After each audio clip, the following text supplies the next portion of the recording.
Okay, so today I'm going to do another episode of my Absolutist Philosophy series, and we're sort of skipping ahead from episode like 9.3 or 9.4, discussing the stigma effect and history versus human credibility, because that's such an overwhelming topic that I'll have to come back to it, right? I don't want to stop myself from doing other topics that come to mind. So let's look at the Longform Postulate today, which basically is the concept and the logical razor. Again, all these from my old debate format, but this is one of the key, most important ones.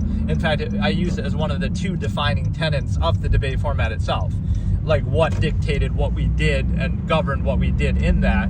So one of them is just objectivity, the idea that we're trying to be objective and not look at things from a preconceived or emotional or subjective basis, right? So objectivity is a core tenet, but the other one is the long-form postulate. And what the long-form postulate means is basically, if something is worth discussing, it's worth discussing fully, or if something's worth doing, it's worth doing fully.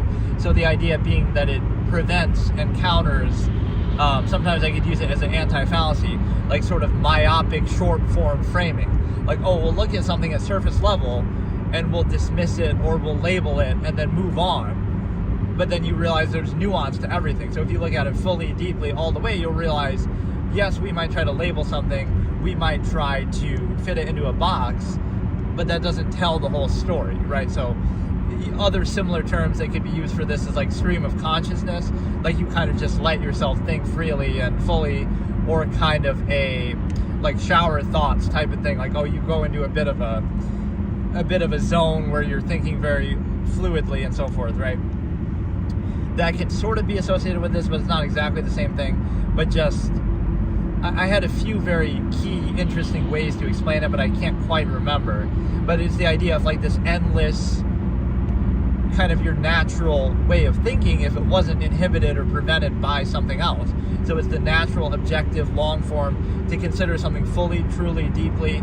If it's truly worth valuing, then it's worth valuing all the way. Otherwise, don't do it at all, right? There's no halfway, like, oh, let's look at everything at the surface level and on the basis and the premise that we value it, but then we sort of only react to how it's presented to us, right? You're valuing the same thing, right? So it's not telling you what to value. You're saying, okay, I value this subject or this topic or this discussion, right? Or this standard that I apply to something. So then what would you do? People typically look at it at the surface level. We'll go by the appearance of it. Oh, that looks dumb, or oh, that looks interesting. And then that's it. They stop there. They don't go further with it. They don't go all the way, right? So it's the premise that, well, if it's worth your time and effort and attention, then why don't you go all the way with it? And if it's not, then don't do it. Don't deal with it at all. Right, so that this kind of, you can see that in my analytical nature of how I do everything, that this is the most true and intrinsic concept to me as a person. Like, that's the whole reason why I'm doing this debate format. That's the whole reason why I did it in the first place. That's the whole reason why I'm doing this discussion right now. Like, it doesn't come from a place of ego, the way that people sometimes frame it, like, oh, look how smart I am, or I'm trying to prove something. That's not the point of it, right? It's the natural, objective human state. And I go back to one of my claims that I said from before, is that what defines humanity? It's not emotion, which is just a rational insistence upon the self. It's not the ego. It's not, the heart or any of these things, misnomers that people have, right? Animals have hearts too. What separates a human being from an animal? What actually defines a human being? It's not the heart, it's not emotion, it's not the soul, which doesn't exist, right? It is the mind. It's the ability to think. It's the ability to be self-aware. It's the ability to self-actualize. It's the ability to think, right? That's what defines it. Not social contrivance, not personality, not anything, not stimuli, acme, half-mass hedonism, right? Not any of that. It is the mind. So it is the ability to think that we have greater than animals that defines everything. So those other things I just mentioned actually control you and inhibit you despite your ability to think. So what you have to understand is, if what defines you is your ability to think, hey, how's it going? What defines you is your ability to think, then anything that inhibits that is directly attacking your humanity. So if we define humanity correctly, now we have a different ballgame, right? The long-form postulate engage. That's why this could lead to minimalism, where you sacrifice physical things or overextension through, relative comforts and means and things like that. It doesn't matter because you don't care about that, right? You care about what actually defines you as a human is the mind and your ability to think and be self-aware and self-actualize. So you wouldn't care as much about physical things right, like the base minimalist absolutist interpretation here is the fact that, okay, you would have as little as possible that you need just to survive, and then everything else is about your ability to think and be uninhibited in the mind and the ability to freely think, versus what we see in society often is a half-mass state, where I call it basically human functionalism, where you sacrifice the ability to think truly, freely, objectively, inherently, whatever that leads you to. You sacrifice that for convenience or comfort, relative comforts, for money, for, whatever, some functional basis. You sacrifice your mind and your ability to think, and you even create it and mold it to best serve that functionalism. So, there's like this ego in that goes into it, right? Like, oh, look how good I am at my job, or look at my skills, and I'm, kind of proud of that, or how much money you make. But there's a fallacy built into that. The fallacy is you're working for zero-sum self-interest. You're awake. I'm gonna wait till my mom's coming home. I don't know exactly what that means, but hey, how's it going?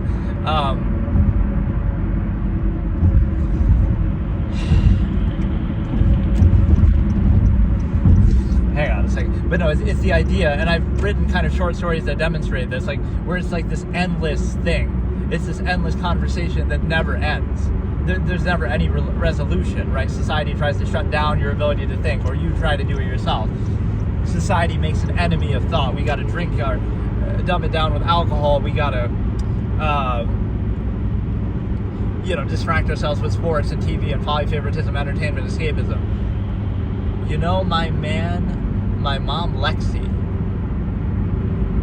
I don't know what you're talking about exactly, but okay.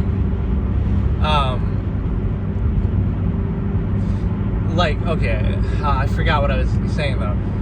It's the fact that it'd be like an endless conversation that never ends objectively, right? And so we define humanity correctly through, thought, objectivity, self-awareness.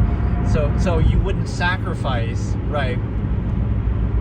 You wouldn't compromise or sacrifice your ability to think or your inherent natural state, right? So it's like the body versus the mind, right? Do you sacrifice? See, because the mind is objective and infinite in nature, right? You can think about anything at any time. So regardless what's happening in your physical immediate state and environment, you can think about something totally different, right? I use this analogy for some reason. I always come back to it. Like a tiger could be biting your arm, right? And you probably should think about that, but you could be thinking about the secrets of the universe, or you could be thinking about anything, what you're going to have for dinner. Maybe it's that tiger itself, that you're going to kill it and eat it. But no, you could be thinking about anything else, right? Something totally unrelated to your immediate physical state and senses. And so that shows you the mind is objective. It's not tied to or limited to your immediate physical state.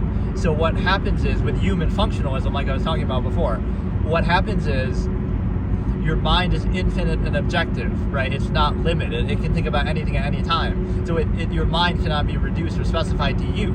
You can think about anything, everything, infinitely, right? Ideas are not specified or personalized, even though we always try to do that, right? Anybody can think or observe or consider any idea, every idea in existence. So it's a fallacy of labeling, like you think or say one thing and you're labeled and defined by that. Myopic marginalization, I call it. But you could think the exact opposite thing 5 seconds later. So, right, it's not defining to you or limiting to you. Don't define the idea by the person or the person by the idea. Anybody can think anything at any time. And so you don't have ownership of an idea, right? We can give credit if, like, oh, you're the first one to come up with something, but or like the amount that people think in a functional basis, they don't think the same way about the measure. They think about it in the means, like how do we best achieve the zero-sum end that we're trying to achieve, but they don't think about it in the measure as to why we're actually doing it, or why we need it. Facts, I was just talking about this today. Hang on one second, sorry, it's a little hard to read that sometimes when I'm driving here. I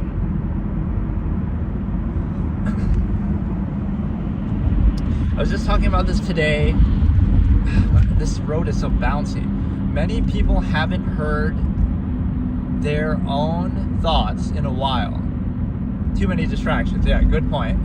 And that's why the inner monologue, or the idea of like thinking about everything all the time, it might seem daunting and overwhelming, but we shouldn't fear that, right? It's like blaming the eyes for what you see, like, oh, you overthink, but you should be able to think as much as you want if what you're doing or experiencing is a sound process. So the fact that society requires us not to think is not a fault of our own, like, oh, you think too much, or what you're thinking is wrong. It's more an indictment of society that, oh, that's some lacking, that maybe there's some flaw that requires us not to think about it, so maybe it's revealing some issue. So it's like blaming your eyes for what you see, blaming your mind for what you observe. Like, it's not thinking that's the problem, right? There must be something that it reflects, however you define it, or whatever your standard is that you're using. That can be subjective, like how you apply it, like, right? So it's not saying what you should think, but it's more just that you should think. You shouldn't be stopped from thinking.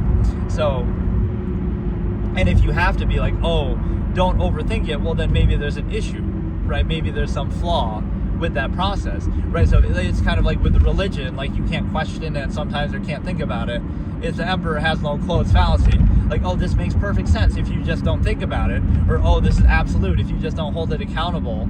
Like, yes, but then that could apply to anything.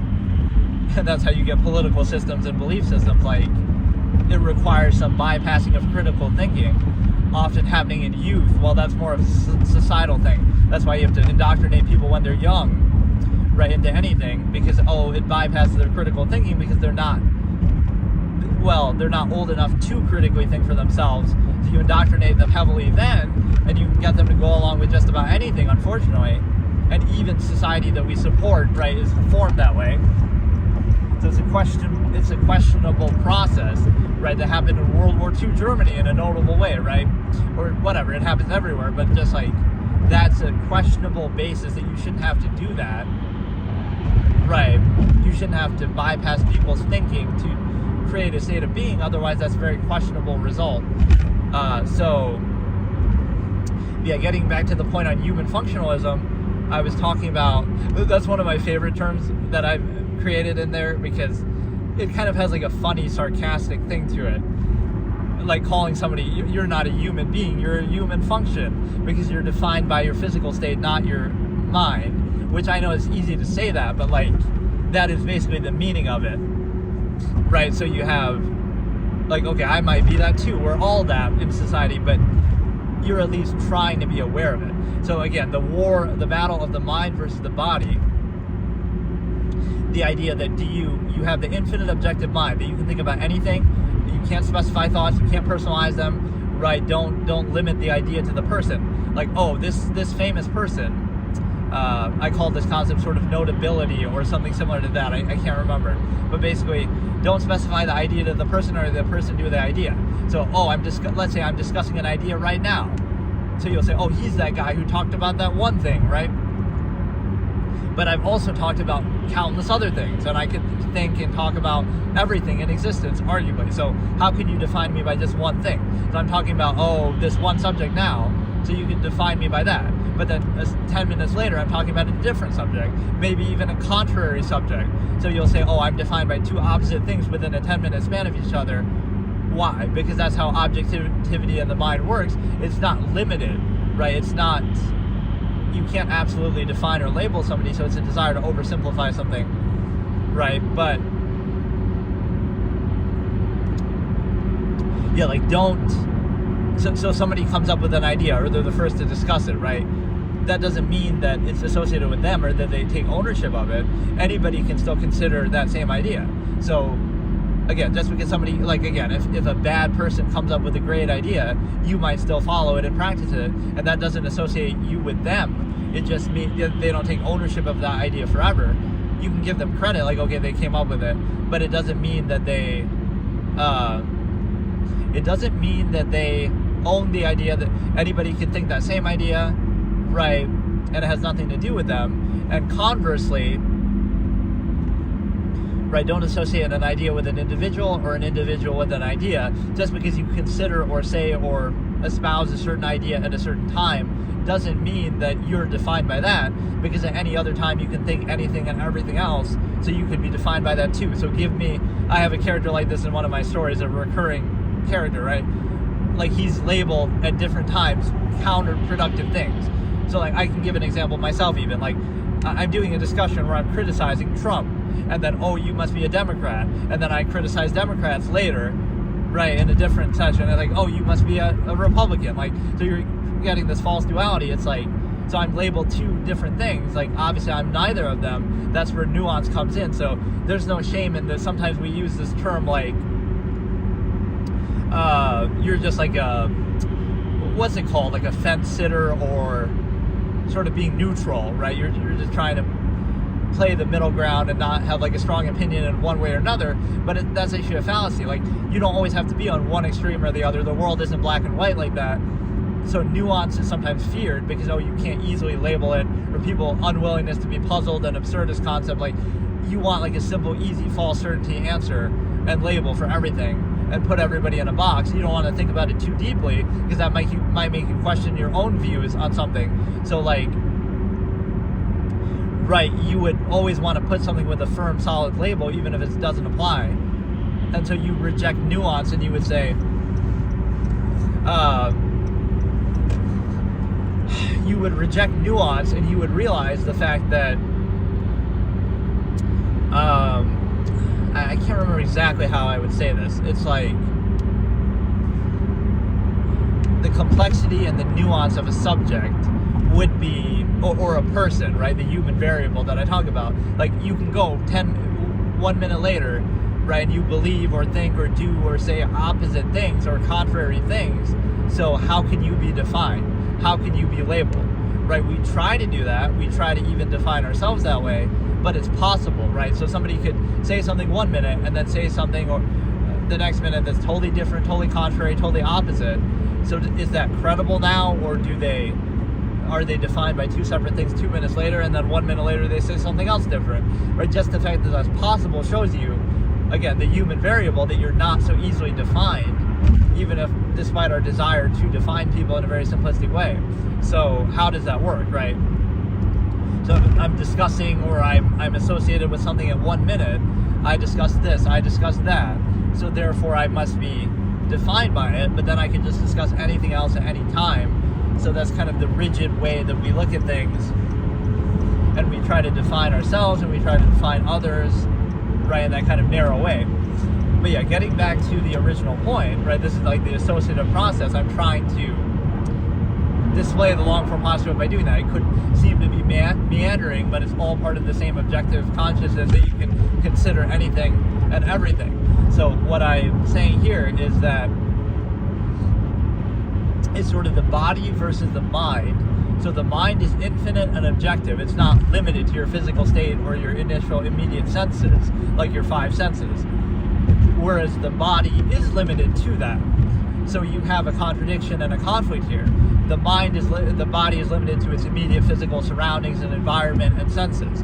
So the problem is that those two things are in conflict, and it often creates cognitive dissonance. Like, oh, you're doing this thing just because you have to, because you're in your immediate physical environment. The nearness postulate, for example, basis of value, not basis of self, that which is nearest to you, not based on any other standard. That's often what we have, right? But you pretend like it's absolute, false absolute to value and specify, like, oh, it's love, it's meant to be, it's a soulmate, even though the process is the stimuli acme, and if you encountered all 8 billion people on the planet, right, you might have a different opinion, different standard, but you pose it as a false absolute to counter that, to specify it to somebody, oh, who happen to live in your local environment, but you pretend it's an absolute, even though the observable process is that it's not absolute, because it came about in an arbitrary, reactionary way that you didn't even choose, that happened to occur in your environment. Like, you sort of chosen of the limited options, or what's chosen for you, right? But what are the chances an absolute would exist and well in a limited, near myopic environment, kind of reactionary terms like that? And so, again, it's the body versus the mind, and the fact that the body is limited and subjective and physical and limited to your senses and your environment, whereas the mind is infinite and objective and capable of infinite thought and objectivity. And so therefore you ask the question, do you reduce the mind to the body, or do you try to raise the body to the mind, which might not be physically possible, certainly at this point, but right? Or do you keep them separate? And so that's the attempt and intention here. Allow the mind to be objective despite the physical body being limited, or what people often do and what society encourages and so forth is like reduce the mind to the body and say, now, okay, like we're only going to think in terms of it. We're only going to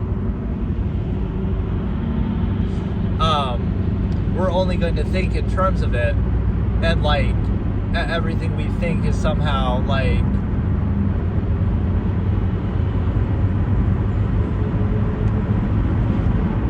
right, we define our entire way of thinking and how our mind works by our physical immediate environment on a functional basis, and so everything we think and identify with is something necessary or related to our physical state. So like, oh, you love your country or you love your town. What are the chances you love that because you happen to live there, even if you didn't choose it? Like, obviously, it's a reactionary basis, right? Often something you didn't even choose, so you'll treat it as an absolute despite the fact that you didn't choose it, right? Just because that's your immediate environment. There's one thing to value that, like, okay, you have to value it because you live there and you get it, but it's another thing to pose it as an absolute or to act like that's your choice or defining or something you desire or has some special value. You realize that special value is arbitrary because if you live somewhere else, you would value that. Like, it's not a real basis of standard.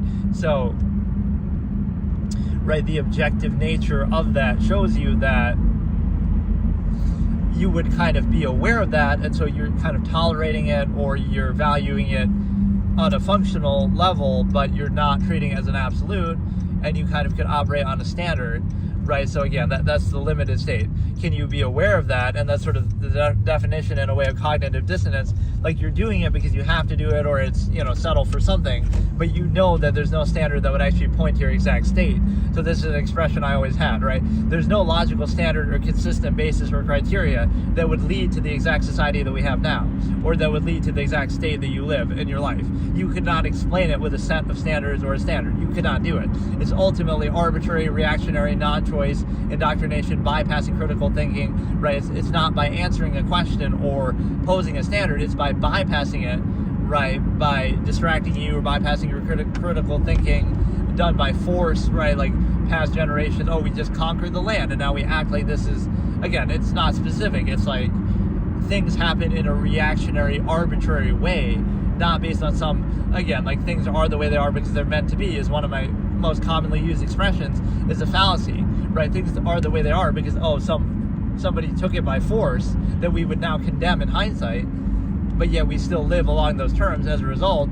And so you definitely understand the meaning of that. I'm also talking a little bit quicker in this point to demonstrate how the long-form postulate works, like how overwhelming and how it can be like this. So just an endless flow of thoughts and just endless objective consideration of reality. It's a thing to be feared that people often do condemn and fear it, but you shouldn't fear thought, right? Thought is not the enemy.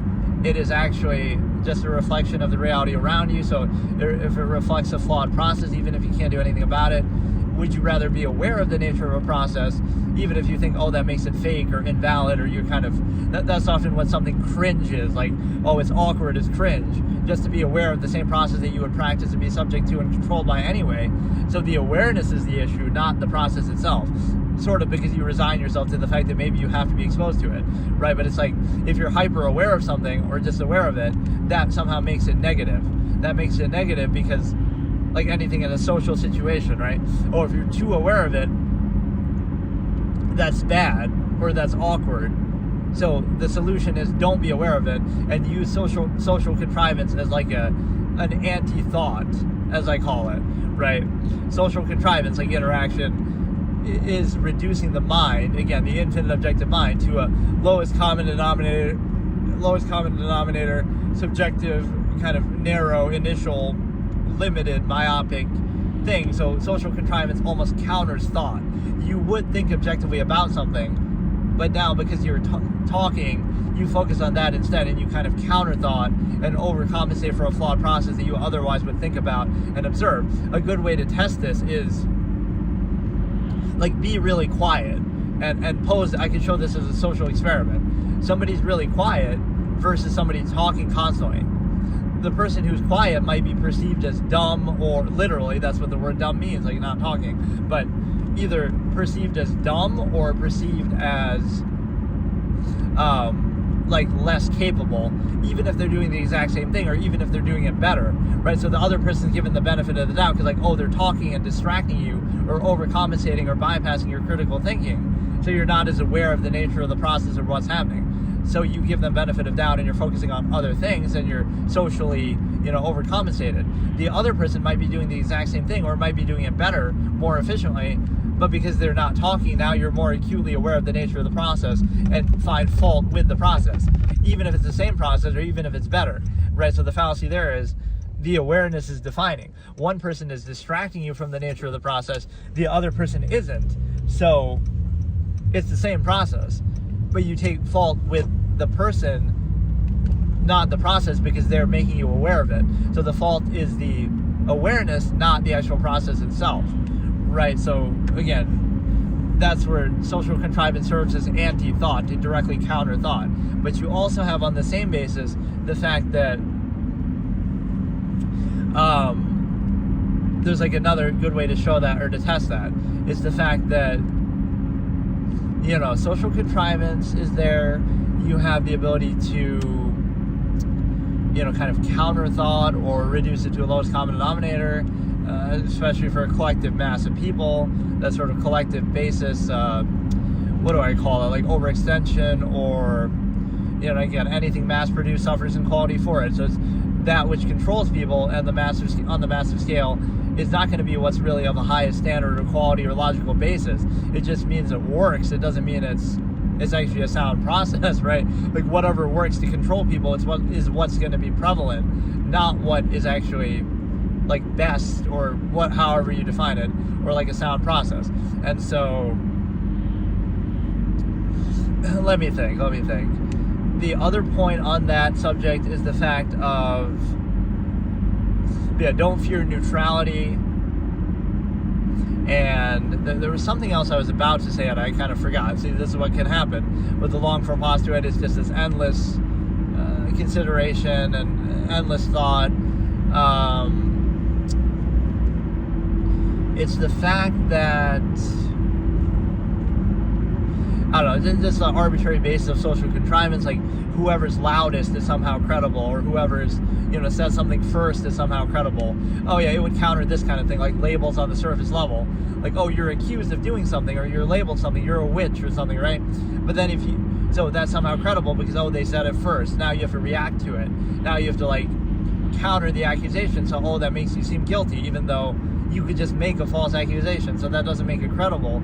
So you would look into it more deeply, instead of most people just settle for the surface level, right? Whatever's said first, some accusation is made, and now forever that person's going to be associated with the accusation, even if it's completely false, right? You don't dig any deeper, you just take it at the surface level, and you deeply, so we define and consider everything only at the surface level. So you hear this sensational headline or tagline, like, oh, this person is associated with this, even if it's false or not credible, just the association is enough, because now that's burned into your mind, and now any response to it seems to give it credibility, like, oh, well, they had to respond to it and deny it, so that must mean they're guilty, or you just keep hearing it associated with that, so you're being controlled on the initial basis, even if it's not credible at all. That's the first thing you hear, and then that's all you hear, or that's what the most number of people hear, and now you don't care about the larger process. If you actually followed it down the line and got to the bottom of it, you might realize, oh, that's totally fake, it's totally a lie, but most people don't do that. And so it's kind of like, goes back to my expression that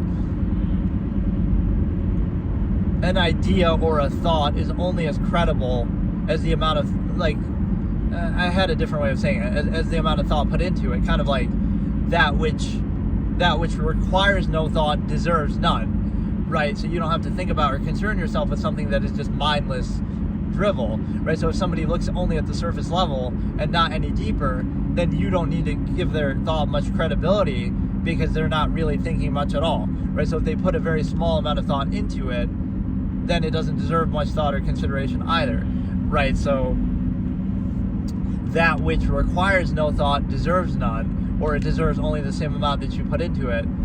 Or even like similar, the fallacy of being offended. I always say this, like, nothing should be offensive because either it's true, in which case you already know, so it's just redundant, or if it's not, then it's just false and you already know that, so then what's the point? So either it's true, in which case you already know it, so it's not offensive or redundant, and if it's false, then it wouldn't be any threat to you, it wouldn't bother you, it would just be self-evident. Or if it's just like nonsense or not credible, right, you would just dismiss it. So there's no reason to ever get offended by anything by that metric. Or even the fact that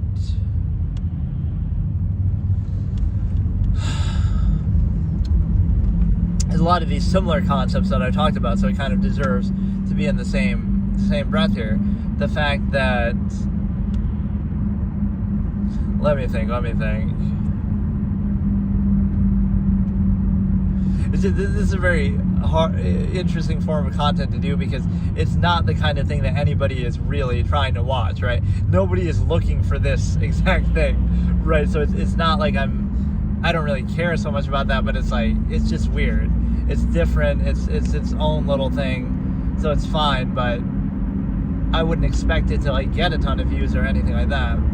Although the algorithm on YouTube is pretty good. Like you see the influx of certain people at certain times. I don't know exactly how that works, but it's definitely way better than Twitch in that basis, because I usually would stream on Twitch and it doesn't give you those kind of bumps, at least at all. Whereas here, unless you get raided by somebody or something. So there's a few other concepts, but yeah, the battle of the mind and the body. Do you reduce the infinite objective mind to the physical state, initial basis that you're in, the limited physical subjective state, or do you try to do the opposite, or do you try to keep them separate so your mind can still be objective even if your body's limited and subjective and physical state and initial and limited to the senses? And then you have I kind of burnt myself out a little bit, like we exhausted a lot of what I wanted to say, but I was trying to kind of demonstrate how the long-form philosophy works. Like, it just keeps going. I could do this forever, but my body is going to tire out, so at some point I have to go to bed. But the conversation and the idea and the thought and objectivity is never resolved. It's never resolved, it's only suspended, right? It still goes on. It could go on forever. So imagine this endless conversation between two characters that they just kind of keep debating, keep discussing, and it never reaches a conclusion. Or the character Lucky from Waiting for Godot is kind of goes on a bit of a long-form postulate tangent there, although it's not as cohesive, clearly, as what I'm doing now. But whatever, he kind of represents that a little bit. It's kind of a similar thing. It was kind of like, it's somehow the stigma of this, right? Like, it's somehow a bad thing, but it's only bad because it reflects or reveals something that would be considered a flawed process in its own right. So it's kind of like, you can't talk like this in society because everything has to be dumbed down to a lowest common denominator, collective mass, right? Oh, like, to get things done. But then are those things really worth doing if you can't adequately think about them? Or, you know, you should be able to think about anything fully, and if it's a flaw, if it's a problem, then maybe that reflects a problem with what's being thought about. That's how you bypass and control a mass of people, by bypassing thought, not by actually appealing to it or answering it. And so that happens with an overextended collective mass of people. For example, if people really thought about what they were doing based on the stimuli acme that I talk about, there wouldn't be so many people in the first place, because again, everything mass-produced suffers inequality for it, so you would be much more weary and deliberate with how you preserve the stimuli acme and overextend. So even life itself, anything mass-produced suffers inequality for it, even life itself. So here's another good logical razor: you cannot dissuade with reason what came about by desire. That I always said this with respect to religion and belief systems. So no matter how much you talk or convince somebody, it doesn't matter, because the reason why they believe something isn't based on logic and reason in the first place. Otherwise, they wouldn't have to believe it. They could just know it, right? You wouldn't need to believe. So you can't use logic and reason to convince them otherwise, because they don't believe it in the first place because of logic and reason, right? They believe it because of a desire, psychological need, some other overcompensation, some other peace of mind, right? Things like that they need to have. So it comes from a place of desire. And so basically, Okay, I'm tired now, so let's just not. I was trying to do that on purpose, like talk faster just to get it out the point, but I think that's good enough. Let's just talk about something else now, but that shows you the endless nature of the Longform postulate, and it feels like my tire is kind of going or something.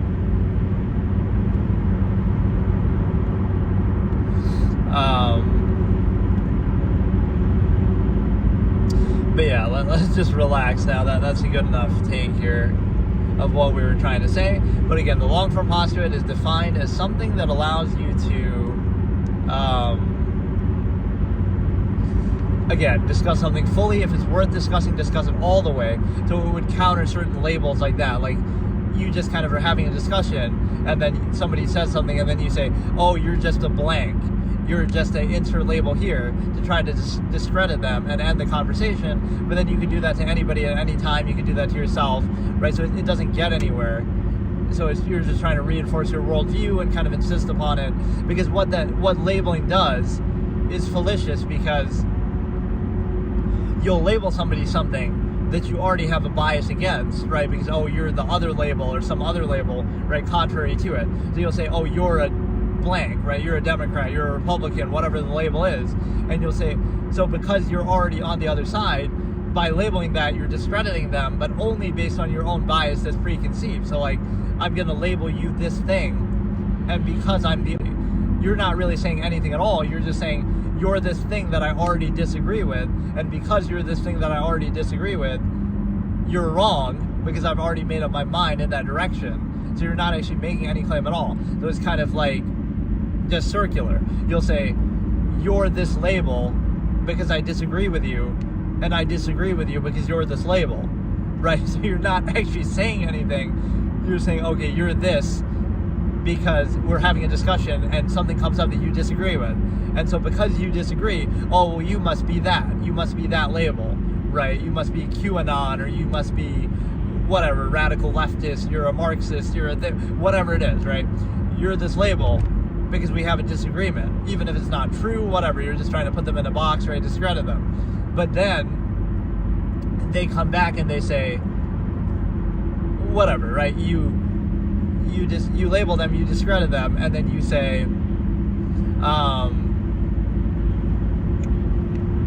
well, whether the label applies or not is not really relevant to this discussion, but it's too oversimplified, right? Like, you'll say, okay, even if the label's accurate, so what, right? Like, you could be labeled something too. They might fit into that box, but you can't define the part by the whole or the whole by the part. So they might agree with certain things that would be aligned with that group or that side, but they might not agree with everything. So you can't define a group by its lowest common denominator. Like, any group of people is going to have one bad actor that can discredit them all. Like, oh, you're part of that group that the one guy was a crazy killer, but you can do that with any group. So you can't define the group by the worst person in it, and you also can't define the individual by a group that they're associated with, because yes, you might agree with certain things, but you don't agree with everything, and you have your own, mind that you still think for yourself. So yes, you might be generally ideologically aligned with a certain group, but that doesn't mean that you agree with everything that they do blindly, right? That's not true. You might agree with certain things, you might disagree with other certain things, so you would reject that whole labeling basis.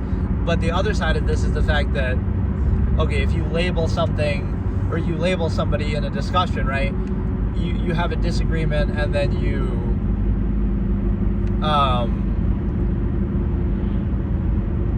have a disagreement, and then you label them because of that disagreement, and then you say, because you're this label, you're wrong about everything, and I'm just going to discredit you, even though, again, it's self-fulfilling, because the label doesn't say anything, right? It just tells you your own bias, like, whatever label they are. That doesn't make an argument, right? It doesn't mean they're right or wrong. It just means, again, you're on a side that I disagree with, and therefore you're wrong. So again, I disagree with you, so you must be this label. And since you're this label, I disagree with you, right? So it doesn't actually have any base or value. So again, I would just reject labels on that basis. And like even some of the labels that I use, if you consider them that like, oh, I'm an absolutist philosopher, but not the kind that's defined by other people and some other pre-existing thing. It's my own thing that I created myself, but it's not really defined in the same way, because again, it's about objectivity and it's about not, kind of rejecting those things. So why is it called absolutist? Because there are no absolutes, right? So it emphasizes human potential and human ability in the absence of absolutes, right? Like, oh, there is no God. There is no God, there are no absolutes, so now we have to emphasize human ability and human action and everything like that it comes down to, instead of deferring to those things to be in a powerless state, to say, well, God's going to take care of it, or we'll just pray and defer to God. That's just like an ode to powerlessness. You're going to say, well, I'm just powerless and I'm just going to, wait for God to do something, or hope and pray. It kind of makes people weak and reliant and deferential, and kind of puts them in a lesser state. And so, right, that's one aspect. And this is a pretty good discussion, but it's very exhausting, right? This topic is very, very long-winded, as the name would even suggest. So it doesn't really fit in the category as well as some of the other ones. But yeah, I still have to finish that. Speaking of long-winded categories, I still have to finish that episode 9. That was the stigma effect, which is ridiculously long, right? Where I comically have to put it into episode 9, episode 9.1, episode 9.2, we go all the way to episode 9.9. So we had to skip it for now, right? We leave it on hold. We got to episode 9.3 or 4, I can't even remember. And so now we'd have to continue that later. But yeah, these are good discussions, and again, a lot of it's me kind of revisiting stuff that I said in the past in my old debate format or over the years, but it doesn't really matter because I'm not so well known that people would know really what I'm talking about, so I kind of have to do it fresh. But now I do have it saved for all time, because that's what I'm trying to do with this channel. It's like, okay, I'll take it a bit more seriously and actually save these things now, upload them, or the lives are already uploaded, but I'll make a point to do that, so I don't have to. It's kind of annoying because I shouldn't have to explain something again that I've already explained in great detail in the past, but I kind of do have to do it because I didn't save it or really chronicle it anywhere. So it's kind of up to me to redo that. That's why I call it, right, recreation is one of my formats in this, where I try to revisit and do that, discuss old concepts that I've discussed before in great length and detail. I guess the one thing it gives me, though, is it makes it easier, since I'm referring back to something I've already said before and come up with this idea in the past and, done it. I'm doing this all unscripted. I'm just doing it off the top of my head and from memory and stuff that I've thought about and talked about over the years. And so I kind of have that to draw upon at any time. And that's kind of part of the long-form postulate, too, is don't just have these surface, this is kind of like being a basic person, right? Don't be a basic bitch, as they say, or whatever, right? It's don't just have these surface level takes, oh, that's kind of cool, or oh, wow, whatever, right? You kind of think about it more deeply and say, right, don't associate ideas with the ego. It's just an objective or criteria-based standard that you have. So don't specify and personalize ideas or thoughts. Anybody can think anything at any time. Right, so it's not really about you. You got to see past the ego. So it's people who don't think very much, right? Most people don't think very much, so everything seems at the surface level. So everything people say is defining, because we're trying to. Everything people say defines them fully, because we're thinking about everything on an initial myopic, narrow kind of basis, instead of realizing, well, again, the long-form postulate basis is they could say anything at any time, and they said a million things, and they thought a million things, and you can't define them so narrowly, but you'll do that based on your own initial myopic perception, which I call kind of ignorance insistence.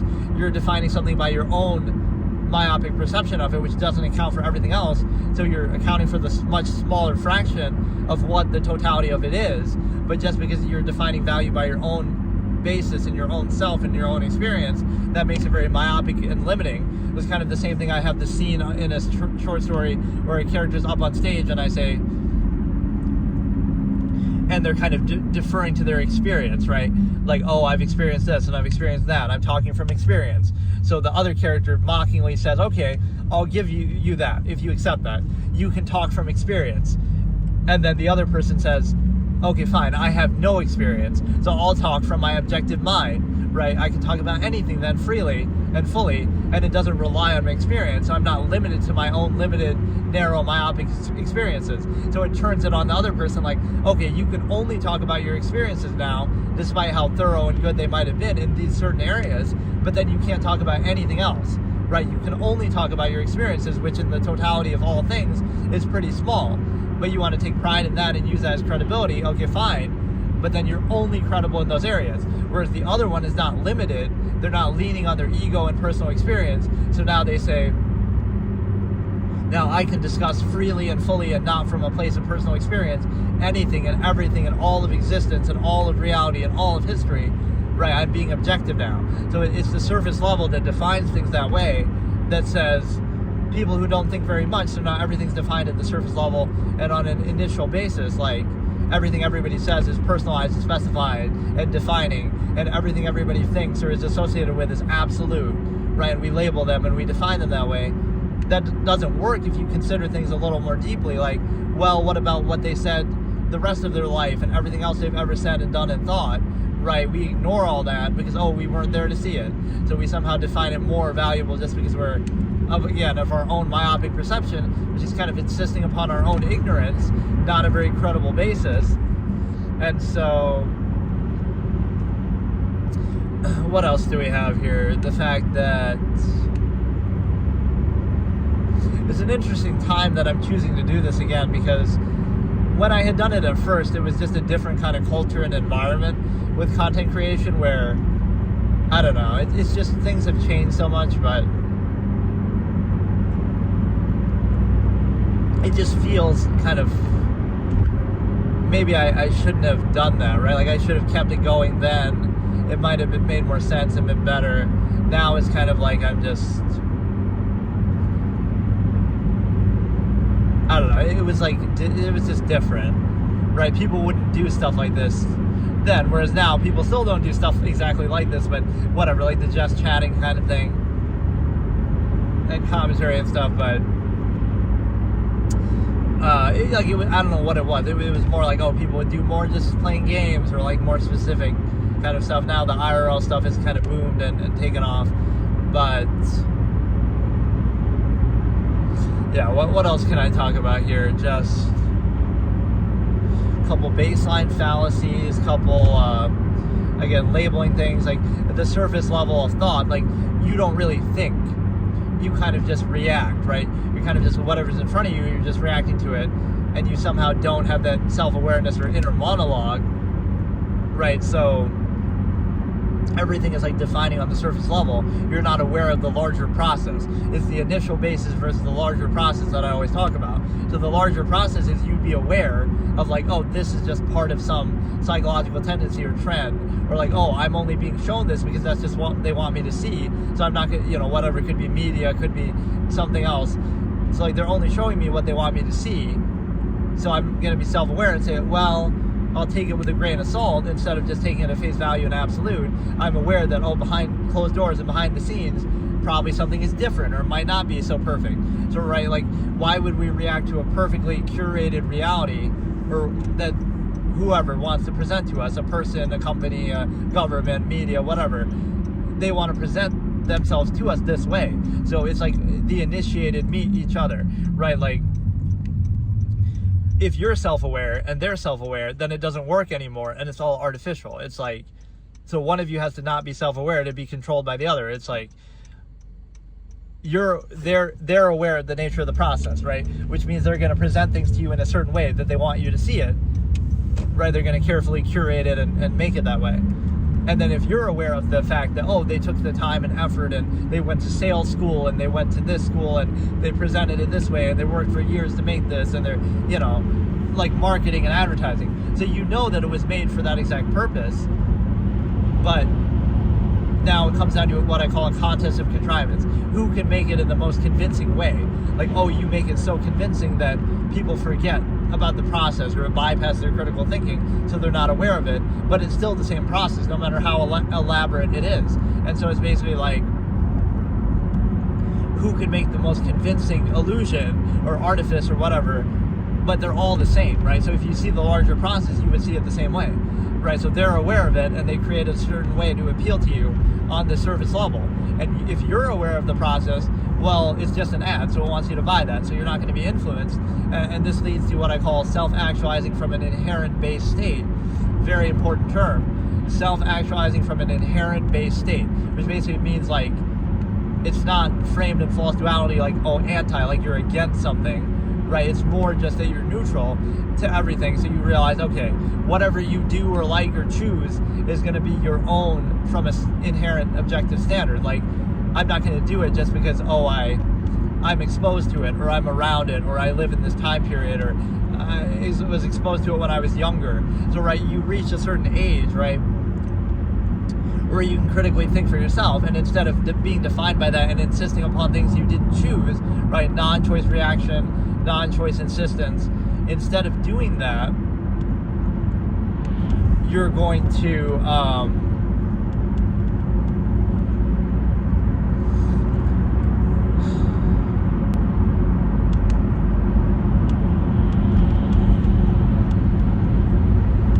instead of doing that, you're going to, like, you get to a certain age and you say, okay, the reason why I like this sport or this game, or, you know, sports in general or games in general, because when I was younger, I was exposed to it. And this is a very hard concept for people to get, but like, whether it be something positive or negative, everything that you like, you only like it because you were exposed to it when you were younger. So if you were exposed to something else, you would like that instead. Or if you weren't exposed to it, you wouldn't like it. So you might think it's your choice and you enjoy it, but why you specifically enjoy that as opposed to something else, like why exactly that sport or that game or that hobby, right? It's nothing more than something that you were exposed to, so it's not really your choice. So when I say self-actualize from an inherent base state, again, whether it's something positive or negative, you equalize all that and neutralize all that. So you're the age of 10 or 15 or whatever. Now you think, it might seem outward, like, oh, now you have some negative bias, or oh, you're being anti this, or like even your family, you didn't choose your family. So now you self-actualize and you think, let me return to a neutral, objective state. Pretend like you're being born for the first time again, but now you can think for yourself at the age of 10, 15, whatever you want to call it. Now you decide, okay, I have this standard. I value things on this basis for this reason. And so now let me try to be consistent with that. So whatever influenced you is fine, but now you're not going to insist upon it and act like, oh, that defines me and that's my choice and that's what I like and that's who I am, right? No, you're going. This is like how a personality is defined, right? You reach a certain age where you can think for yourself, but now whatever you've been exposed to up to that point is what defines you from that point on, and you're going to cling to it and insist upon it even though you didn't choose it. Right, it's sort of like the loudest voice effect. Like, the reason why you have to be emotional and passionate about something isn't because it's true or valuable, right, or sound. It's because it's not. Because if it was, then you wouldn't need to do that. It would be self-evident. So it's kind of like the loudest voice is the least credible because you have to overcompensate with that, right? It's easy to be passionate about something that you haven't thought about because you're only aware of it at a surface level, so you treat it like it's absolute. Whereas if you did think about it more and were more aware of it and knowledgeable about it, you would realize its flaws too, and realize it's just like everything else, right? That has its ups and downs, but it's not absolute, right? So that's why a loud mob of people who just insist upon something is not very credible. And so, right, the fact that that's necessary is invalidating. And so you also have on the flip side the fact that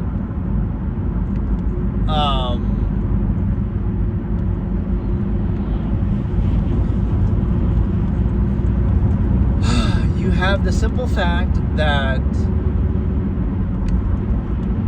I almost need like this thing that kind of gives me like a vocal, like a writ text to, like speech to text, just to like see what I just said last, because it's sometimes a little hard to keep track when we're going into so many different subjects. So I can just look back and say, okay, that's what I just said. And it's like the opposite of a script. Like I'm making a script in my mind as I'm going, but like then I got to refer back because I sometimes forget what I was just saying. It's just a lot to take in when you're doing this, but so what I was saying was the fact that it's a credibility check, and it's also a damn, I can't quite remember that last point. It's basically the fact that you're holding accountable, you're gauging credibility, right, by that. Like, loudest voice isn't the wisest, or, shouldn't need it. It's kind of the opposite interpretation, right? The person who has to be loudest and most passionate and emotional is least credible because they have to overcompensate with that, whereas the person who is sound and at peace and consistent wouldn't need that because, right, they would let it speak for itself. They would just, they don't need to say anything because it's their own subjective point of view, in which case everything is that, and it's all equally arbitrary, so it's no more or less credible, so there's no point or no need to insist upon it.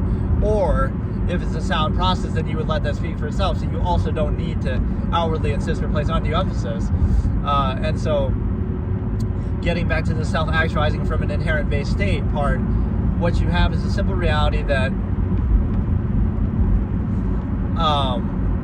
you would, again, neutralize and equalize everything that you've been exposed to up to a certain point.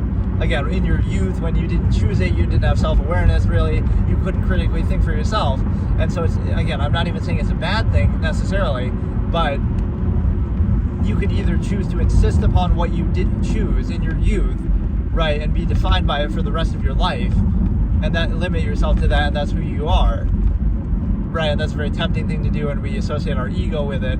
Or you can neutralize that and equalize that, and now say, okay, now I'm going to self-actualize and define for myself my own standard, my own measure, which people often don't do that either, right? Most people don't go through life with any standard or measure. They just kind of randomly piece things together. Or it's kind of like they let their state of being that they didn't choose, right, where they're living and their functional state around them, they let their state define their mind and their standard.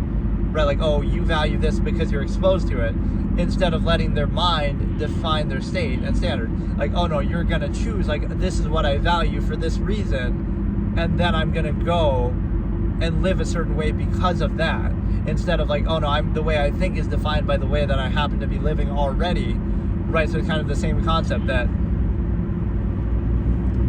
whatever you've been exposed to in youth, you didn't choose it, so now let's neutralize that, equalize that. It's not negative, but it might seem negative, like, oh, you're hating on everything you've ever done and everything that you thought you liked or you've been exposed to. But you're not hating on it, you're not being anti, you're being neutral because you haven't been exposed to everything else in the world. So now you think objectively, and now, okay, let me choose what I value, let me choose what I do, let me be free, let me expose the human variable that I can do anything and everything, and I'm not defined by things that I didn't choose, right? And so instead of insisting like, oh, I was exposed to this one sport or this one thing a lot, so now I like that, but now you equally consider all of them and you define a criteria. Okay, I like this because of this. Let me give you an example, like which sport is most credible, right, objectively. You could say the one that has the least amount of contact or the least amount of referee subjectivity. So like, oh, something like basketball or football has a lot of contact, or well, football at least has a lot of contact. So if you base it, again, your own measure is defined for yourself. So nobody can tell you what you should value or assume your intent or your measure. So you should define it for yourself, which again, most people often don't do and don't have one. So they're just kind of going through life arbitrarily and aimlessly and piecing it together as they go, instead of defining a sound measure that you have. So in that criteria, I'll give you one. Like, okay, you define for yourself what your criteria is. So let's say that's what it is. And now you say you're going to judge sports, for example, by that. So whichever one has the least amount of refereeing and subjective input is going to be the one that you value for that reason, because otherwise it's kind of arbitrary and it comes down to human flaw and error and interpretation and ulterior motives and whatever, gambling era now.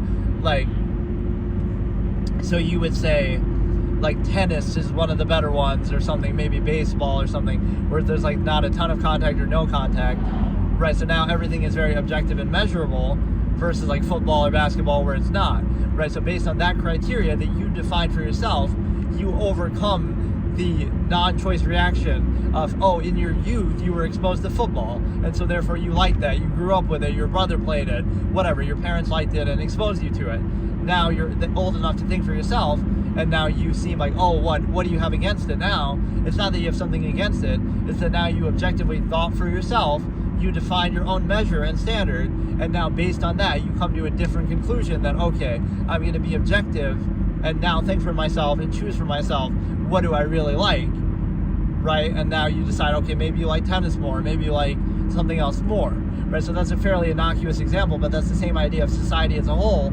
Like, you're exposed to a lot of things, so do you let, in your youth, that you don't choose, right, that you don't have control over, so now do you let that define you for the rest of your life and limit you, or do you decide to define it for yourself, right? So that's the term that I always use, very, very important term, self-actualize from an inherent base state, which means go back to the beginning when you're old enough to think for yourself and pretend like, okay, now I'm born for the first time or whatever, and now I'm going to choose for myself what I value, instead of, again, just insisting upon what you were exposed to and didn't choose.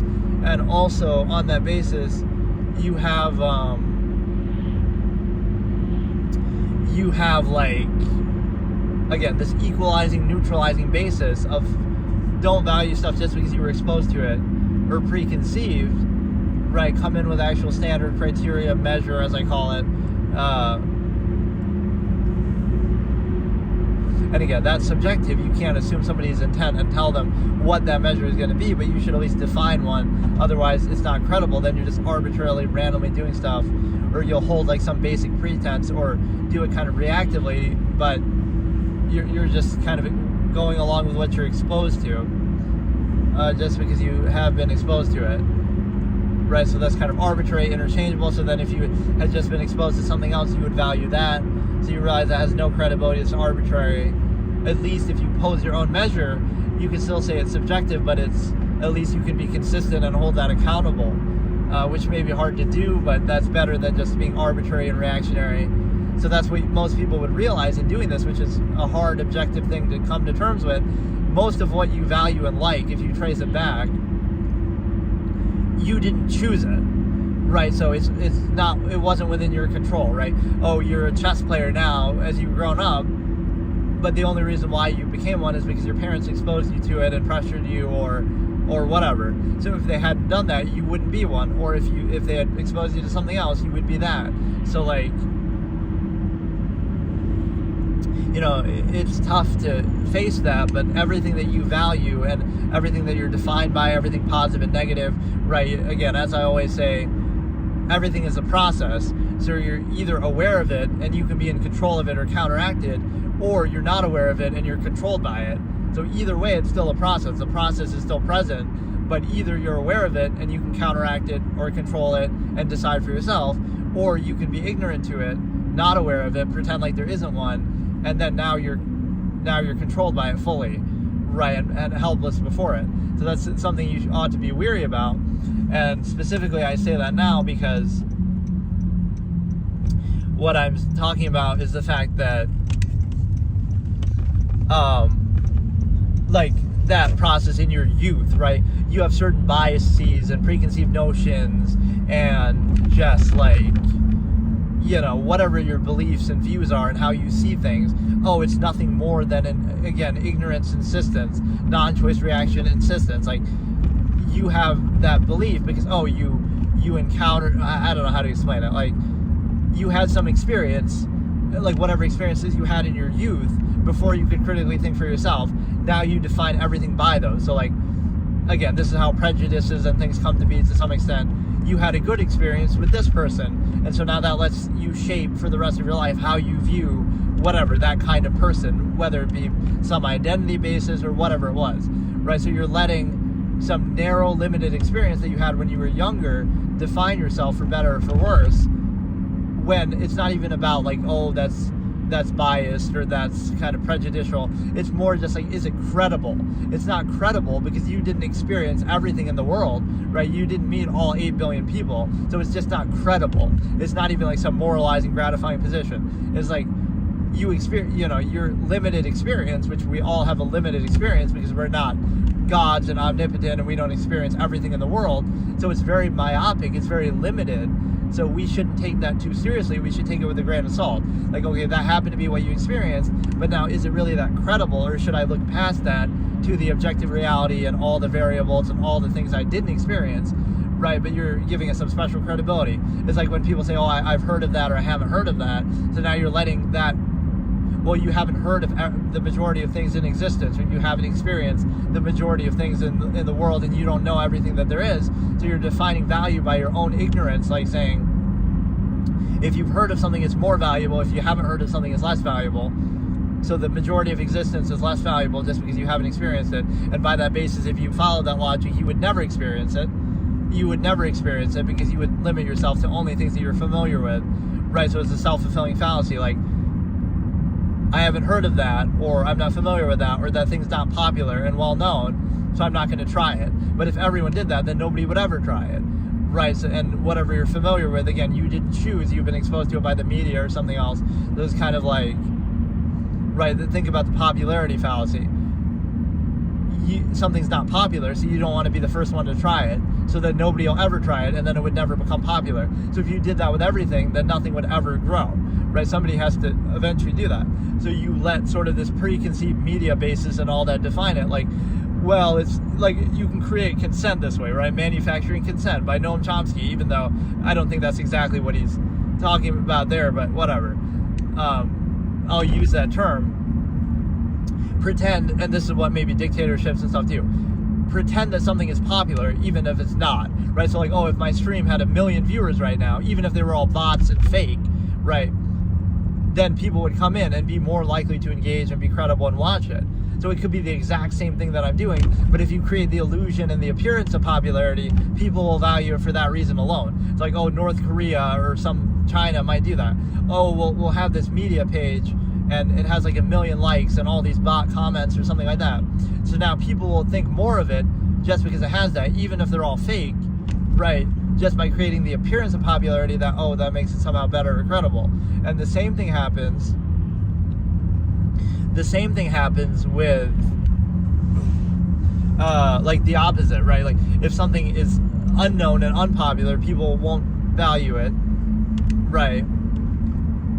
Even so, you're not using a standard, right? You're just going in like something's popular, Taylor Swift is better than some unknown artist, right? Because of the popularity or something like that, right? It doesn't make you credible just because you're more exposed. You could argue it's like social Darwinism, but then there's too many other forces at work there. First of all, that doesn't make it objective, but there's like a lowest common denominator. There's like an exposure fallacy. There's all kind of other things that factor into it. So this was a very good, long, wide-ranging discussion, and I'm actually quite exhausted by it in a way that I haven't been by most of these episodes. But I was just like talking so much faster, right? Because I was really trying to show you like how wide-ranging it can be. Like you discuss a topic, right, and you get to the bottom of it. You don't just go surface level with it. You go deep with it. You go all the way. You go fully, endless consideration, objective consideration. So within this framing, we discuss every other topic in the format too, in the debate format, or this is the very reason why it exists, because you don't want just the surface level, right? And what the surface level often does is what? It reinforces your own worldview, right? So you're looking at something, but you're not looking at it objectively. You have an impure perspective, and that impure perspective refers to the fact that you're looking at something just to try to reinforce your own worldview rather than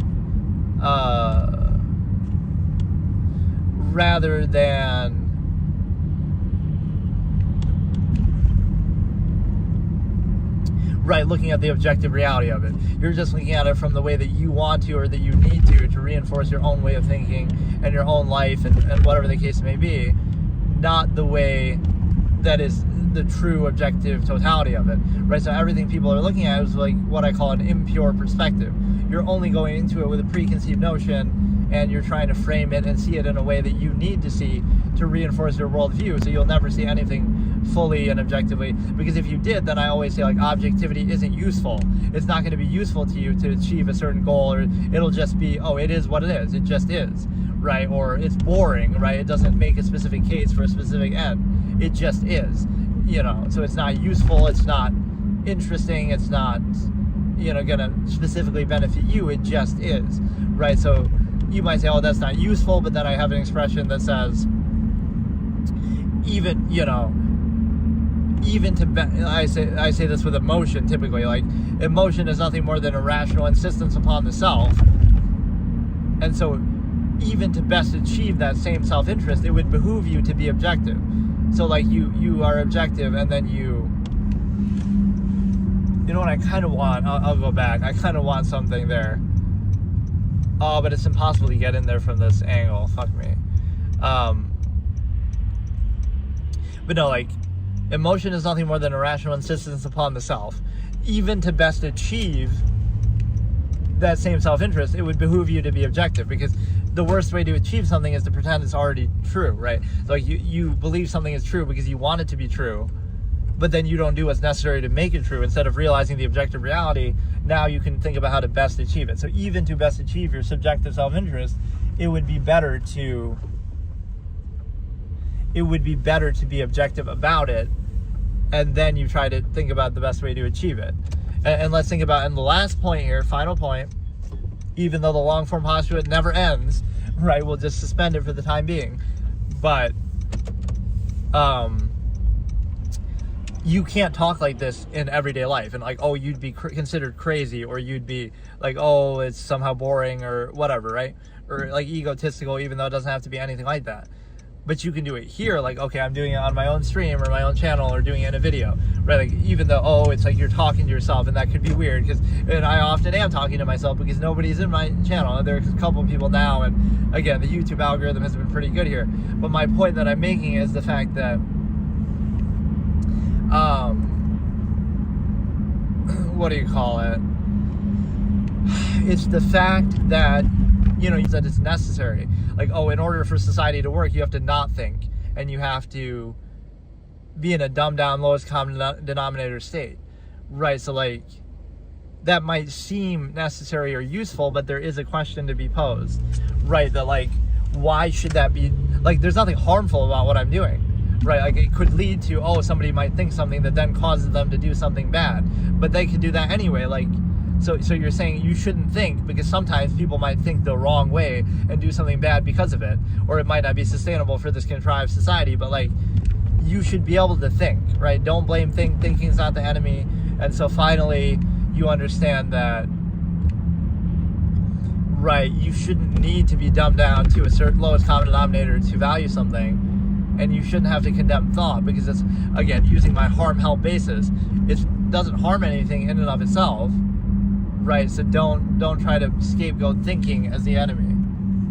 Okay, so today I'm going to do a bit of a lighter topic, because I should almost alternate like that, where I do, you know, one Absolutist Philosophy type episode, a little more serious, a little more exhausting, and then I'll do something more random, like reacting to videos or something, right? Like I did the one session. So the way that I'd react to videos here is I'm not going to actually show the video, but I can just watch them on my other phone, and then it's like, you know, you get to, I'll just say like the timestamp of the video, and then you could watch it long or whatever. Because on one hand, even if I wasn't doing it like this while driving, I would still, and I'm not really watching, right? I'm more so just listening to the video, but like, I still typically don't like to show stuff. So even if I react to something, I think on all three of my channels here, I don't think I've done that hardly ever. Maybe once or twice. But like Alex Botez, I maybe showed one of her videos, but I hate to like show other people's content and steal it. So normally I just won't react to it, or I'll react to it kind of by timestamp, like I'm telling you what I'm reacting to, but I don't show the video that I'm reacting to. So yeah, I'll just discuss random stuff here. Obviously, I have a few different like backgrounds that I could refer to. Like, I could label myself, oh, I used to review movies, so I'm a film critic.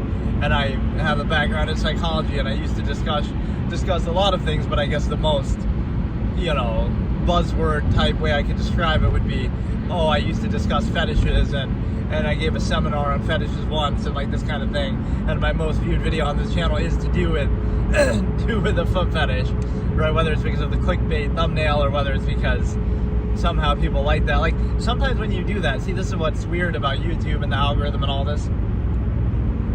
Hey, how's it going?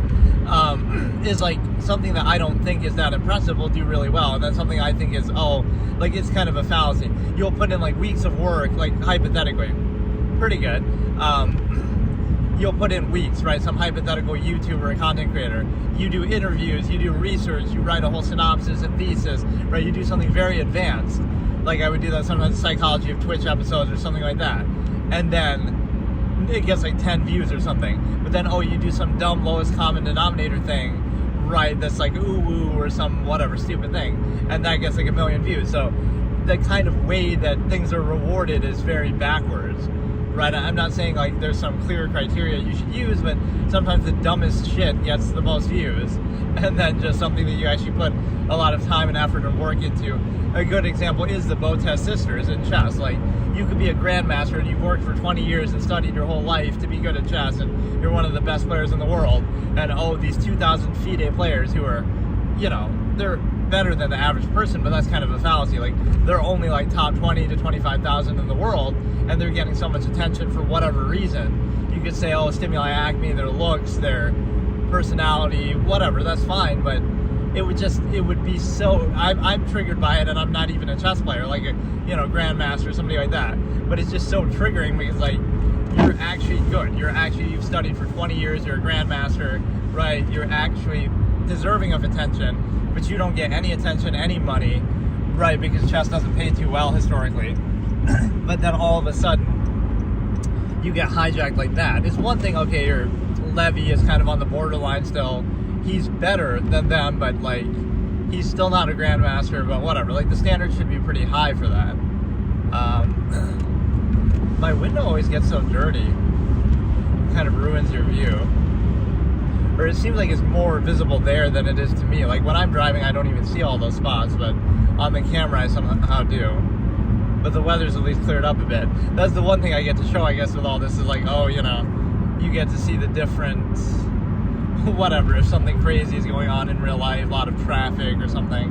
But no, I'd like to go to like different places and show that off. That'd be a good excuse. Or like, let me go somewhere I've never been before, and then you can see that. Like, otherwise I don't see much of a point in doing the camera, but I guess it's just more interesting than what I would normally do, which is just like show a notepad and something on my phone. Like, so effectively you're doing it just chatting, you're not really doing anything in real life.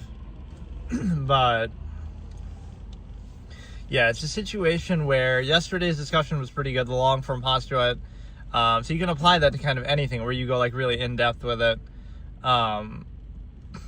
It's like trying to avoid the surface level discussion that we often see in society, like everything's just superficial and very shallow. And yet that's what people value. So on that basis, like the initial minded basis, what I have is like it becomes a contest of contrivances, I call it. Like who can put up the best appearances and performative aspects, and who can overcompensate and be the most, loudest voice in the room, right? Who can do all those things in the absence of something, if you thought about it a little deeper, now you would think differently. You would say, now we actually have some standard and criteria that we're using, so we wouldn't be swayed by, it's like a line by Julius Caesar, these couchings and lowly courtesies might fire the blood of ordinary men and turn preordinance and first decree into the law of children, something like that, right? So, like, in other words, if that's all it takes, like, somebody's like really nice and friendly, and so that's what it takes to bypass your critical thinking and make you do something or buy something or whatever, right? It shouldn't come down to that, right? It should be, okay, it's a sound, logical process, and we don't use social contrivances like a currency or like a way to control people, right? You would say, it's sort of the concept of separating things the way that I talk about. Hey, how's it going? Like, you keep those things separate, so like keep social contrivance and the stimuli acme separate, zero-sum means and that separate, but they're always tied together, and it's used as like a tool to do it, which I find kind of disingenuous, right? That's not really the way that I would discuss it in my kind of whole philosophy. So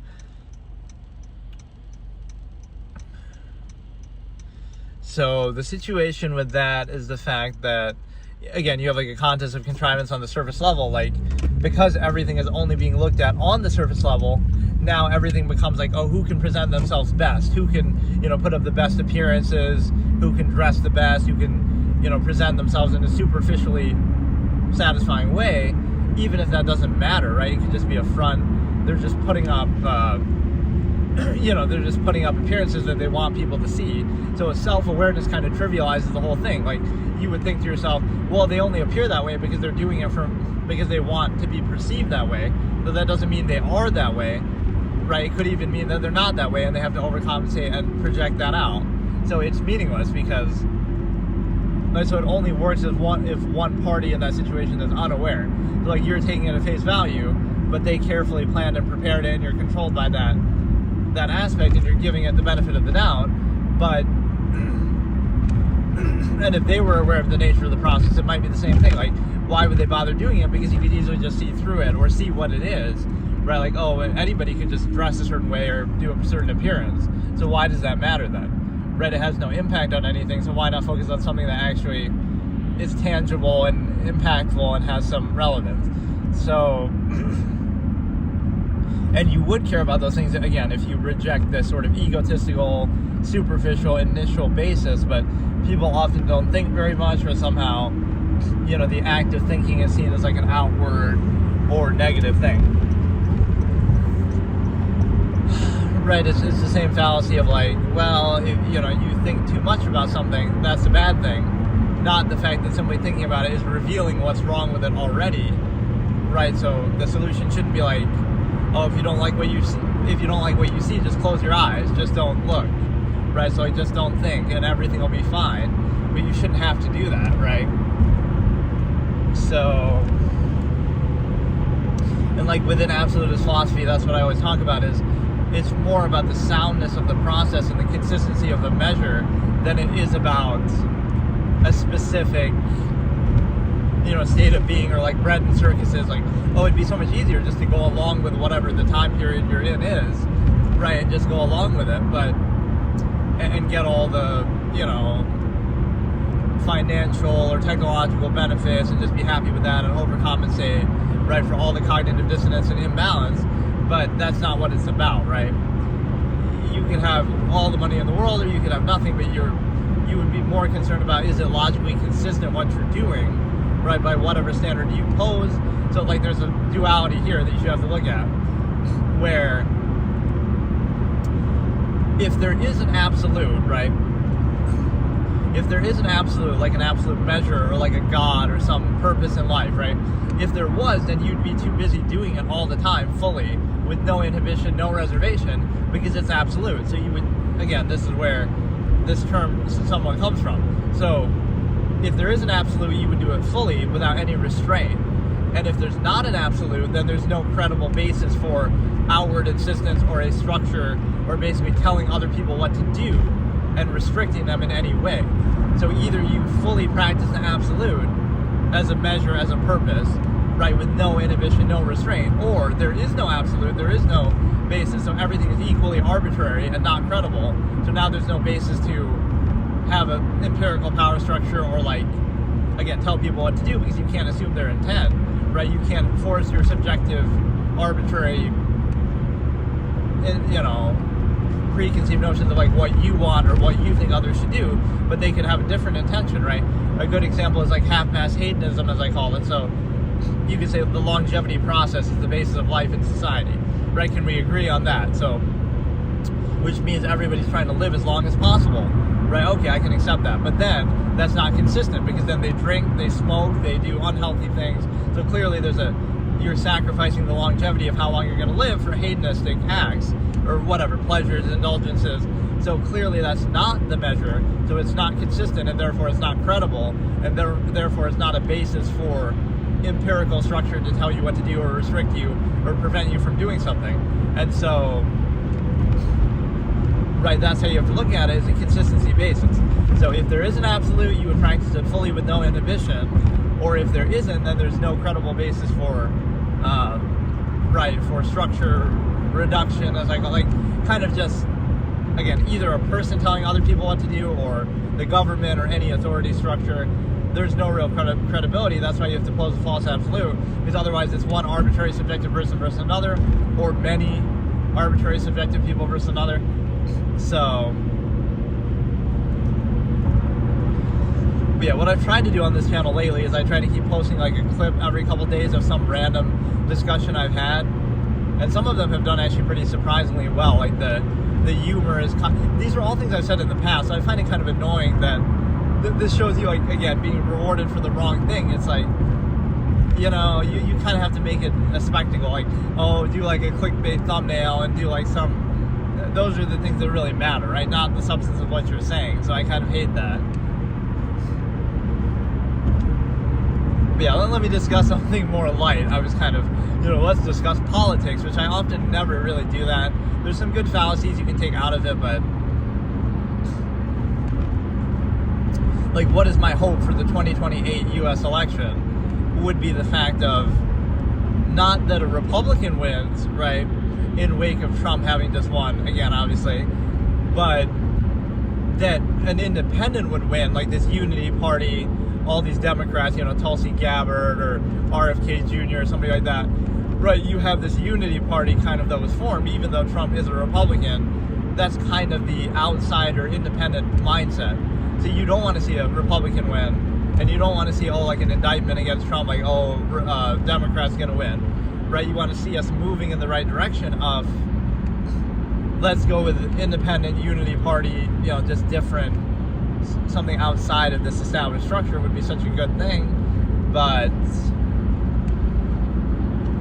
right, people can't see the big picture. So like, there could be a very nuanced reason for why people voted for Trump that people don't get in the mainstream, which is, you don't like him, he's flawed, a lot of the things people say about him negatively are true, although, to be fair, those things apply to other people too. Like Biden was very flawed, Harris is flawed, George Bush is flawed, so it doesn't, you're being kind of selective.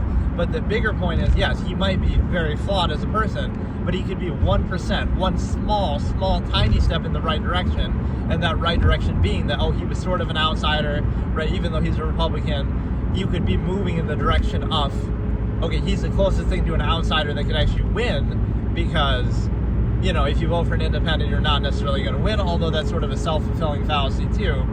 If enough people did, they could win, but everyone, it's like, everyone expects someone else to do something, so then nobody does, or in this case, everybody expects that, nobody else is going to do it, so they don't bother doing it themselves. But if everyone just did it, it would be fine, it would be enough. So like, I said that in 2020, you shouldn't necessarily have voted for Trump, but you shouldn't have voted for Biden either. So like, people hated Trump in, his 2016 to 2020, like, it's his fault that COVID happened or whatever, right?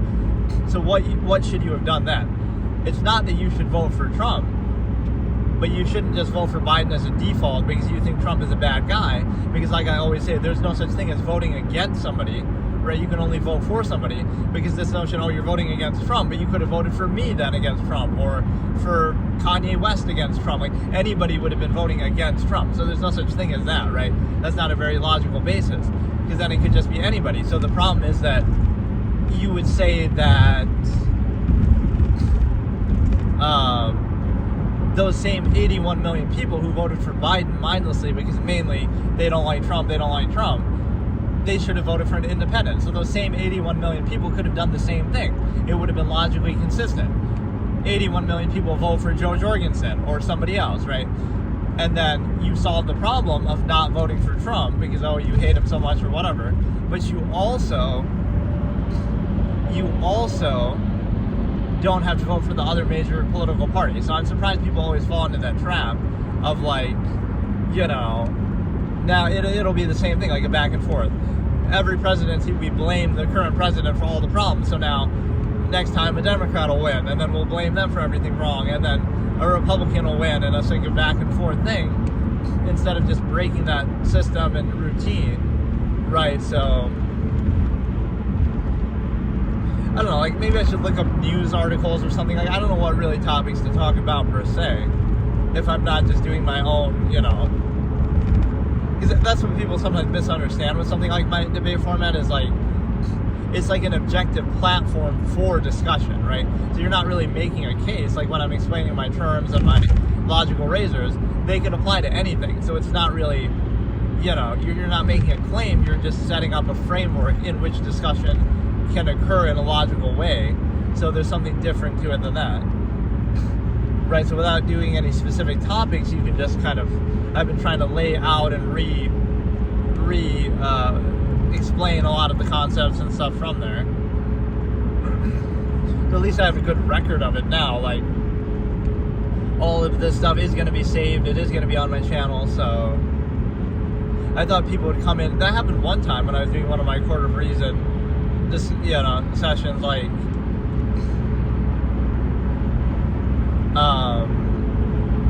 I don't know why it goes to 0 when I'm clearly looking at my own chat. I don't know if that means it's like sort of semi-crashing or what. But, like, where people came in and they started discussing politics or something, you gotta frame yourself in one false duality. Like, oh, I voted for Trump, so now tell me why. Like, there's certain channels that do that, right? Trump voter asks people why they dislike Trump, or asking Trump voters why they voted for Trump, or something like that. There's this chick with a banana phone who I always see when I'm scrolling through on YouTube, who's like taking calls. Maybe I should do that. I take calls to see what people have to say about certain topics.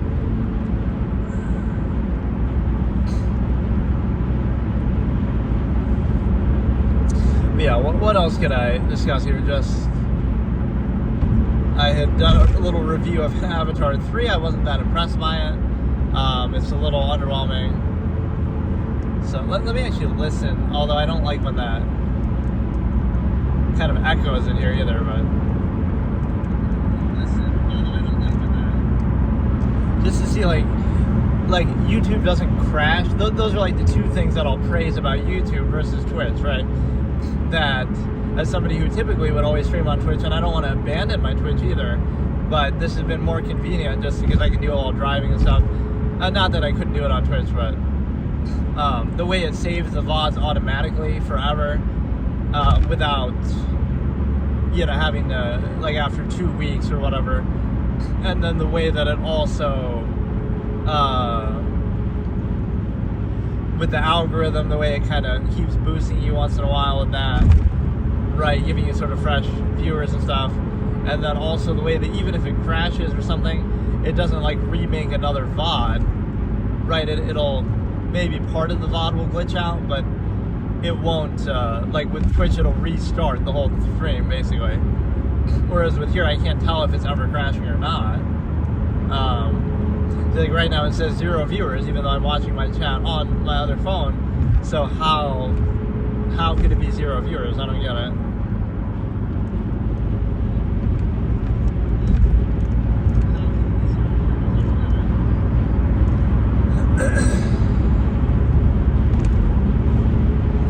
Yeah, like I could react to like a TV show or like random YouTube videos or something because I, could just do like timestamp sync basis. And so, like, I don't really even need to be watching my chat on there because it does show you on the stream itself, right, when people are talking. It's sometimes hard to read people's usernames, though, at this angle, but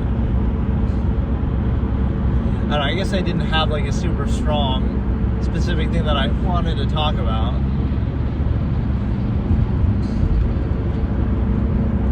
Like, let me say something. I've reviewed movies over the years. I've seen a lot, right? But I haven't seen very many TV shows. In fact, I've almost never seen a full show. I've seen probably every episode of Seinfeld. I've seen probably every episode of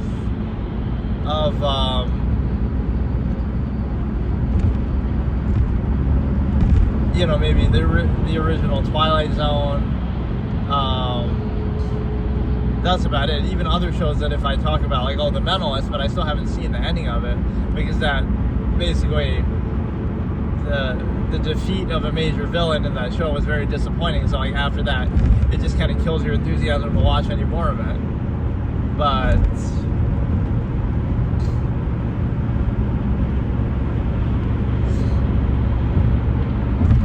yeah, I do like doing this. It's a bit convenient, and I can just kind of like, let me look at some of my YouTube suggested type stuff, like what pops up. Right, maybe there'll be some interesting topic to talk about or react to. I always like watching those trials. Like Jodi Arias' trial is pretty funny. The way that Juan is just so hyper aggressive, the prosecutor, even though he did get disbarred afterwards, which is pretty rightful, or it's really more the judge's fault, kind of letting him get away with too much. Because he does something, I discussed this earlier in one of these sessions, I think. He'll ask questions that aren't really appropriate questions, that are kind of argumentative by nature, but but the judge lets him get away with it. Like, he'll ask a question and they'll say something else, and then he asks, did I ask you that? That's not really, that's normally up to the judge to admonish them, but she basically just gets sick of it and doesn't even want to do anything. So the prosecutor, the defense isn't supposed to do that. Did I ask you blank? And normally the judge would say that, like, okay, please just answer the question. They admonish them.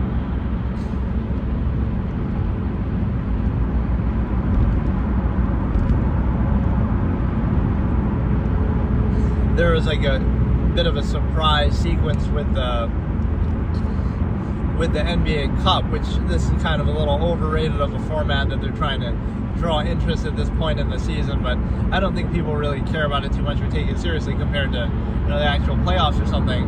But this, you know, OKC loses to the Spurs, which is a big surprise, and then you would think after that, oh, the Spurs, if they can beat OKC, they should definitely win. But then they lose to the Knicks too, so it makes you think, like, would OKC have lost to the Knicks? Probably not. So, you know, it's kind of more like a matchup-based thing. Like they just match up somewhat better, somewhat of a forced rivalry. One thing I'll say is, I don't think that they'll beat the Warriors' record. I said that earlier too. But they'll come pretty close. Like, I think they'll win maybe 70-ish. But I don't think they'll actually win 73 or 74. But I mean, they're in a very good spot. Like, Sam Presti's the real MVP because the dude has so many draft picks and stuff. And the Clippers are kind of responsible for that in a way. Right, they gave up a lot to get Paul George, which at the time I can't really blame them. Like, what they were trying to do, they could have very easily won the title in 2020. Right, in fact, they should have. They're up 3-1 on Denver. Right, I believe they would have beaten the Lakers, but I mean, they just didn't. I don't know what happened to them. So, you know, the 1 year that Kawhi's not actually hurt. Or let's discuss this topic of, like, women, like, female privilege. So there's some video of, like, this guy went to dinner with a bunch of girls, and then he dined and dashed, and he left, and the woman was sitting there having to pay for the bill. Wow, what a crazy thing. That's so wrong. Whereas if a woman does that, oh, it's just called a normal fucking date. Like, you know, you literally, oh, the man's expected to pay. That's like a baseline female privilege stimuli acme fallacy of, like, just for being a woman, you get that privilege. Like, it's such a flawed basis, but we take that for granted. So, right, that's one of the flip sides of equality. It's like you have to be, with equality comes accountability or responsibility and stuff like that too. And so,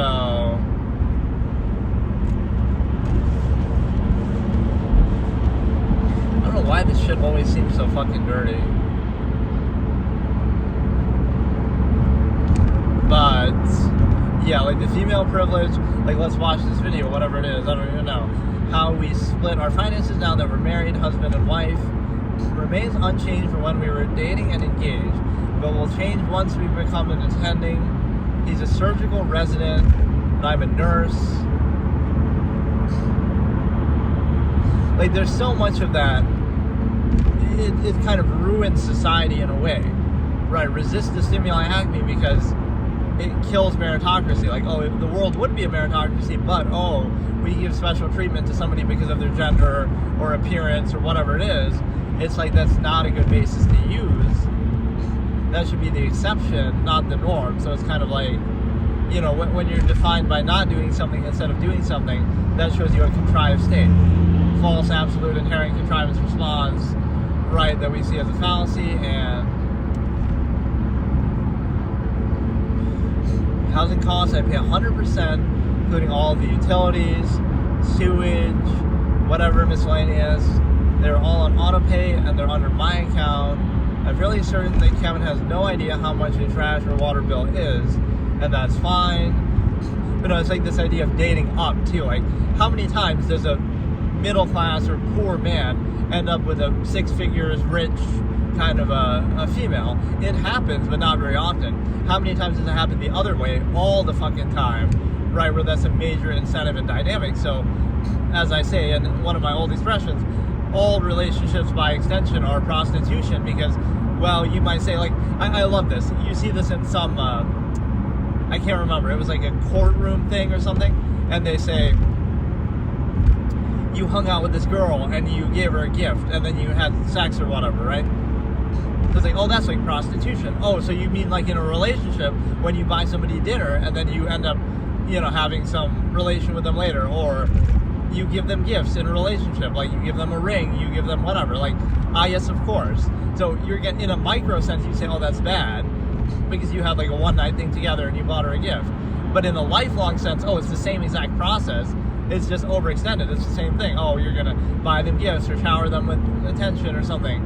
So it's a baseline fallacy of like, how about, again, like I was saying, let's separate the two.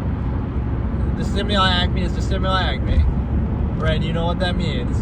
And everything else and everything else. But the two are tied together, so it creates a disingenuous incentive and basis. I don't know what the fuck the point of this video is, actually. Hotel. The point is, the guy makes more money, that's why you're together, like, we get it. That's how society works. And again, I never, like, let's attack the gold digger label, right? I don't necessarily call women gold diggers or criticize that, because it's the same thing like with OnlyFans girls. I can't blame you for being a supposed gold digger or doing OnlyFans. Why? Because the men want it or require it or allow it. So it's not your fault if they can get money for just their looks or whatever, being a trophy wife or whatever, just for who they are and how they look. I can't blame you for taking advantage of that and doing it, right? Blame the guy for playing into it and giving you money, or for, subscribing to your OnlyFans and all this kind of thing, right? So blame the audience, blame the people using it, or, again, rewarding that kind of thing. So it's like, you'll look at a guy like, oh, what a poor guy, we feel bad for him because he's with a gold digger. But it's like, why is he with them then? He doesn't have to be. So like, at what point do you have higher standards and you kind of ruin the whole thing of this privilege and this, just like this compulsory special treatment privilege. It's a very bad, and you see that in all areas, right? That's why I say the stimuli acme is preserved in this era. Like, oh, Anna Cramling in chess and Botez and all this. That's a great example. Chess is supposed to be a meritocracy, but oh no, we're going to give special treatment. Not only special titles, they get more attention. They, have these big channels. I'm not going to discredit them completely and say, oh, it's only because they're women, but there's a lot of these channels like that, right? Jules Gambit is an upcoming one. Dina, all these different ones. None of them are grandmasters. Dina is like a woman's grandmaster, but again, special title, female privilege. But like, it's no coincidence, right, that there's so many of these big streamers and content creators who are women, who aren't as high rated as any of the men who are in a similar position. So like, that's a very odd thing to, you might think it's good in the short term, in the initial basis, but in the big picture, right, we have to reject that and decide, okay, what do we really want to value? And do we want to value something on an intrinsic level, or do we want to appeal to cult of personality, stimuli acme, right, this kind of thing that has nothing to do with it? And I don't, it shows you like people are easy to be controlled when they're not at peace with something. So again, people aren't at peace with the stimuli acme, they're not aware of the nature of the process, they don't treat it like what it is, they're not free, they're inhibited constantly, constant contrivance, right, all these fallacies, false absolute, to value, specify, control. So that means something else. That means that because you're not at peace with it, you're not at peace with your own natural body, and oh, it's a big deal, we have to hide from it, we have to censor it, right? You're not at peace with it, so now you're going to have what I call repression leads to obsession. You're going to obsess over it, and it leads to these kind of things that have nothing to do with it, right? It's one thing, okay, you're obsessed with it, so then deal with it directly, like, okay, you have a wife, you have a girlfriend, you have whatever, right? Deal with it like that, or not in the specified structure, reduced sense, but do what you got to do. But don't build up this thing like where we subvert meritocracy and, oh, because of the stimuli acme in like a repressive sense, we're going to reward things that have nothing to do with it. And this is how we get Botez and Anna Cramling and all that. Like, I'm not hating on them, I'm just saying it represents there's no other way to explain it. You explain to me how a 1,700 FIDE player, like, that could literally be me in a couple months, like, if I study or something, like, fucking a 1,700 FIDE player, only, like, top 25 or 30,000 in the world, if even that, right? How are you that famous? Again, your sister in a way, but, like, we know what it's about. Like, and again, I'm not blaming you for that. You blame the audience again for rewarding it, but there's something wrong with that picture, right? We're rewarding the wrong things in society.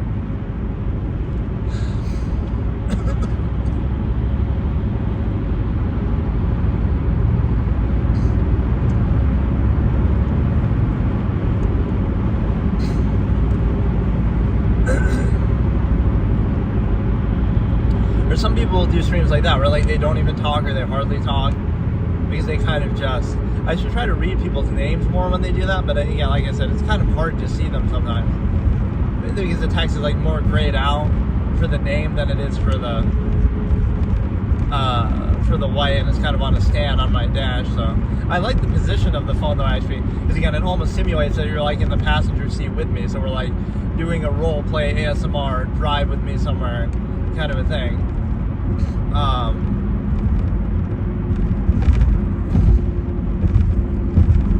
I don't know, I guess I just didn't really have a topic, so I'm just kind of scrolling through my YouTube stuff and using that as a baseline. But yeah, it's like this bad taste and bad faith type of thing. You know, it's like you don't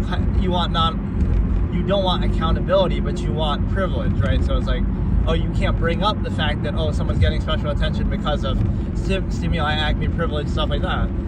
But they still want the privilege, and if they don't get it, they'll be surprised or whatever. So like, so they'll exploit it, they'll play into it, like, oh, they know what they're doing, they're doing something deliberately.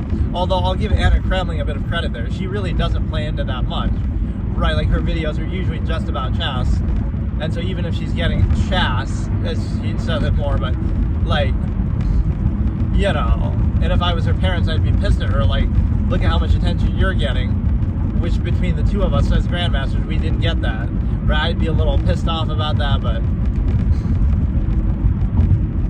like people who actually put in the work, who actually, you know, did something special. So again, that's where society folds on itself. You're gonna reward the wrong things, and that's why you can look back at that in the basic sense, right? It's like a line from Hollow Knight where he says, oh, they had their fruit. I love that line so much. It's like the hunter thing or whatever. He's like some entity that keeps giving you advice or whatever. So he says, you have like this glossary of different characters and enemies and stuff. So he says, they had their food brought to them, like this advanced civilization. They had their food brought to them. That's why their society fell, because they didn't know how to hunt or fend for themselves, right? When shit hits the fan and stuff like that. So they had their food brought to them. Like today, oh, you use your little DoorDash, or you go to the supermarket, right? You don't know how to fend for yourself kind of thing. But, so it's the same thing here. Like, you'll look back on that. Society fell and meritocracy died because the Botez sisters had a big following on chess. And you might think, what does that have to do with anything? But it actually has everything to do with it, because if you can subvert meritocracy in such a pure way as in chess, where that's what it's based on, it's a very measurable game, then how can you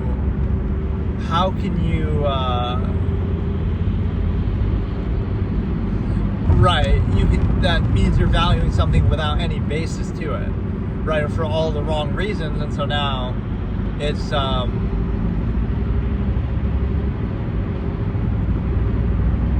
just a subversive way of doing things.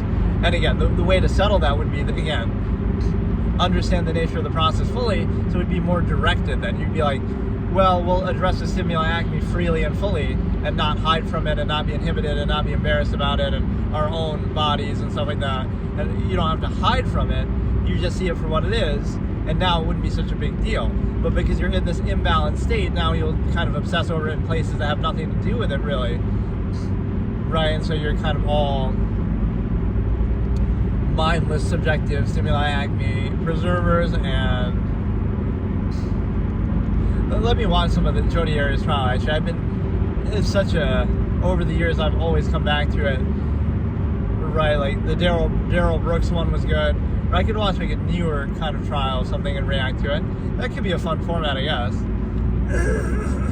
Like I'll just react to current court cases going on and stuff like that. I'm always like a proponent of the media stuff being delayed a bit. Like they shouldn't show it live, because it does turn into a bit of a circus. Like Juan was even playing into that, where he's kind of playing for the cameras and stuff on, I don't know, it happens like very scripted almost, like not that they're necessarily bots, but yeah, I think people like the visual aspect of this at least, right? It gives you some sort of IRL thing. Even if I won't do face cam, I'll do this.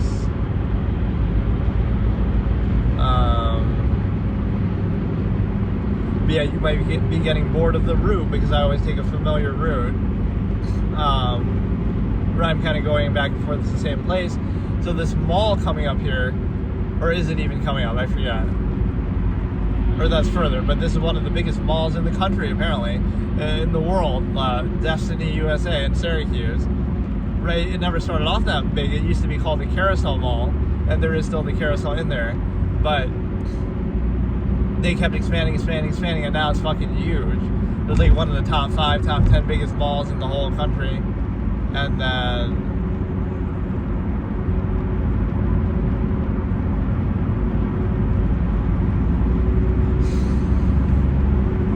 you always hear about like rowdy things happening or crimes being committed there almost or something. I don't know, like it's kind of a rowdy crowd. Or I just always like to go there for the pretzels. Right, I like the fact that, like, I hate that there's none of those around anywhere else, that Auntie Anne's pretzel thing. It's like I have that weird thing with food. Okay, let me psychoanalyze myself. So I love the bread pretzels, like the Auntie Anne type stuff, but I hate the hard ones, like Snyder's or whatever. And so, but like in a basic sense, let me analyze myself from a food eating perspective. I have a very minimalistic way. Like I like 1 ingredient or 2 ingredients, like something simple, like just plain chicken with no sauce a lot of the time, or, you know, just pizza with no toppings, or, you know, kind of simple ingredients like that. And so what happens is, that shows like a minimalistic ideation, even though I'm lazy and I get fast food and I don't cook, but it shows you like kind of a mindset that you don't really want too many flavors or too many things. You want to appreciate in full, right, a smaller number of things. It is like a life philosophy. You want fewer things, but you want to appreciate them more fully instead of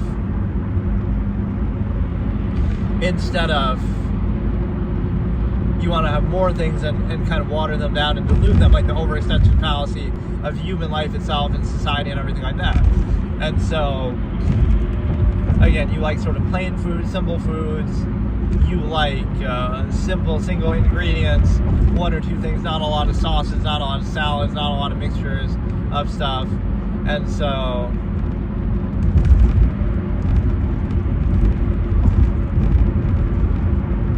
I thought somebody would come in though and challenge me with some sort of controversial thing or question or whatever.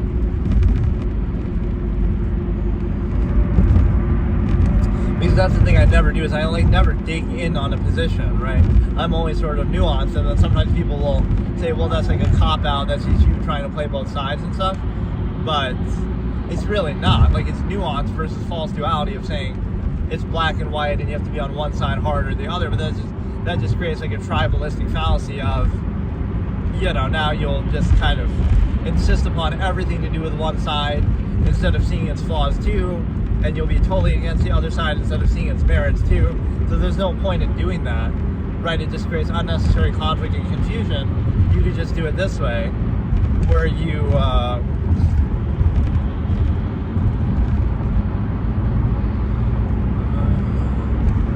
you know, where you see the nuance in between. So even if it seems like now that makes the world a little bit more confusing and not a sure thing, but would you rather have a false certainty or uncertainty, right? That goes back to the unwillingness to be puzzled concept that we talked about, that you have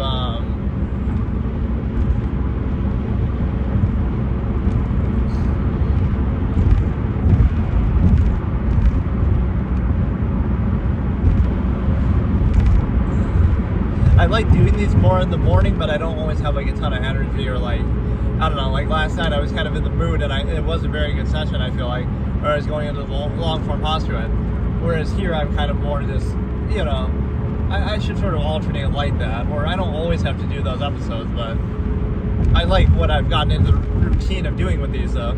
This is actually a fun, enjoyable way to do stuff.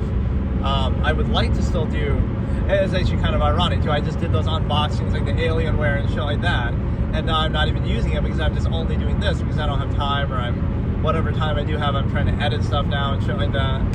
So,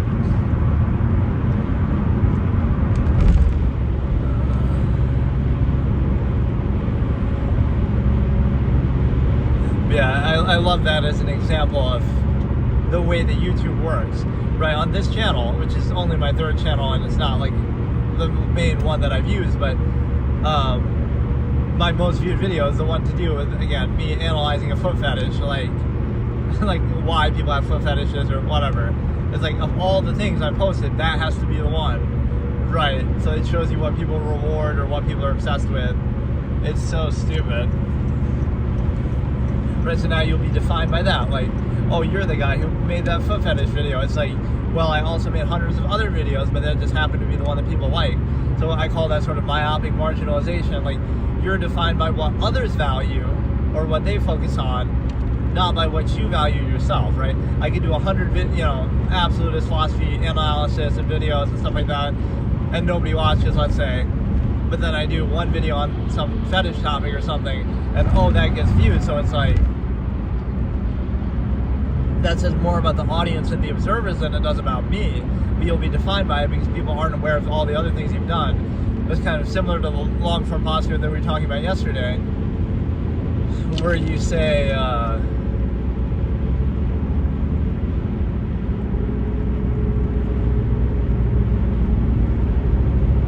if you've discussed and considered every topic in existence, how can you be defined and labeled by just one of them? But let's see what the most viewed. This channel is Kroger Queen 123, which even has Jodi Arias as like the channel art. But the most viewed one is Juan Martinez's closing statement. Let's watch part of that, which I had already watched before apparently. That trial is interesting that manner of the crime is interesting because she could have done the same thing, and this is what I hate to sometimes recognize, right? It's sometimes like how the media treats it with race or something. You'll get so much coverage if if somebody of one race kills another race, it'll be turned into a whole story, even if that's not really anything relevant to the crime, right? Oh, it'll be a hate crime. Like, oh yes, of course, I thought most crimes were committed out of love, right? Like, if you kill somebody, whether it be because of race or not, or different races involved, you kill somebody, like, if you're killing somebody, you probably don't like them, you probably hate them. So that term is even just stupid in itself, as if all crimes and violence aren't committed out of hate. But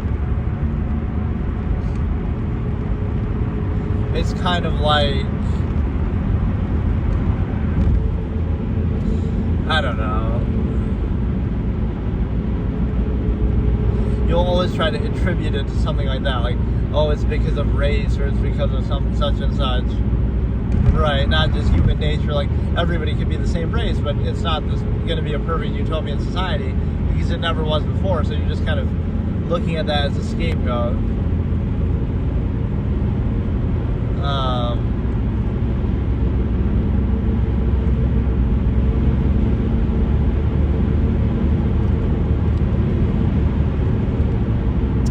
What was I saying? Like, the way that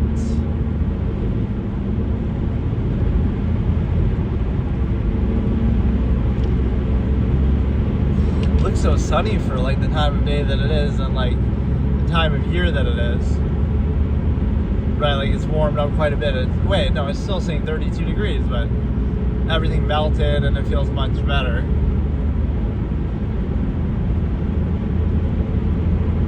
Right, for mid-December, so it's like we're gonna get a ton of snow, and then as soon as it's gonna be Christmas, now we won't get a white Christmas. That's the only time you do want snow. But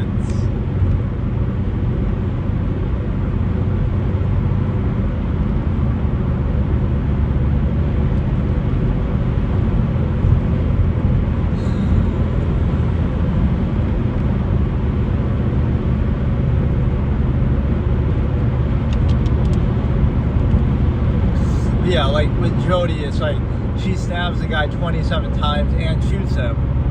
And so if she had only, let's say she only stabbed him once, would it have gotten as much attention? No, you would have never heard about it. She would have still, probably gotten caught and arrested and go to jail, but it wouldn't have been as much of a media spectacle. So people are more fixated on the manner in which the crime was committed than the crime itself. It's still the same thing. One person died, despite how cruel it might have been. So, let's compare that. You'll hear about this trial where she killed one person in a very brutal way, but you won't hear about cases where multiple people are killed. So what would you rather have? Again, they're both horrible, and I'm not trying to compare it, but somebody stabs two people one time each and kills them with the one stab. And then somebody else does what she does. She stabs one person 27 times and really maims them. So they're both bad, but in one case one person died, in the other case 2 people died. So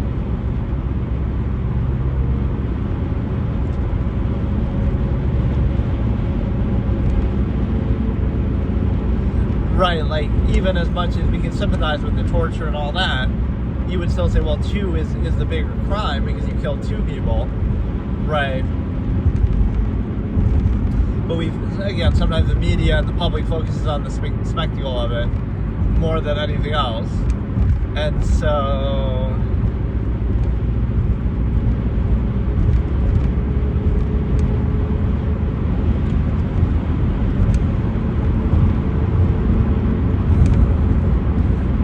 the actual gameplay series I was trying to do was my Chess Up series, but I can't quite bring myself to do that. And I was going to try to do Skyrim VR this year, but I guess because I do my Skyrim Christmas special, but I don't think I even have the energy to bother with that. I'll just probably do a regular session of it, because I've gotten too many things recently that I've set up, and I don't think I'd have to get a VR thing just for it.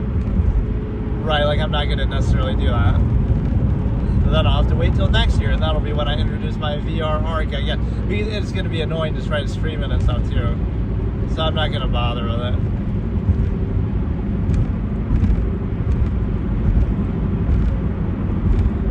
Right, but I always said that rule that, I can only play Skyrim on Christmas, just for whatever reason, because it's a snowy kind of game and setting, and it's but yeah, let's look at one last concept here. Everything will be attributed to something specific. You must want something, or it's if you're unconditional, that'll be projected that you want something, but you're just not good enough at getting it, or something like that, right? Not that you just don't want anything, therefore you don't need the performative aspects to achieve it. And then you also have the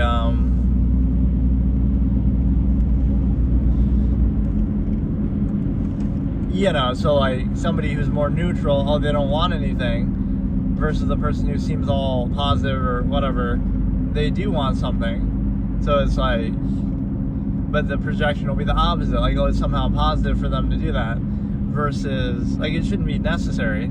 Let's turn it into a sound process that speaks for itself, and you shouldn't need to overcompensate with social contrivance or undue emphasis or whatever the case may be. And so,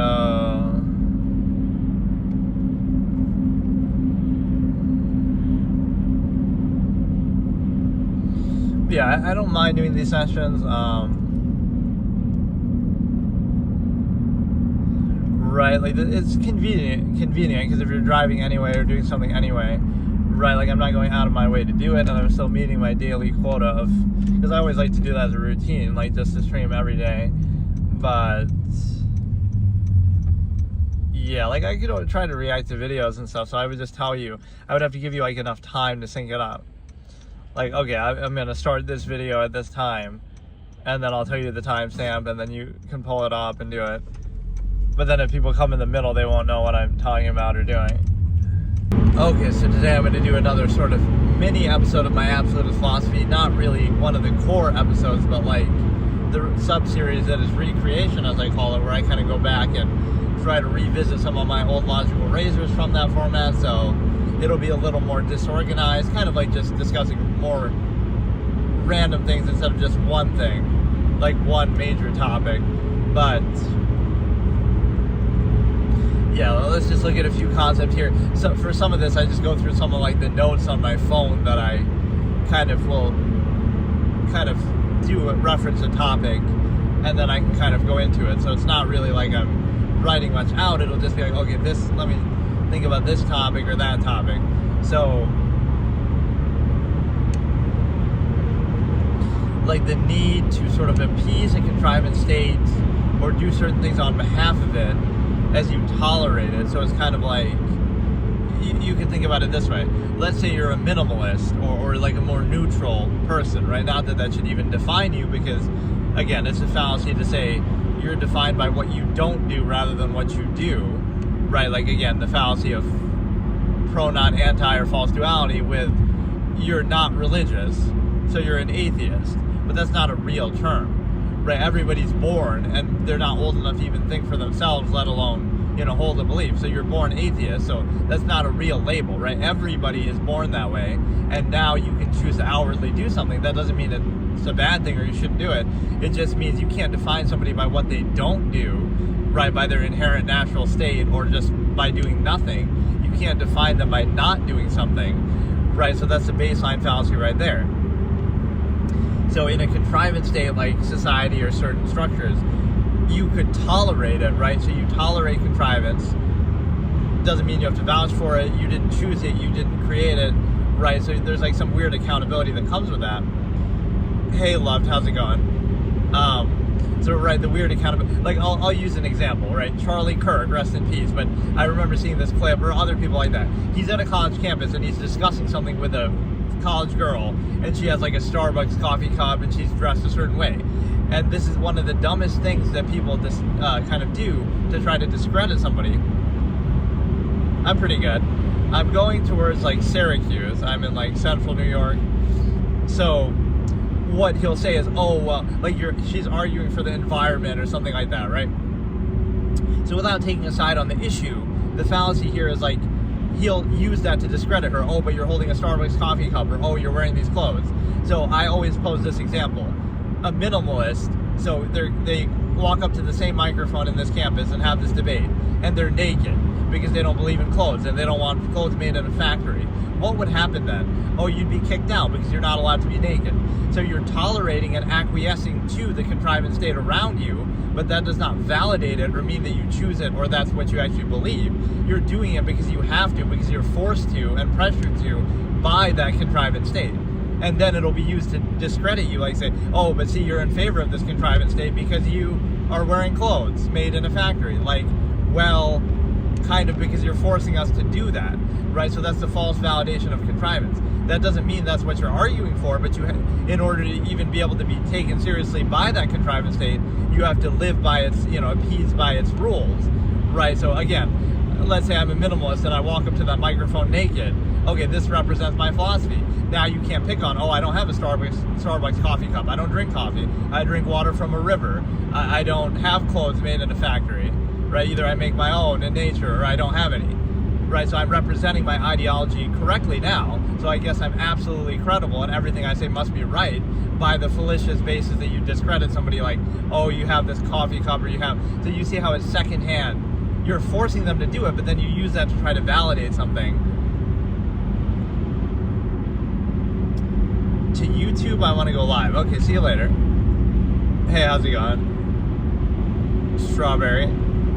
But yeah, that's one of the most triggering sort of fallacies that I tend to, because you're trying to discredit somebody as they're subject to contrivance. So what the absolutist does here is, yes, they take the challenge. You're right. An individual, a single individual, I don't know what he was saying, please. Like why he's saying please, but so a single individual, right, from the absolutist perspective, you're right. You should be, you don't choose to be born, you don't choose where you're born, you don't choose your family, or crash into the side. What side? It might look like that because you're looking from like the passenger view, but right, so you're looking more on one side, but no, I've never gotten a crash my whole life. I've never gotten a ticket. I'm a very safe driver, even if sometimes I'm a little overly cautious, but You're joking, probably. But I mean, hey, if it did happen, then I guess that's good for content, right? We'd get to have whatever does happen, right? That'll be like a real life permanent challenge. Try not to die while driving, or try not to get in a crash, or try not to get a ticket. And if I did, like, we'll make it a challenge. If any of those things ever happen, I have to donate $1,000 to charity or some shit. 6, 7. We've gotten this a couple times, and I did actually react to that song and watch that song for the first time. And what's funny with the song, though, is that he doesn't actually do that motion too much. Or when he does the motion, he doesn't even say 6, 7. He says 6, 7 at a different time in the song, and then he makes that motion at a different time. Like, it's not even directly associated the way that people do it. Hey, how's it going, Catch? And happy Hanukkah, sure.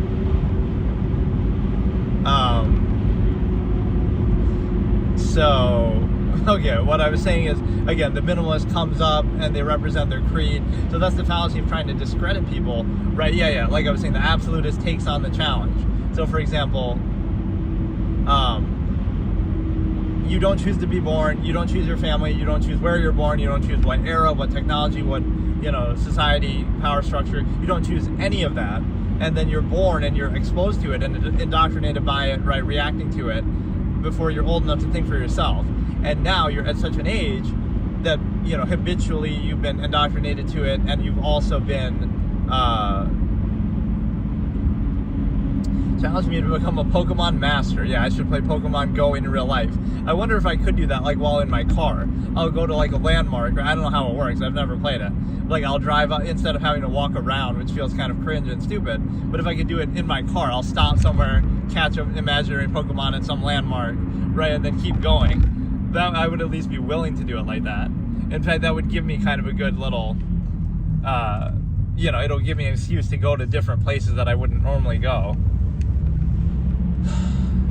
But yeah, what you're doing is you're taking that challenge on. Despite all that indoctrination and non-choice reaction, you've been created by it. Everything around you is monopolized. Nature itself is monopolized by major corporations, the government, and other people that, like, oh, if you try to pick berries, it'll be on somebody's land and you're stealing and you'll be arrested.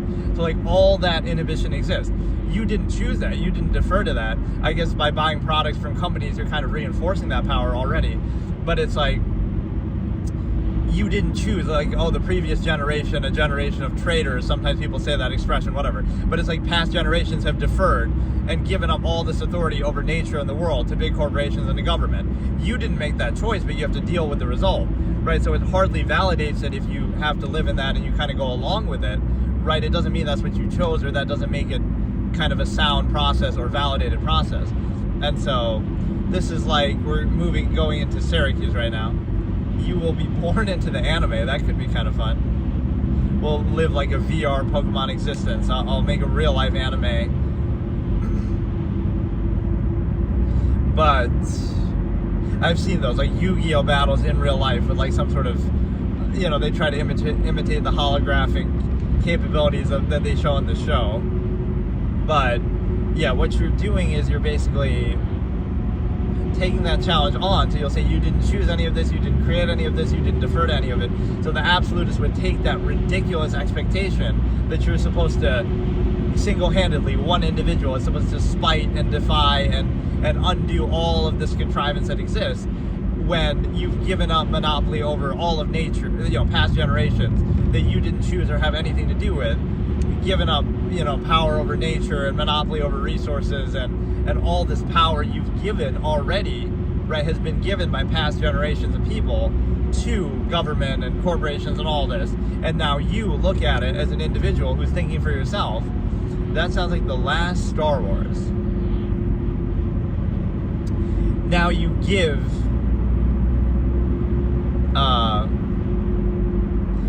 now you think finally you're old enough to think for yourself after being created and exposed to this process, and now you say what? Oh, that somehow validates it, the things that you didn't choose, or somehow right, that's somehow your fault, or now you take on the challenge yourself. Yes, you single-handedly, as one individual who's able to now think for yourself when you're of age, old enough to think for yourself, you have to deal with that, right? You have to, if you don't like it, just go live in the woods, but then, oh, that'll be somebody else's land and this and that, or, you're supposed to go against it all yourself, right? Which, again, sounds ridiculous, and it isn't practical, but that would be still, somehow be a minimalist and starve out corporations. Finn was the challenge. Oh, something about Star Wars. I haven't seen those Star Wars movies even. I just know everybody hates them. But be a minimalist, starve out corporations, and you're not even doing it in a negative way, like anti. You're doing it in a neutral sense, like just reset everything and then decide for yourself instead of just going along with what's already established, right? By like all these past generations of traders. So like thousands of years of human control and psychology and dominance by governments and corporations and all this empirical authority that's established. You're supposed to go against that single-handedly and just deal with it. If you have some other view or a neutral view, inherent view, right, that would be really stupid, because that is what an absolutist would do, right, based on the subjective philosophy. But it's a disingenuous way to look at it, right? The person comes up to the microphone in a society that they're forced to acquiesce to certain things, again, like wearing clothing or whatever, and then you define them by that or discredit them by that or use that to validate. So that's what I call closed structure contrivance. It requires you to do something to be a part of it, and then it uses the fact that you do that thing that it requires to validate itself. See, you're doing that thing, so that must mean you agree, or that must mean you are part of it, desire it deliberately, right? That validates it. Why else would you do it? Oh, you're doing it because if you don't do it, you'll be defined by not doing it, and you'll be shamed for it, or you'll be ostracized from it, right? So it's kind of like, it's closed structure because it only allows people within it that acquiesce to it. And so if you don't acquiesce to it, you'll be kept out of it, or you'll be used as an example to reinforce it all the same, right? So if you see something that's in line with your contrivance state, that's positive reinforcement. But even if you see something that contradicts it or is outside of it, right, you'll use that still to reinforce it by saying, oh, you'll portray that negatively in public shame or make a spectacle. So even something that would contradict it or that is free of it would have to be ridiculed. A good example is open relationships, right? Somebody who's in an open relationship doesn't need to say anything. They're just minding their own business, doing their own thing, and they could be perfectly happy and it works out just fine. But society has to look at that and condemn it and say, oh, they never work, even though more than 50% of marriages in single partner relationships end in divorce anyway. So is that the definition of working? Like, those don't work either, so I guess we should discredit them, right? But the thing is, society has the incentive to condemn something like the open relationship. Why?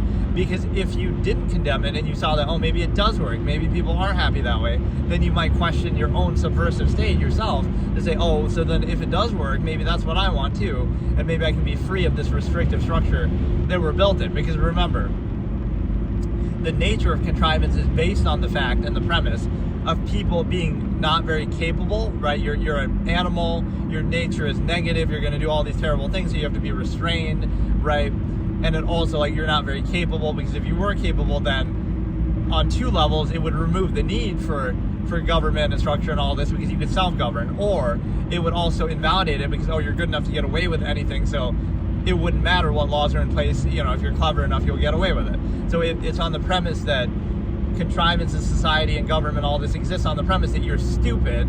You're a stupid animal that needs to be trained and tamed and contained because you can't control yourself, and you also lack any capability or will or skill or ability or anything. Because if either of those were true, then it wouldn't work, or it wouldn't have any effect, or it wouldn't be necessary. There's like the false premise of like a positive view of people, right? Oh, people are so good and I believe in the goodness of people. Okay, I could say this kind of mockingly. Like, a character is standing on their principle. They'll say, I believe in the goodness of people. Meanwhile, you're so cynical. So then the cynical person would say back, okay, I'll accept your premise. Believe in the goodness of people. So let's get rid of government and let's get rid of laws because we believe in the goodness of people. So now we don't need courts and laws and indoctrination and this and that. So now everything should be fine, right? If you believe in the goodness of people, let's put it to the test, right? And then, you realize the premise of having all those things is that you don't believe in the goodness of people. You assume the worst of people. You recognize their nature. And it's kind of a false inherent contrivance response thing too.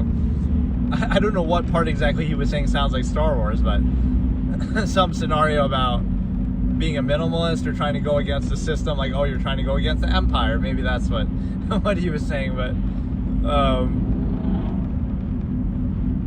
yeah, like the absolutists would take that challenge. And I had some kind of lines like that I would even say myself, right? Like trying to dramatize, like, it's no matter what, it's my fault for not adequately educating people, or it's my fault for not, no matter what, even though it's the flaw of a contrivance state, right? And I could point that, it doesn't matter. It's my fault for not accounting for it. It's my fault for not, telling people, opening their eyes to some contradiction, right? You can't expect that of people, but then again, everybody is capable of it. And it's the same objective mindset. Like, it's not about me, right? The argument is never, this is what objectivity is all about.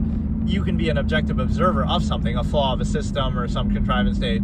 It doesn't mean that, again, to be aware of it is not to be above it. It doesn't mean that you're saying, oh, you should be like me, or, oh, look, follow my example. That's not what you're saying, right? You're observing some flaw or some nature of the process, so you can be a vessel of ideas, as I say, or a vessel of objective thought that anybody can be, right? Anybody can think anything and observe anything and be self-aware. So, right, the argument isn't that, oh, you should be like me and I'm perfect and I'm the model example, and so that's why you should listen to me and be like me, right? That doesn't work, because everybody could be discredited. And again, that's what happens in society. It becomes like a contest of appearances and contrivance. Like, who can put up the best appearance to seem like they're so perfect, or therefore that makes them credible. But if you dug any deeper, you'd realize they have flaws too. They just curate the image and keep, that's what the media does. It'll curate their image perfectly and only show you what they want to see and blah, blah, blah. So,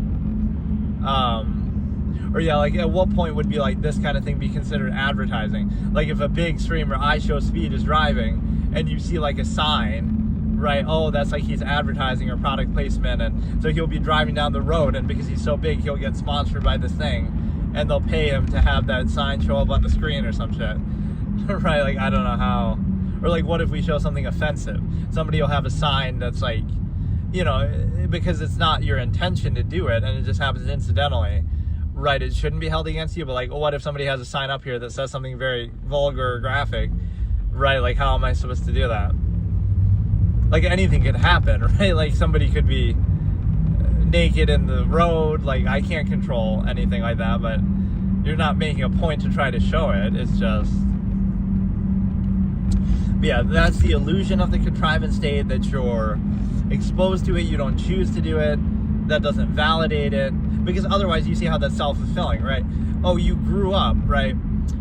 You didn't choose to be born, you didn't choose your parents, you didn't choose where, when, what time period, anything like that. So if that validates your parents, like, oh, that makes your parents right, or that makes your parents, you somehow deferential to your parents, then they would always be right no matter what, right, 100% of the time. So that's not a very sound process. There should be some accountability. The same thing with society and a contrivance state too, is like, so if you're born in World War II Germany, you can't question that society because you grew up in it and you were raised by it, and oh, look, you benefited from it. So I guess you can't question it then, right? And just let it happen. Same thing with like China. Oh, you benefit from modern technology and you grew up in this and you're so entitled, right? So having standards is being entitled because, oh, you benefited from this, but like, it's the most disingenuous thing. And this is why I talk about the stimuli acme so much. This is the absolutist thing. Don't have kids, just period. Just don't have kids. That's not even a take or an opinion. Like, that's the absolutist way. Don't have kids. Because if you're going to use it as an excuse, you're going to use it to validate something, you're going to hold them back to try to validate yourself, you're going to try to, again, you'll feel gratified, self-righteous about it, you'll feel, again, use it as an excuse or some other reason, or hold it over their head, like, oh, well, we raised you, so therefore you have to do what we say, or you owe us something. If you're going to do it like that, then don't have kids, right? Don't hold it over their head that they relied on you when they were young. You're the one who chose to have them, so have some accountability. And if you're going to make it like that, it's a big deal. Well, if it was such a big deal to take care of them, then don't have them, right? But then, oh no, you'll hold it over their head that like, oh, you owe us something, or we did all this for you, like we're doing something heroic, instead of just, we're animals, they couldn't control our sexual urges and we couldn't use a condom, so then we have a kid. Like, don't try to romanticize it too much, like, oh, you're doing them a favor by raising them. Like, no, you had them, you chose to have them. And then the other side of it is, again, you have to vouch for the state if you're going to preserve it through the stimuli acme, which means, It basically means that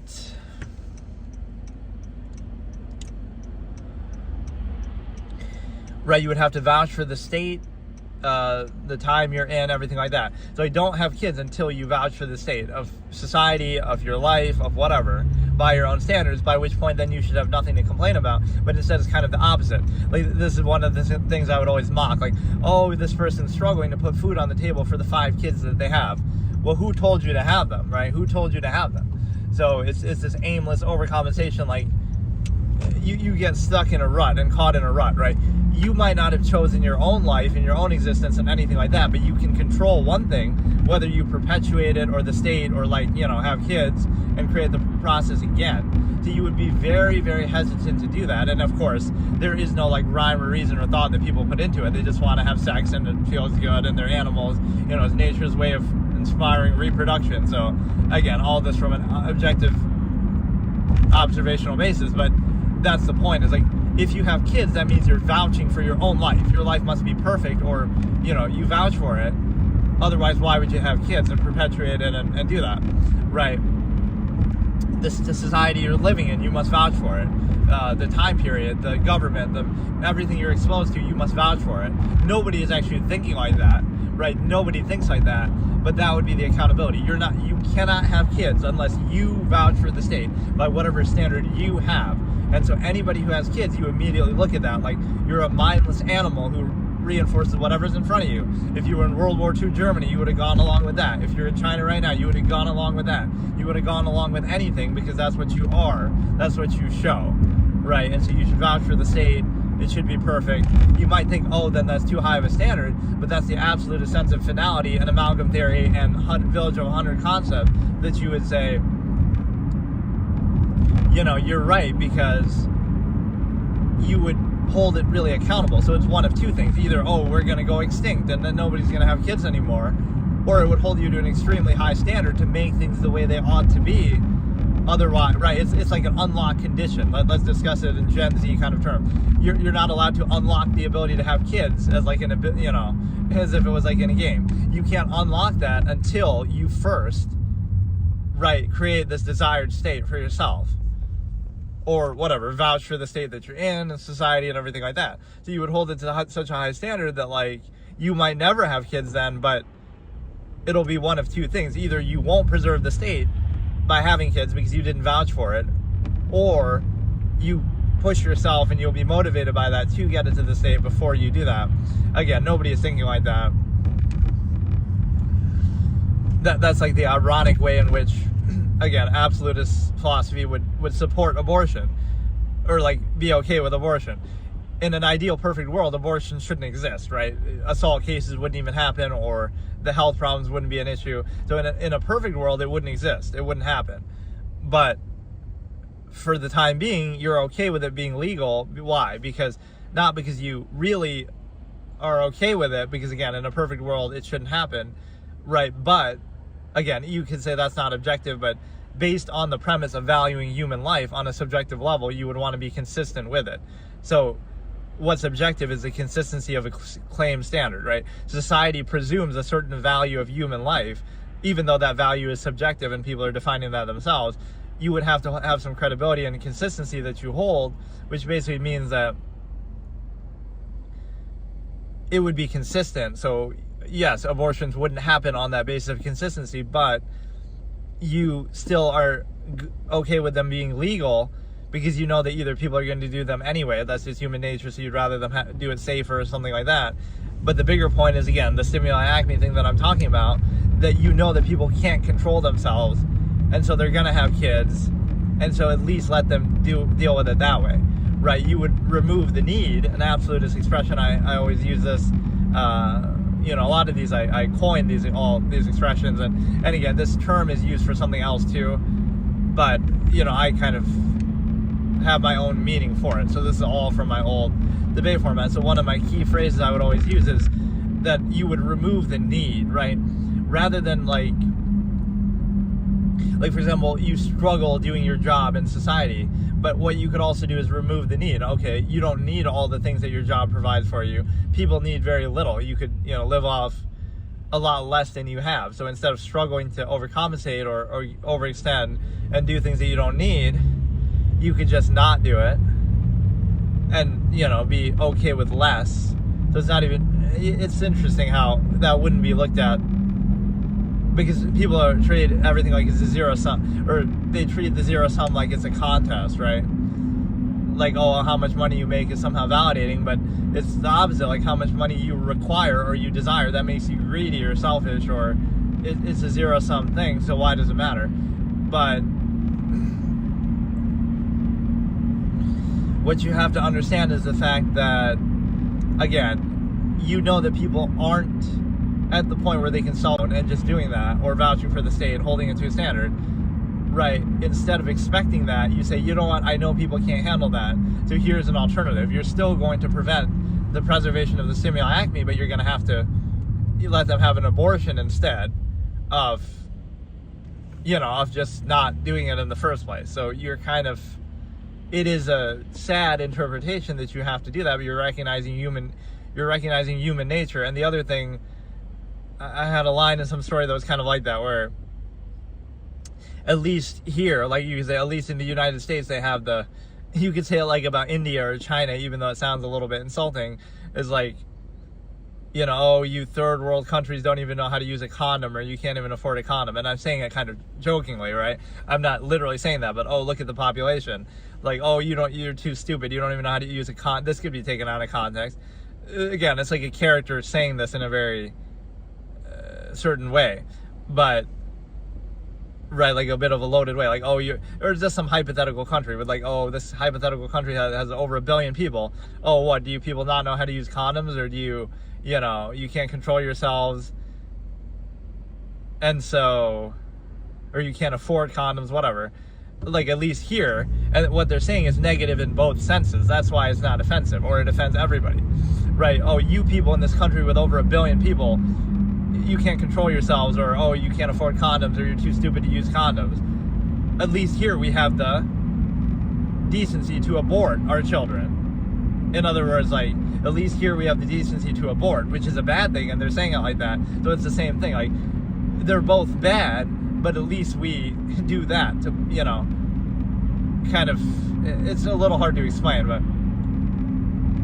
right, you don't know how to use condoms and all this. At least we have the decency to abort after we do something that we didn't intend to do, or that we're not really in control of, or that we're, you know, doing kind of recklessly and flippantly. So at least they have the decency to abort. Okay, so here I'm going to do part 2 of my little logical razor fiesta, and it's going to be, you know, just kind of random things. So let's look at the false inherent contrivance response concept, which I've discussed many, many times before, and it's a very key intrinsic part of my whole absolutist philosophy kind of format and everything in those debates because the framing of something is always kind of biased or preconceived, right? Whatever the discussion is or topic, right? So in a very direct, obvious sense, you can look at it this way. I always say that there are no rights, only restrictions. So when you look at something like, oh, let's look at gun control or something like that, right? People always try to frame it like, why do you need this thing? Not why don't you need it, or why shouldn't you have it? So maybe that's not even the best example, but the discussions are always, everything is always framed like, why do you need to do blank, or why do you need to have blank, and oh, you must be so entitled, or you're so, you know, you're expecting this. Not the opposite, where, again, if the world was a village of 100, then everything is your, you know, the world is your oyster. There's plenty for everybody. You don't need to justify having something. You would need to justify not having it. So this is why the stimuli acme is the core enemy of the absolutist. There's no way to argue against that premise, because the only reason why anything is ever subverted is because of the number of people, or because of the deference to unqualified empirical authority, right? Like, where they're just sucking it dry and you're letting them do it, and you're just letting yourself be reduced to a pawn. So this is where the absolutist comes in with the value for human potential and ability. You're not so lowly that you wouldn't be able to take for yourself whatever you want and do what you want. the only reason why you're reduced to that state is because that's how society wants you to be, a good little consumer and a drone and all of this. So you may think it's what you want, or it's a good thing, or that's what defines you, but it's no coincidence, right? Anything mass-produced suffers inequality for it, and that implies to human life itself. So when people flippantly keep doing this and preserving the stimuli acme, like I say, there is a contradiction with that. So the problem is that, or it's not even a contradiction, it's just a lack of a standard or value. People are just mindlessly doing it with no plan or no thought or nothing, right? It's just random. So there's some lacking basis here, because what you have is the understanding that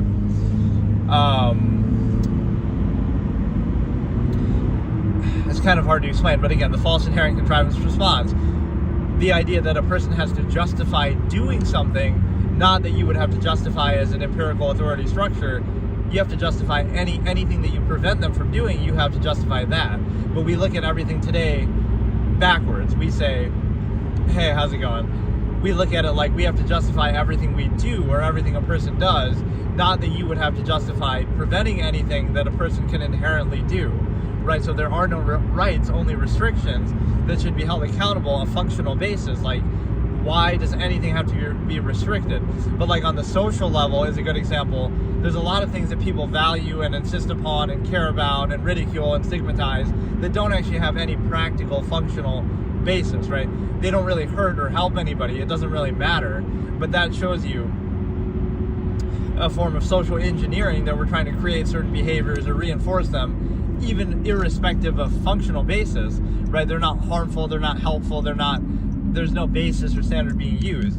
It's just merely, you're just doing it because of you're either used to it or you're exposed to it, or it helps to reinforce a certain sort of, it reinforces like the society that's already in place, assuming that things are the way they are because that's the way they're meant to be, without any critical thought put into it. So whatever empirical structure is put in place, you're going to reinforce it and act like that's your own idea, or that's what you want, or that's the best thing, even without any real accountable basis to it, right? Any criteria that's being used. So you'll ridicule something just because you're unfamiliar with it, and because it frees you from that narrow way of thinking that you're exposed to. But if you look at it from a perspective that, yeah, or that's like one funny thing that comes with these IRL streams. I can just imagine, like, if I was a big streamer, people in chat could be saying F the police every time we see the police. Not that I'm saying that, but it would be the kind of trope that the whole IRL thing does, right? Or whatever. Whenever you see an ice cream truck, they'll make some joke about that. That's the kind of stupid level that like Twitch chat would operate at. Of course, YouTube chat is surely much better than that. Much better than that. Hey, how's it going? So you could play all these little mini games, right? Like people always try to guess where I'm going. It seems like a lot of people don't know. Well, I mean, you wouldn't really know just by this, right? Like where I am. Hey, Akira, how's it going? Pretty good. Right, it'd be interesting. Like I should try to find the most obscure location ever and see like if anybody can guess it. But you got to somehow not go to anywhere where there's a lot of signs. Hey, Glenn, how's it going? Right, like, this is like a middle tier, like on a 1 to 3 star basis. If you were in like New York City, obviously everybody's gonna know it. But if you're in like some really obscure place, nobody's gonna know it. This is like kind of obscure, like not everybody's gonna know it. But Syracuse is still a well-known big city, so it shouldn't be that hard to guess if you're somewhat familiar with the state. But yeah, I thought I did. Glenn, right? How's it going? So, yeah, what I was saying is the false inherent contrivance response. It's a very basic concept that shows you there is no, like, specific argument being made in a lot of these discussions or any sort of preconceived conclusion. It's like, look at reality or look at society as, like, everything that we say in response to reality, not because it is reality. Right, so this is the fallacy that people often apply to morality, for example, right? They'll say, oh, morality is objective or absolute or inherent, right? Any of those words. This conversation always bugs me because it's, oh, Glenn, sorry, maybe I can't read. I can't always see those things. I hate that they do that, actually. Like, the way that the message is typed out is white and it's clear, but the way that they type, the way it shows the usernames is sometimes a little kind of gray and less clear. But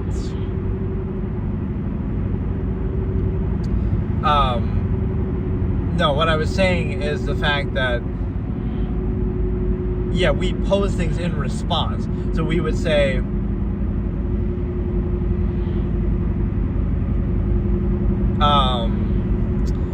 right, like morality is a great example. Is it inherent, objective, or absolute? Well, I guess if it wasn't, we wouldn't have to do anything about it. We would just let it speak for itself, and, again, it would be like a fact of life, like the laws of nature, like having to breathe oxygen, whatever, right? It wouldn't need any sort of subjective human enforcement. So one of the good examples of that is the simple fact that you have,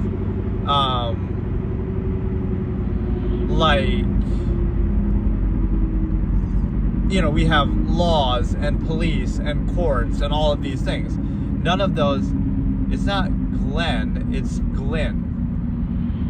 Okay.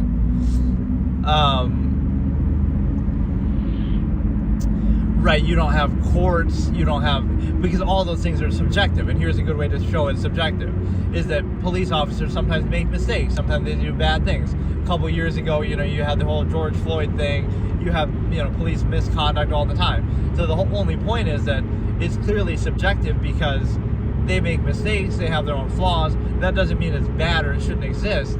It just means that it's subjective. It comes down to human interpretation and action, right? So that's why we have police, that's why we have courts of law with subjective judges and lawyers and, subjective lawmakers who are elected by subjective voters, right? So none of those things are absolute, right, or objective. They're just man-made. They change over time throughout history, from one society to the next, from one era to the next, from one country to the next, even in the modern day, right? So even things we'd be self-righteous about, like, oh, that's just wrong, we would say in our society, a different country might have a totally different law. So that doesn't make them right and you wrong, or vice versa. It's just like, it's clearly subjective, because tomorrow, if a law changes, now what does that mean? Does it mean we were objectively wrong before and we're objectively right now? Or like World War II Germany, it might have been against the law to do something that would have been good, but by our standards. So at one point in history, slavery was upheld by the law, or it was illegal to free slaves. So like, you can't take that as an absolute basis. You have to realize it must be subjective, because people have been able to do some things that we would subjectively disagree with, right? That doesn't make them right when they were doing it, or when it was enshrined in law.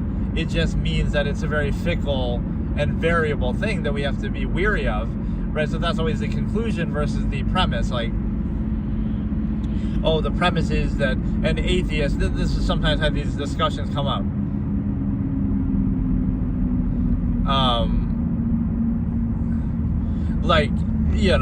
One of these Christian conservative commentators will ask somebody a question, like, oh, you're an atheist, so you can't say that this horrible event in history is objectively wrong. I mean, you could say it, but then you're also self-aware that, oh, you're a subjective person. So, like, you can't make an objective claim because you're not a god yourself, or, something like that, omnipotent being. You're not an objective being. Right, you're a flawed, imperfect, subjective, narrow, incentivized person. So even if you say something, okay, we believe something is wrong, that's why we have courts and laws, and we elect leaders, or we have, police, and we pay taxes, right? So it's clearly subjective, so we're trying to uphold that. So instead of the question being something practical, like, how can we best uphold that subjective morality and, stay vigilant with that? Or again, from an absolutist perspective, I would say, how can we remove the need for it, get to a state where we can self-govern, which is a very challenging topic. But hey, Annie, how's it going? But yeah, instead they try to frame it in this disingenuous way where, oh, well, if you can't say that thing's objectively wrong, then you're a bad person, or somehow, like, it's stupid. They try to shame you, right? Like a hot take. Oh, this person couldn't say that this thing that happened in World War II Germany was objectively wrong, but That's why objectivity and absolutism would be more results oriented. You could say it's objectively wrong, but that didn't stop it from happening. So what good did it do, right? So travel back in time and tell them, oh, what you're doing is objectively wrong. It's objectively wrong, but they still keep doing it, right? It still happens. So,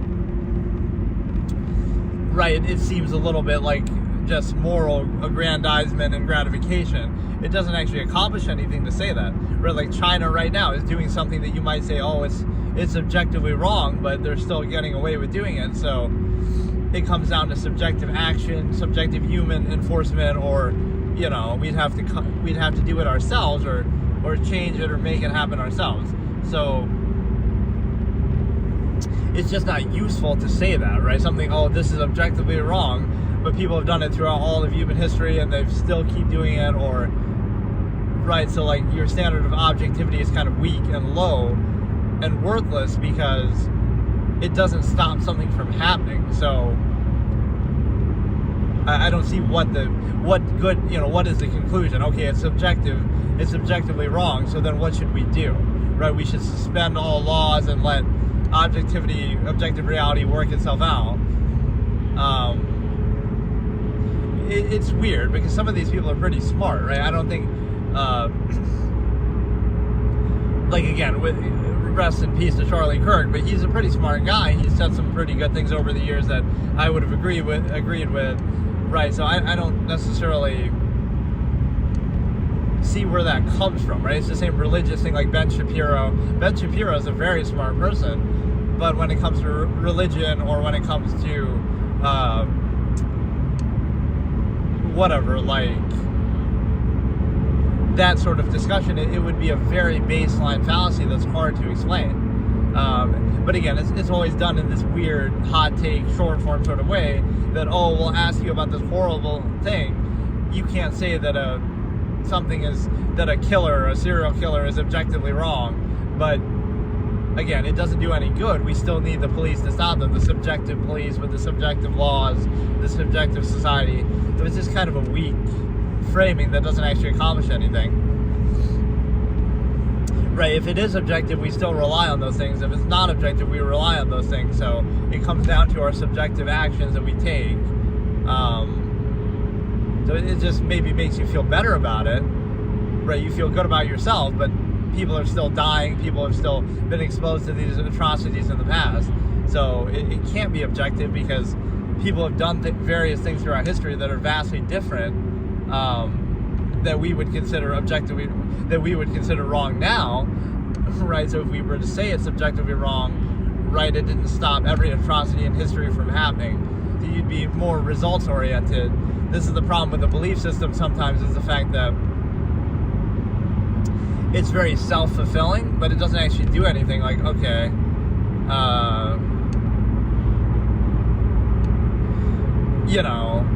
you'll say something like, oh, God believes this or wants this to happen, but then God would still allow all the sins to happen or all the bad things to happen. Like, oh, he gives you free will so you can choose. So then some people choose to do something horrible that would be against his own,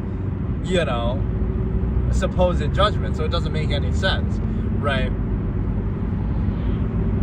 This standard is supposedly absolute, but then what do you do with that standard? Oh, you decide to ignore it. So that's all it takes. Like, oh, God's will is absolute, but all it would take to ignore or defy it is just to decide to do something different, which people do, unfortunately, all the time, committing crimes, doing horrible things. So even the word horrible, like, it's a subjective thing that we're attaching to it. So I guess what people are also saying with this is some things are like so obvious or so easily agreed upon, right? Like, oh, don't kill somebody, like, obviously, but that doesn't mean it's absolute. That we still need laws to enforce it, and we have to be wary, right? Because unfortunately that does still happen. So even something vastly, so they're basically saying it as an analogy for this. When people say objective, they basically mean, in the modern day, I guess, something that's so widely believed or agreed upon. So if 99.9% a collective mass of people agrees on something, that makes it objective, even though that's not how objectivity works, right? It wouldn't come down to that. I guess we can placate them with that perception because, that's what they want to say with it. I don't see what good it really does. Again, you'd be more results oriented here. How can we stop it from happening? How can we best prevent it from happening on a subjective level? But it can be kind of counterproductive too, is the unfortunate thing, because then you kind of put your hands up and say, well, it's subjective, so we're just not going to do anything about it. Who cares then? We'll just let it resolve itself, right? It takes power away from people when you do that, right? That's the real evil of belief systems, even though they seem comforting. It takes power away from you and say, oh, you'll just pray to God, you'll just hope, you'll just believe. Meanwhile, the world is happening in front of you, and you're not taking as much action as you could.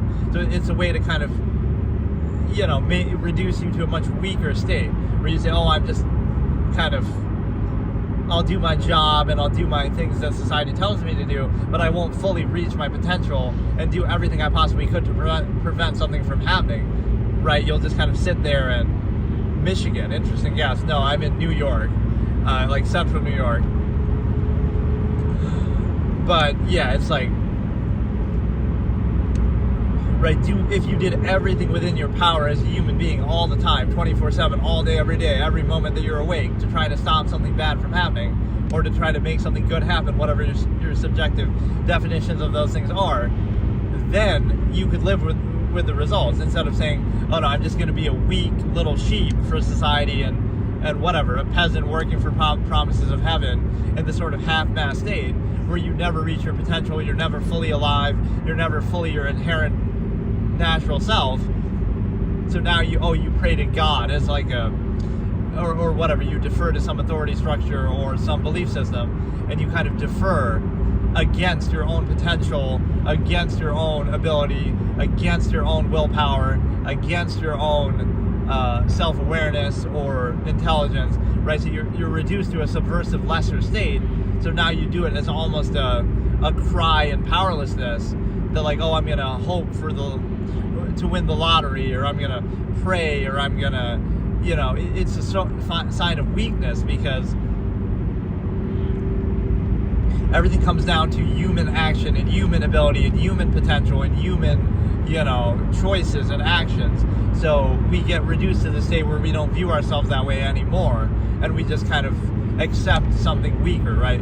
Oh no, we're just gonna be, this is like what the word normal means, right? Oh, you're a normal person. Well, what is normalcy? It's mediocrity. It's being average. It's being, in this easily controlled state, right? It's always normal to just sit by and let bad things happen, or ignore them, or just kind of let things go on the way they are. And, again, the fallacy that I've said this like a million times, but this is like one of my favorite expressions I've ever said, is things are the way they are because that's the way they're meant to be. So just go along with them. You're like your mindless sheep. Right, you would do that in any era of human society. You could never question it, you could never try to change it, you could never try to do that. You just act like, well, it's just absolute, it's just normal, it's just perfect. Meanwhile, identifying at the same time and complaining about things that are wrong with that, right, conflict of contrivance. It's the same thing I say with cognitive dissonance, like, oh, you'll act like, oh, it's love and it's meant to be, and they're your soulmate, like your wife or your husband or whatever, right? Oh, it's absolute, but then, right, they're the only one for me. But then you constantly complain about it, like, oh, well, they were bitching at me the other day, or we had a fight. Like, so you're treating it as absolute, but then you're seeing in observable practice every day how it's not absolute. So what's the conclusion? Does that mean you shouldn't do it? Or does that mean you should do it, but understand the nature of the process, that it's not absolute, so you should take it with a grain of salt? And so now you might not restrict yourself to just one person, or that person, or whatever. You would realize, oh, it's just subjective, it's just arbitrary, it's just easier to control us that way. So what you understand is the fact that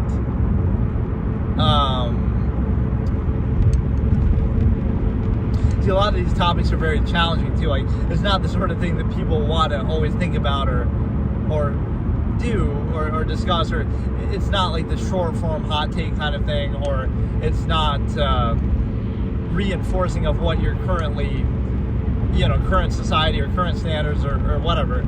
So it doesn't give you like that reinforcement that you might want. It might actually do the opposite. It makes you question things, it makes you objective, it makes you second guess, it makes you, uncertain, right? So you would rather have, most people would rather have false certainty than uncertainty. but you want to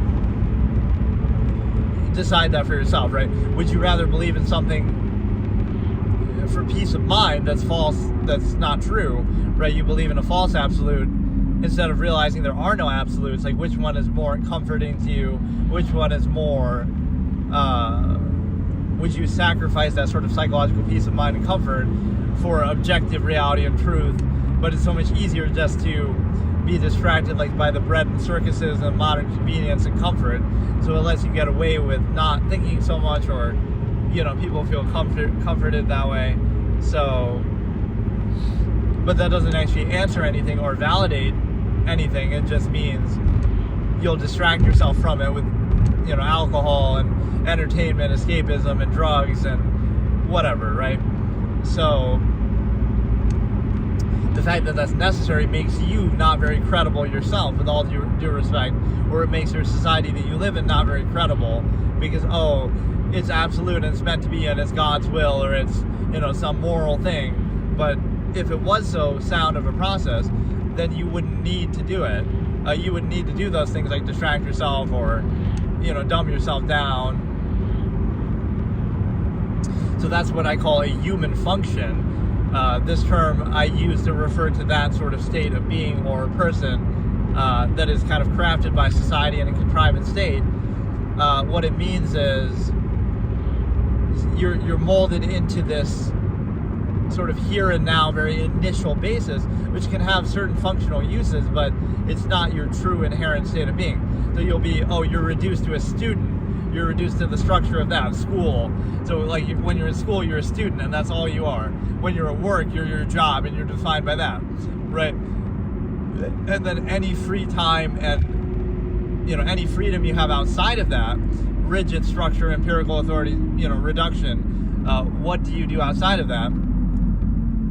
Do you think freely and objectively and inherently and self-actualize, which might invalidate a lot of those contrivances? Or do you dumb yourself down, right? So the few hours of the day that you would have to think freely and for yourself, you reject that and treat it as a negative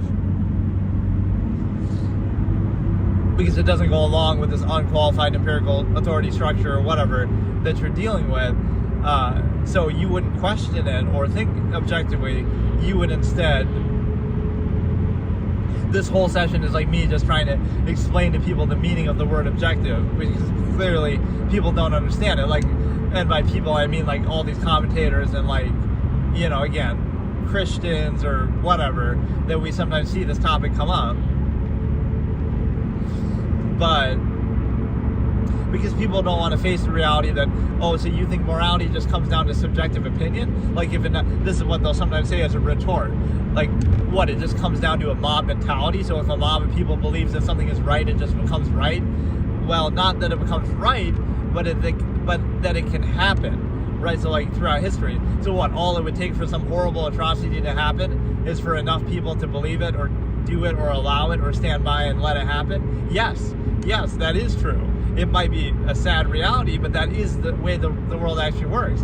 That's why every atrocity throughout human history was able to happen, because enough people did it or enabled it or allowed it or turned a blind eye to it, right? So that is how reality works, is a mass mob mentality. If enough people believe something or do something, it happens, or it can happen. So no matter how horrible it is, again, I always use the World War II Germany example, right? Like, they'll say that, like, oh, so you can't say that's objectively wrong, but enough subjective people allowed it to happen or made it happen. So that's the problem, right? Is like, the real solution would be, okay, there should be enough subjective people on the other side preventing it from happening, right? Or not enabling it, not doing it in the first place. So it comes down to that subjective layer of people, but there's more nuance to it, like people being sort of tricked or threatened or coerced or, like, you know, brainwashed from a young age and stuff like that. So it's not as obvious as just like, oh, people simply going along with it, although a lot of people do that too. When something horrible happens, it's more like people, again, being kind of just in that weaker state where they don't take action for themselves, where they're afraid, where they just kind of go along with whatever the way things are. and just let it happen kind of mindlessly and weakly. And so in that sense, it sounds kind of like victim blaming, but it's kind of like it requires a weak mass of people who just sit by and don't do anything and are just dumb, mindless sheep who go along with whatever's in front of them, whatever it might be. So it's the same psychological process in your society that might be for something lesser than that horrible tragedy that we're talking about, but it's the same psychological process that, oh, you allow something to happen, right? We allowed the Iraq War to happen in the U.S. We allowed, the invasion of the Middle East. We allowed, horrible atrocities like that. So we're just mindless sheep who sit by and allow it to happen, except for the Dixie Chicks who tried to protest it and then they got blacklisted by the media, right? But just like, being called like un-American or something. But that's always a good way to test something, right? If a high-profile celebrity protests something and even they get destroyed for it, and their career is ruined and stuff like that, kind of canceled for it, then, right, that, oh, that's what the current power structure wants to happen, right, regardless of anything else. So it's going to happen no matter what, right? You can either agree with it or be quiet about it, but you can't protest it or stop it from happening, because it's going to happen no matter what. The war industrial complex in that case. But it's just kind of sad because, again, this perception of self-righteousness actually doesn't help, and it kind of hurts because you'll feel so sure about something, but you won't actually do anything when the time comes or when it really matters, right? People still let something happen, let horrible things happen, or even enable them, or even, so we might look back on abortion that way, like, look how many fetuses or babies, whatever you want to call them, were killed, and we were, people were self-righteous about it, and people were, oh, it's women's rights, and we're so proud of it. I make a bit of a dark joke with that with Casey Anthony, like, oh, Casey Anthony should have just had an abortion, then she'd be a hero for women's rights instead of a villain for we don't look at it the same way, but that same baby, we would never have heard about them, or we wouldn't care about them if she had just had an abortion. But because she didn't, and now, years later, right, that same person effectively, right, would have prevented from having a life, but now we get so mad about it when they are alive and they're, robbed of that life. So it's a little bit inconsistent, but it's sort of just like the optics of it and the technology that makes it look so, that makes it seem so easy and painless and effortless and convenient, right? So it's like this Faustian deal with the devil to do with technology, right? We'll give you technology that makes everything so effortless, right? Like this could be an episode of like the Twilight Zone, right? Is that kind of like what the cookbook one was about? I can't remember. It might have been something similar, but basically like aliens come over and they give us a pill that makes our life perfect. Like we don't have to eat food anymore. We don't have to, drink water. We don't have to do anything. Right, we might still grow old and die, but it like makes life much more easy for us.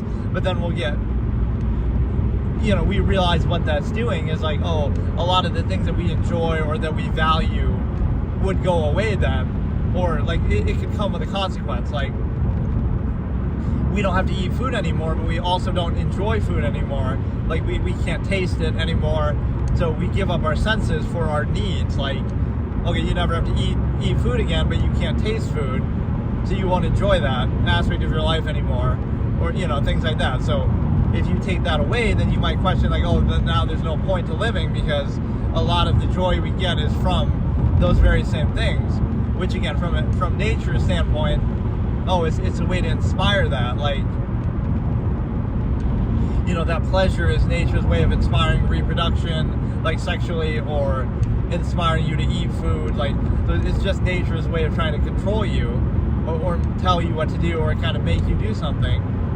So, but yet we turn it into like, oh, this is the meaning of life and our desire and it's love and it's meant to be.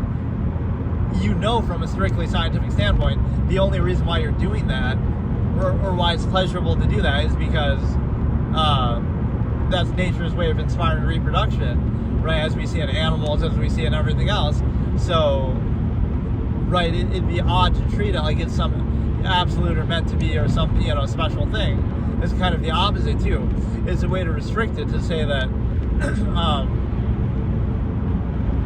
like we restrict it by saying, we try to pose it as a false absolute to specify to one person. Otherwise, we would just kind of be very open and uninhibited in pursuing anybody and everybody and not having any limits. So we try to appeal to the ego and say, oh no, it's not just a way to control us and to control that tendency and for society to kind of create that more structured state. It's actually our choice. It's a soulmate, it's love, and it's meant to be. So you see very openly how people are gratified that way. Like, do people realize that as they're doing it or not? Is kind of the thing. Like, do you actually take that seriously? You say, oh, you love your wife or your husband or whatever, right? You love them. Oh, so love is your way of saying and coping with the fact that you're being controlled to be in this state by society, right? To specify this inherent tendency of yours to only one person because that's easier to control, right? Do you deep down you realize that that's why it's a conflict, but you treat it like it's an absolute. So, right? So you're using sort of your ego and social gratification for a placeholder for what you would kind of be aware of otherwise, right? As a way to kind of counter cognitive dissonance. So instead of looking at the objective reality, you pose like a false absolute to control it and reduce it and specify it so that you so now you don't think about it or you're content with it or you struggle against it, and again you act like it's absolute, and so the placeholder there, again, you appeal to the ego and gratify it, and you say, oh yeah, it's love and it's meant to be and it's a soulmate and it's what you ultimately want. It's like how you trick a person into wanting something, thinking that they want something that they really don't, or that goes against their inherent nature, just because, again, it's easier to control and create a family system that way. So if you look at it from this perspective and then you still decide and choose to do the same thing, that's fine, but that's not what people do, right? It's disingenuous. You say, okay, I'm going to sacrifice all of that to create this family system that's going to be better for the kids. That's okay. On a functional basis, that might make sense, but that's not how people frame it, right? They try to convince them. You would just look at it very cynically then. Like, oh, honey, I don't love you. I'm just doing it for the kids. We're just doing it for a organized, structured family system in society because that's what's easiest for us to be controlled that way, right, for that result. You're not going to say it like that. You're going to say, like, oh, I love you and you're the only one for me and it's, you know, I love you so much and whatever. You kind of obsess over it. And so you might think it's a positive thing, but you're being tricked. You're being tricked into doing something, right, based on that inherent tendency. So it's kind of like, that's what contrivance preys on, right? It preys on your inherent tendencies by not only reversing them, but then controlling you with them and saying, oh, the meaning of life is love and this kind of thing. But not only is that not what you would inherently do, it's being reduced to a half-mast state, right? Instead of its inherent hedonistic tendency that you might otherwise have. But then you also realize that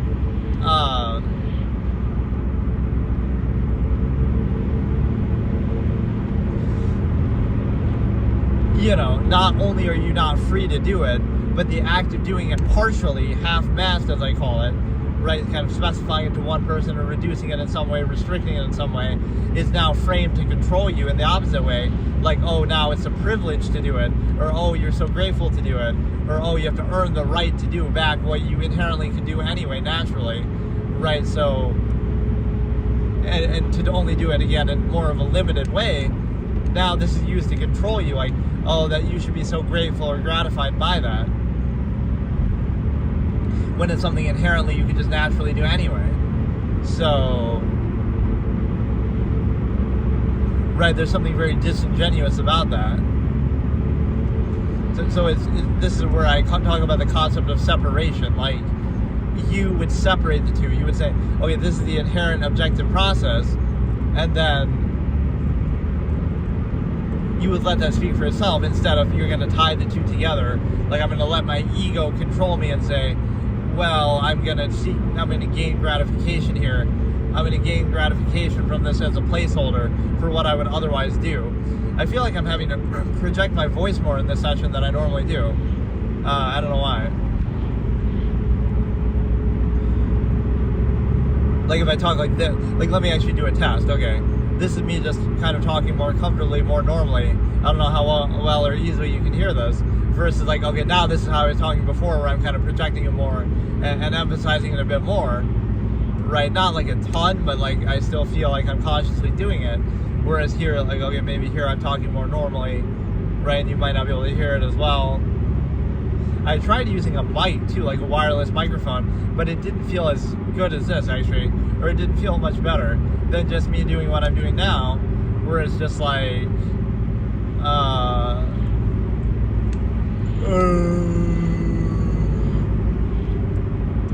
but no, I should make some of these into just like little short videos where I discuss the same concept and like people kind of appeal to that lowest common denominator thing a bit more. Or I should do like little props and stupid things, like I should put a little thing on my dashboard each episode, like some little figurine or some shit that people can look at. Just like anything to appeal to a mass lowest common denominator, even though this kind of content doesn't appeal to that at all anyway. Right, like this would be the last thing you would do of all the kind of content or discussions or anything you could do in all of human existence. This would be the worst one to possibly try to gain attention. Yes, let me objectively observe the nature of existence and reality in a contrived state that you're a part of, and expose cognitive dissonance and all this. That would be the least desirable thing for a mass of people. In fact, that's the whole reason why I would be doing it like this, is because it's the only way you can do it, because you can't just go around in society normally and do that, right? And say, really say some of these things or observe some of these things. So you have to do it in a more, you still want to make a record of it so that other people can be made aware of it, because they're clearly not aware of it, but you also can't openly discuss it really. So, like, let's bash and rag on the nature of social contrivance that way. Like, it's a way that everything is reduced to a lowest common denominator for a mass of people. So it kind of is the lowest form of thought, or I even call it like anti-thought, where it specifically exists to counter thinking and reduce it to an initial basis, like what's in front of you, or kind of overcompensate for a flawed process that you otherwise would think about and question. And so it's very questionable, and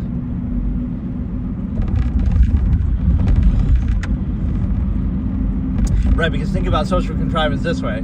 Either it wouldn't be necessary, and so if it's not necessary, then you would realize, like, everything would sort of speak for itself. So you don't need it on two levels, right? You don't need like an ego gratification overcompensation for what would otherwise be a flawed process.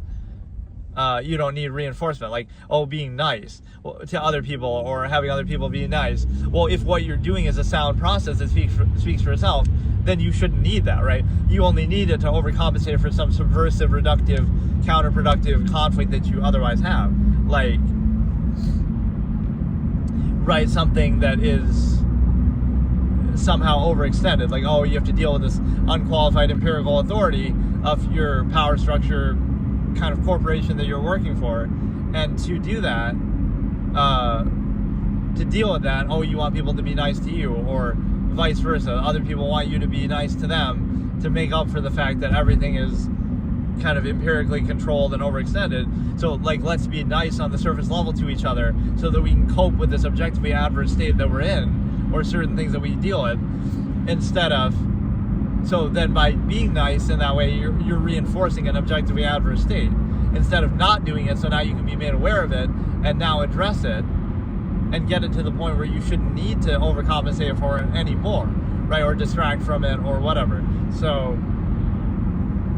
that's the problem. It seems like a positive on the surface, but it's only necessary because of some negative underneath the larger process, or again, it's only necessary because of that.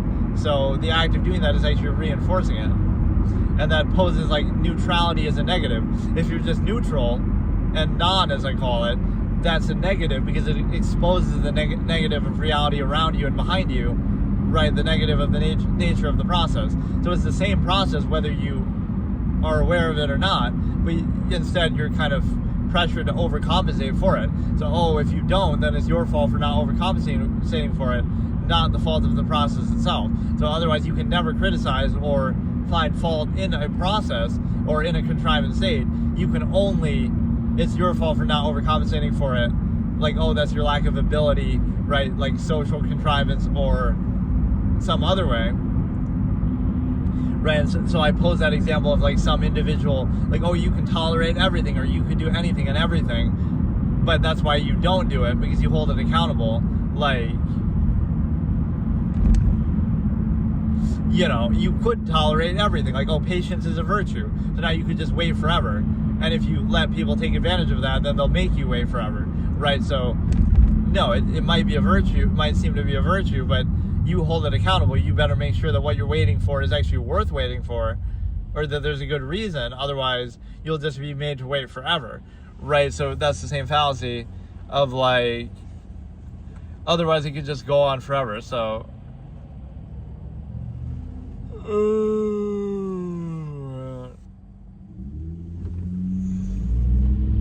I did like 2 sessions here that just because I kind of went somewhere and then I'm coming back in like the same kind of time period. So I could have almost just left it running, but I kind of didn't want to do that. But yeah, normally I don't do that, but that's what this channel is kind of for. It's like where I just do stuff and I spam it. I just spam the shit out of it because, you know, not that I'm trying to piss people off who are subscribed, but it was meant to be a channel where I just upload a bunch of clips without any regard, like any extra things that I feel like doing that I don't want to do on my other main channels. You know, again, I have like the main channel that I do only stuff like once a week or once every couple weeks. It was meant to be a little more unique or higher quality content or kind of something more novel or interesting. Like lately I've been doing a lot of those unboxings, so I put them on there, right? Like, so every couple weeks I'll put an unboxing video on there, so it's something a little more organized, and I don't know if I can even say higher quality content, but it's something a little more deliberate and different and more, I don't know, just something I don't do every day. Then the second channel is meant for stuff that I do every day, like once a week, a couple times, whatever. I'll do like my weekly videos that I normally would do. Like if I'm playing a game, I'll upload all that on the second channel. Or if I'm doing a series on something like Chess Up, I was doing that, I'll put it on there. And then this third channel is meant just for clips, like random extra stuff that I have that I don't have a place to put otherwise, right? That I wouldn't want to spam it on the first or second channel. But now I've started doing these streams on YouTube itself, so I'm doing it on this channel so that I don't spam the other two. So like in the same principle, like I don't mind doing this every day, or I can do it like 10 times a day, but I don't really see the point in that.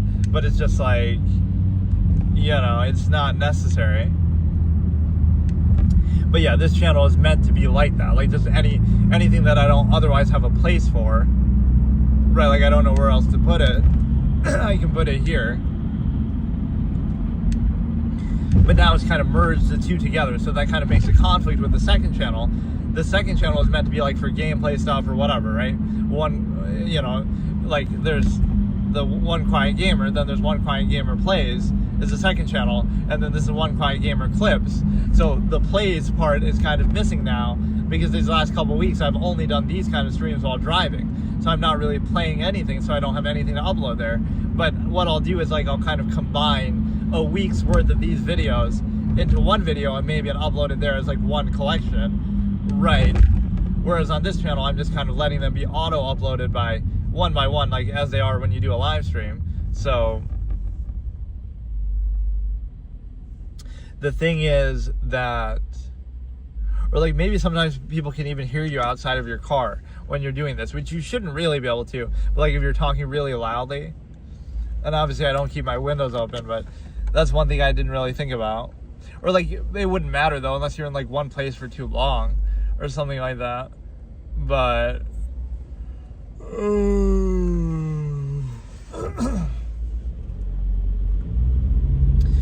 but yeah, it's a situation where I basically I don't know, the second part felt a little bit more like a little more meandering, but the core point that I was talking about was, again, the false inherent contrivance response, that you take everything that is contrived by people and by society as an absolute, and you might think that's a good thing, and it might be necessary to bypass the people critical thinking and just get them to mindlessly go along with it, so it might seem to be good on the surface, but there is actually a disingenuous nature there, because you would say, what does it really mean to be a human being, and what does it really mean to be alive? Well, or like what really defines life and human experience? You might think it's good, like, oh, get people to just accept things blindly, even if they're not inherent, just because it makes people more obedient and more control, right? So like, oh, they don't just go around killing each other or doing stuff like that, right? So, oh yes, morality is inherent, and just believe that, so you don't think about it and don't question it, so that way you don't do stuff like that. That might seem to be the right response on a surface level, but the bigger picture is humanity is actually defined differently, because like, oh, humanity is defined by the heart and the soul and all these kind of things. A lot of that's just egotism and self-insistence. Like, well, people are people themselves, so of course they're going to glorify a standard that glorifies them. Like, yes, it's good to do things for other people and be nice to other people, but you're only saying that because you're a person and you want the same kind of treatment. So, right, there's nothing really special about that, right? It's a human-centric, egocentric view that just insists upon itself. There's no, you might think, oh, it's some moral aggrandized thing, like, oh, it's special and it makes you a saint and you're a good person and it's some elevated thing, but it's just zero-sum self-interest. I mean, it might be split between other people, but it's kind of like there is no higher standard at work. People value themselves because they are themselves, right? Even if you want to put it to a collective basis versus a self-insistent basis, right? It's still kind of the same thing. So there's no higher measure of work there, like some special meaning, or, oh, it's meant to be, or it's some kind of a divine will, right? That, oh, so human interest should be served, right? There's nothing really special about that. And then, but yeah, like, the deeper meaning would be like human beings are actually defined by thought. The ability to think is what and be self-aware is what defines them and separates them from animals. And so basically what defines them inherently. So no, it's not the heart, which is just a body part that animals have that too. It's not the soul, because the soul doesn't exist, or it's not the, emotion, because it's nothing more than irrational insistence upon the self, right? Like I said, the same egotism. It's actually the ability to think, and so anything that hinders and prevents that is actually anti-human and antithetical to humanity. And so what that means is that you would be most concerned with truth and objectivity and being able to think freely and objectively, and so therefore, right, you wouldn't kind of be in favor of things that prevent that, such as, right, this sort of false inherent contrivance response. That is a form of not thinking and trying to bypassing critical thinking with false absolute. Right, now you would think objectively about everything and be aware of it from a standard of truth, and so that's why people fear that. They fear objectivity because, oh, like, that's all it would take for somebody to do something horrible, let's say, because we just treat it as an absolute and take it for granted. But now if you think about it objectively, you might realize, oh, it's not objective. So now anybody could just do it any time. But you wouldn't fear that because you would think, oh, well, people shouldn't have a reason to do it, or people can think about it freely, like, and come to the right conclusion that, oh, they shouldn't just do bad things to people anyway, right? But for their own self-interest or just otherwise. But the problem is the fact that, so that's the question. Do you sacrifice the human ability to think? And that's the defining trait of people. So do you subvert their humanity and their ability to think just because you think they can't handle it or control it? This is what society kind of concludes. So it's better just to reduce them to an unthinking state where we distract them constantly and pose false absolutes to bypass critical thinking and indoctrinate them in youth before they're old enough to think for themselves and stuff like that. Or do you actually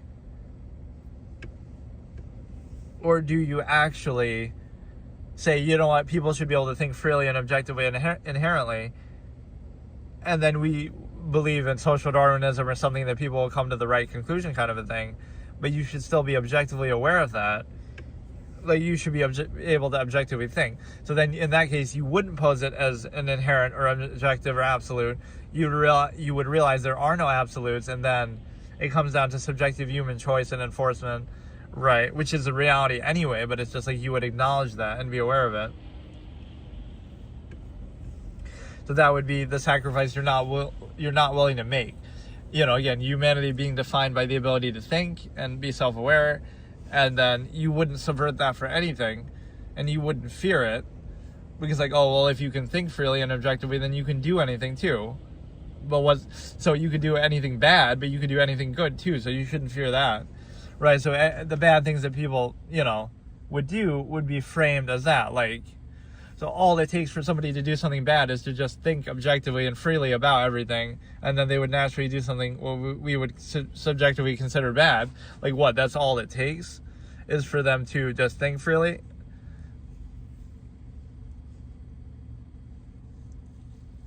So we have to prevent them from thinking, to prevent them from doing that, instead of, you should be able to think about it as much as you want and then still come to the right conclusion if it is indeed right? You shouldn't have to interfere or bypass with that ability to think. And if you are, then you're kind of doing something anti-human and that should not be necessary. Okay, so today I'm going to do another episode recapping my logical razors from my old debate format. So I did a couple of those last time, and basically just different ones that I had discussed, and basically I did create them in the sense that I coined the phrase, not saying similar ideas don't exist, obviously, but this was very all-encompassing of a format that I did in 2013 to 2014 range. And of course, ever since then, it's always come up, I didn't do that format necessarily after that as a dedicated thing, but I would do it whenever something comes up. If I'm playing a game, or if we're discussing some other topic, or whatever we're doing, I'm playing chess, right? Some logical razor might come up. So it's kind of a framework that you can use for anything. That's kind of what logical razors are. In fact, I had this running trope that I almost should have made a compilation of, because every time it happened, I should have made a note of it or something, or if I was a bigger channel, I would have had an editor do it. Every time something would happen in a story, or I would suggest an idea of what a character should do, it's like absolutist tendency. I would say that. So I remember saying that in The Walking Dead a lot, because I was clowning the characters for being so dumb. So I would say the absolutist tendency would be to do this in this situation. Don't waste the ammo, just bash her head in, the one stupid bitch at the hotel, right?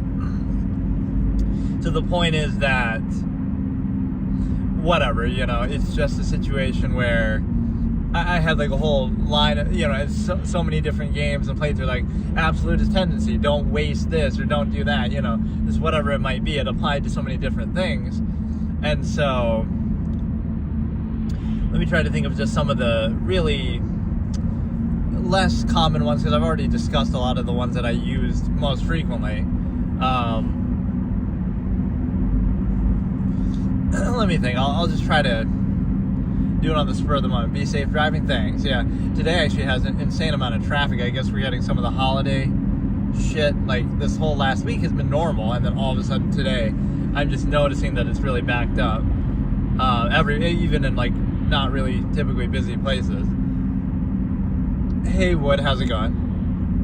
So, what I think I decided I was going to do, actually, because every Christmas I do my Skyrim Christmas special. So I think I'll do it on YouTube this time, because I've been streaming only on YouTube lately, and I hate to abandon my Twitch, which is historically where I've always done it.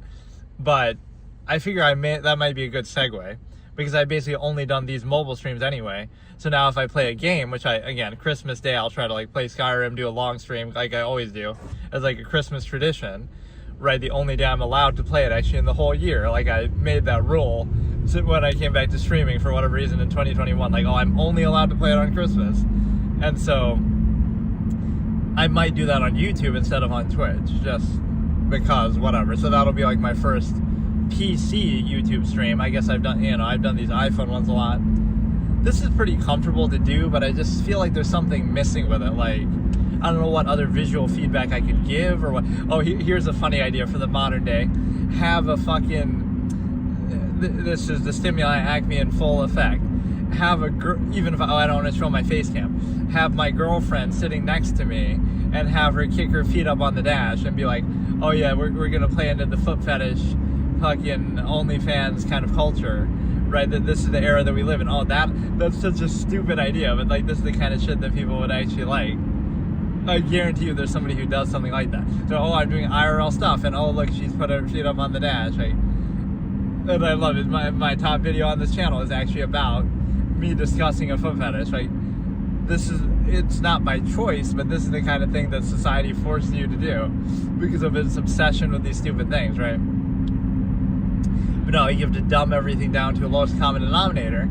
This is a logical razor in itself. Like, in order to interact with other people or to be a part of everyday life in society or whatever, like a mass of people, you have to dumb everything down to a collective mass, right? The lowest common denominator. But in the process of doing that, you might defeat the purpose and the meaning of what you're trying to do and say in the first place, right? And so you feel like it's sort of like this triple layer thing that I said is an absolutist point of view, right? Would you, as an absolute, okay, you're growing up as an absolutist and you're kind of deciding, okay, what am I going to do within this contrived society as a job or something? So you might have this creative thing, like, okay, I'm going to try to expose the contrived state through fiction and all of its contradictions. Like I say, humor is nothing more than cognitive dissonance. That's a logical razor right there that I just recently, not that I didn't say it in the past, but I just recently made a video where I kind of explain it a little better. So humor is nothing more than cognitive dissonance. In other words, it's something that you're forced to deal with and treat as absolute in society, the conflict of contrivance, I call it, right? But yet you're forced to treat it as absolute, even though you know it's not. So if somebody points out to you how it's not, be safe, thanks. I'm a pretty safe driver. It's the other people you got to worry about, or like a deer or something at this time of night. There was this one time not on this road exactly, but a little further on, where like there's a deer that came up suddenly, and I just kind of, it was like one of those put your faith in the thing moments. Like, I didn't move at all. I just went straight through it, and I didn't hit it and move it out of the way. But I just kind of trusted that it would move away, right? I didn't try to swerve or do anything, because it came up like really suddenly, and there might have been other people in the other lane, so it's like, you just kind of trust that it's gonna go. Deer are insane. Yeah, I don't know why they do that. But that one at least moved. Like, I called its bluff. Like, okay, you want to be a deer? Because, you know, I hate saying that, but like, it's not going to kill you to hit something. But it might kill you if you swerve off or, you know, get in a crash. So, like, you know, I get it. You should move out of the way. But if you can't, you'd rather deal with it, right? And live with it. So, in the worst case, you'd rather hit it if you really have to. They ran into the side of your trailer. Holy shit. Oh, Merry Christmas. Yeah, you too. Thanks. Okay, so what I was saying, though, is like, would the absolutist, or just anybody, right, that you have this cognitive, the humor is cognitive dissonance, right? Well, it's one of two things. It could be preconceived notions versus expectation versus reality. So what could be funny, right? You expect one thing and then something else happens, right? So somebody's trying to do something. They're trying to, whatever, dig up the ground, or they're trying to build something, and it falls apart. So you're laughing at the fact of they tried to do one thing, but something else happened. So, oh, wow, comedy of errors, that kind of thing. The other interpretation, though, is cognitive dissonance, to say you're forced to treat society and certain things like relationships, stimuli, acme, like, you know, your girlfriend, your wife, your husband, you're forced to treat those things, or pressured to treat those things as though they're absolute in society, right? But they're not. And so that doesn't mean you shouldn't do them either, but like, then when somebody points that out, like, oh, you hate you complain about them, or you're having fights all the time, and oh, there's cheating, and all these kind of contradictions and conflicts with this supposed false absolute that's being posed.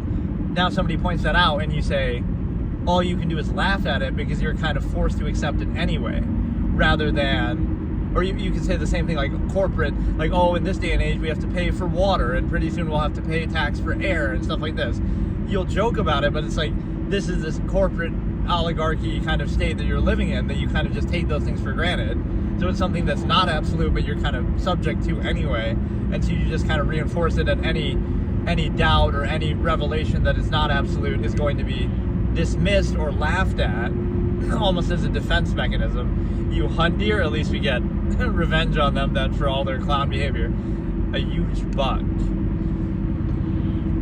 That is crazy, though.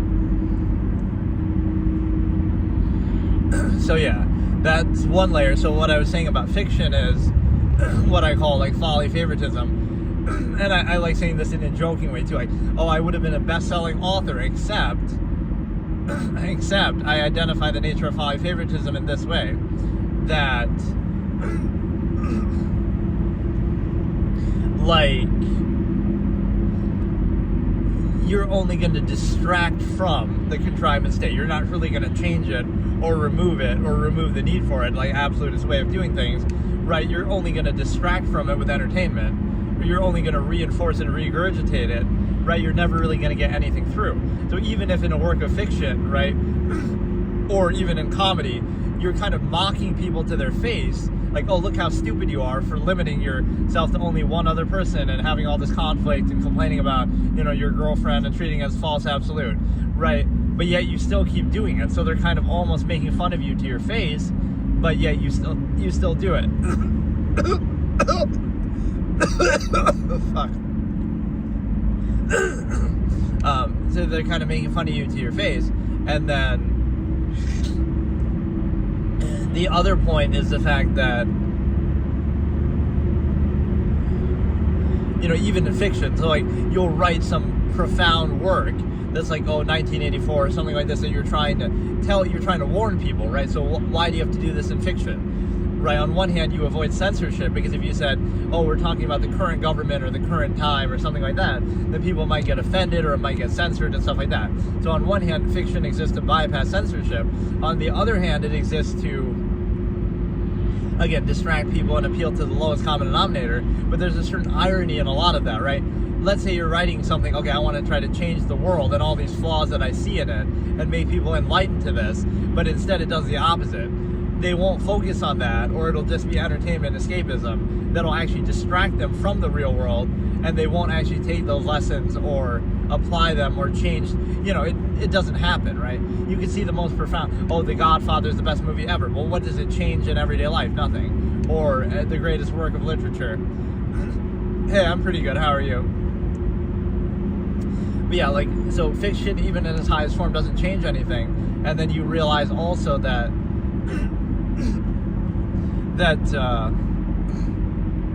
oh, nothing's wrong. Fiction would be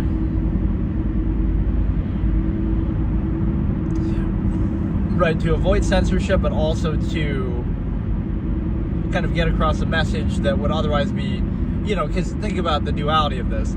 You're kind of appealing to a mass of people by saying, oh, let's do superpowers and fiction and fantasy stuff, right? But then from there, getting like little hiccups actually.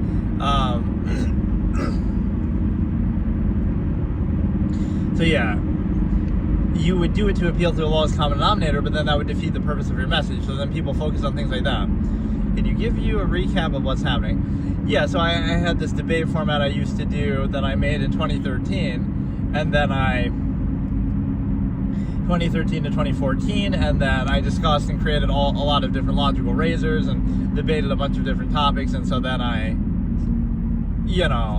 kind of stopped doing it then, but over the years I've kind of discussed them a bit, so I'm trying to kind of bring that back and rehash some of them and revive some of it.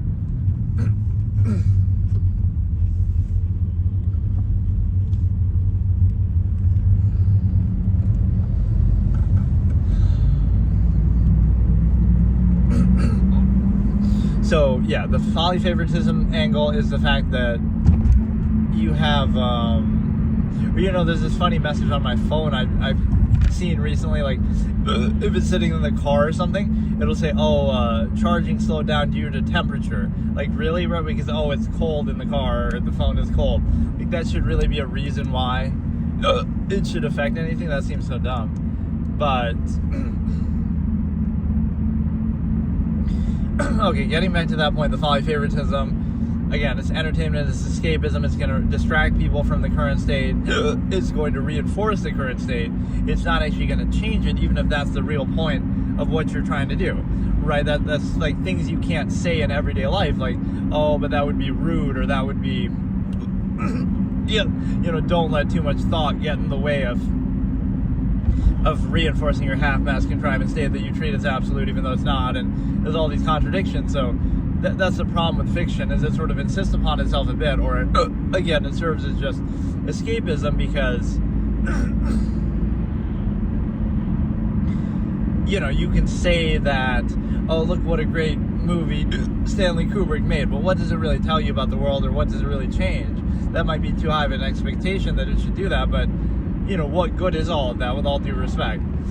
Right, it's entertaining people, it's giving them some, at most it might give you like some sense of self-righteousness, like, oh, look how smart I am, I feel so smart.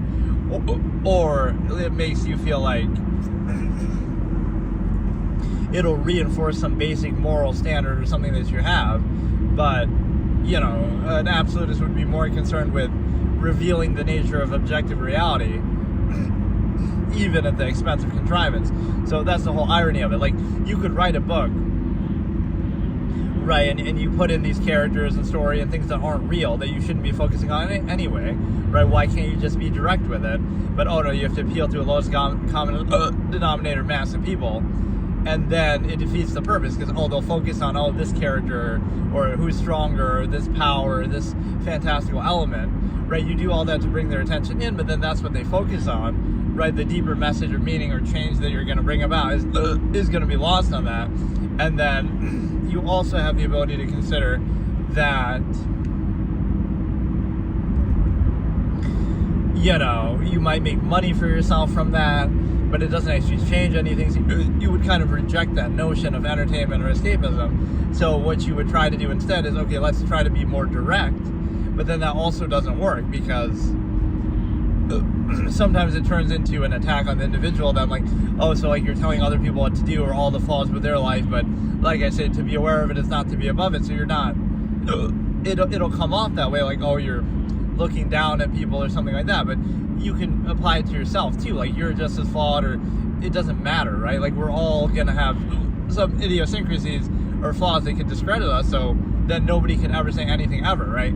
You can put that aside and say, okay, let me try to observe something, and we can all try to learn from this, instead of always trying to reinforce or discredit because of the individual is just kind of arbitrary. And by that logic, then no authority structure should exist, because right, nobody's perfect, so nobody should be in a political position or position of power if the premise is we're going to attack every idiosyncrasy. So it's more about who can curate their image the best, or it's kind of like what I call a contest of contrivance. So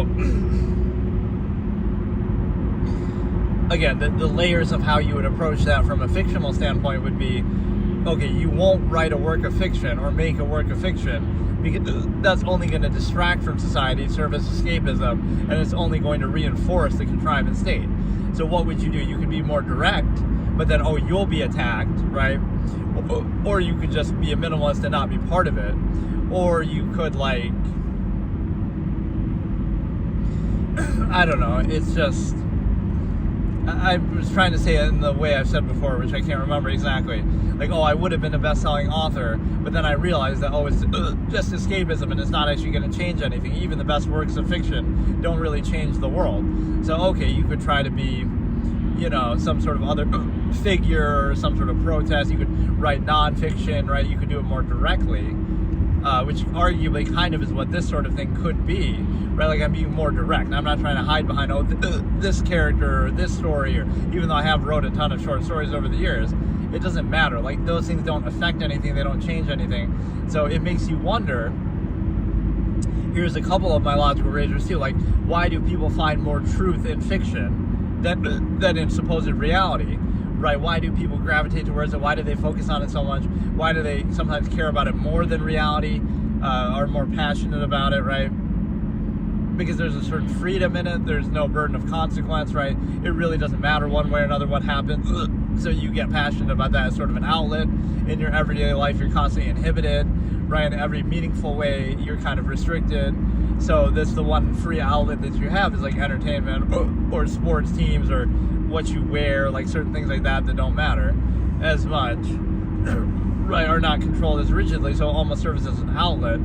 So yeah, people can find more truth in fiction than in reality for the reasons I've explained, like just that it would be censored otherwise, or it would somehow lose the meaning, or people wouldn't get it if you're too direct. It's kind of ironic, right? If you're direct and point something out or observe something, that's a bad thing, and people won't get it, or they'll reject it, or they'll attack you. But if you try to get the same message across through fiction, they might glorify it or gravitate towards it. So you have to dumb it down, make random stuff up and a bunch of fictional powers and characters, and now we'll take it seriously.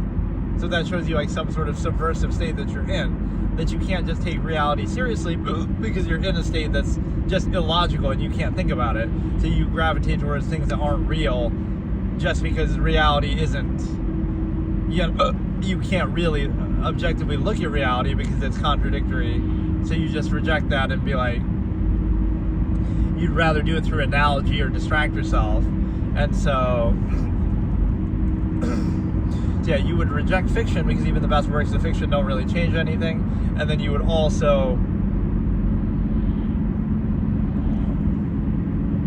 kind of try to be direct, but then that doesn't work, or it doesn't appeal to people, so you have to dumb it down to something. But then by doing that, you defeat the purpose of the message. And on a similar note, I would kind of say that like the very fact that you would have to explain something would defeat the purpose too, because if people were willing or able to understand it on their own, then they already would. So it's kind of like I said, you cannot dissuade with reason what came about by desire. It's almost the opposite of that, though.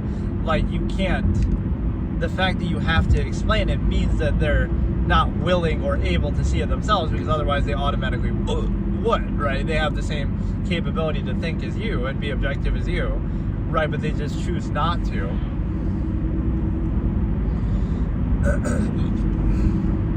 So yeah, that's a layered kind of nuance. Like, oh, I would have been a best-selling author, but I realized that it's not really going to change the world because it's escapism, polyfavoritism, entertainment. And then from there you say, okay, then what else could I do? What could I do that would really bring about some change? And it's very hard to explain that, or again, just expose or reveal the nature of a contrived state. Right, so everything serves this purpose of reinforcing and regurgitating the current state of being. So whether you distract from it, whether you are just part of it, whether you're anything you do, right, is just still part of that. And so, like, as you do that, let's say you make some work like that, and it shows you, oh, these are all the contradictions, these are all the flaws, these are all the issues, right, with this contrived state and how it's not absolute and everything like that. But then people will find it entertaining, and then that's it, right? Like, so there's a sense of self, it's sort of masochistic in a way, right? You're looking at this piece of work that has no impact on your life. It's just mindless, entertainment, escapism. But you're focusing on something that has no impact on your life, and it's even potentially mocking you and telling you all the flaws of your life that, oh, maybe you should change. And not only are you not doing that and addressing it, but you're even just being entertained and distracted by it. So it's like you're appealing to something like, oh, people do have this little desire to think and explain or observe some of these contradictions, but then it gets bogged down to just that, right? Like, they're not actually doing it, they're not actually changing anything. It's a very surface level thing that's almost just for gratification.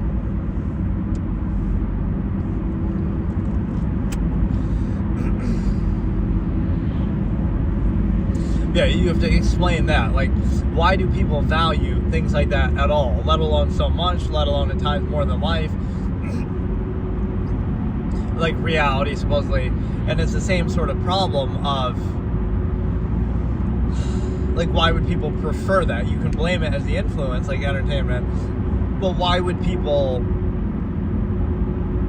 prefer entertainment to real people or interaction? Could it be that those things aren't really real either, or aren't so special, or aren't absolute or perfect, right? But like, if you could choose that in a direct sense, you could choose to interact with people in your local environment that you're kind of almost forced to do because of geography or whatever, so that's more limited, and you have to kind of acquiesce and this and that. Or would you rather have at your fingertips, like you're on your computer, have at your fingertips every movie and game and show in the history of human existence that, you know, that could encapsulate something that's objectively the same or better than what you would do in person, right? Because if you think about, social contrivance, you're just going to insist upon things in your myopic, limited experience, versus, this has all of human history of creativity and objectivity and, like, all the resources ever. It was objectively just better and more things, like the internet versus social interaction. Even on the internet, you could interact with people freely, like, you know, from all around the world, versus limiting it to your local environment. So you'll say, you could demonstrate this in a very clear way.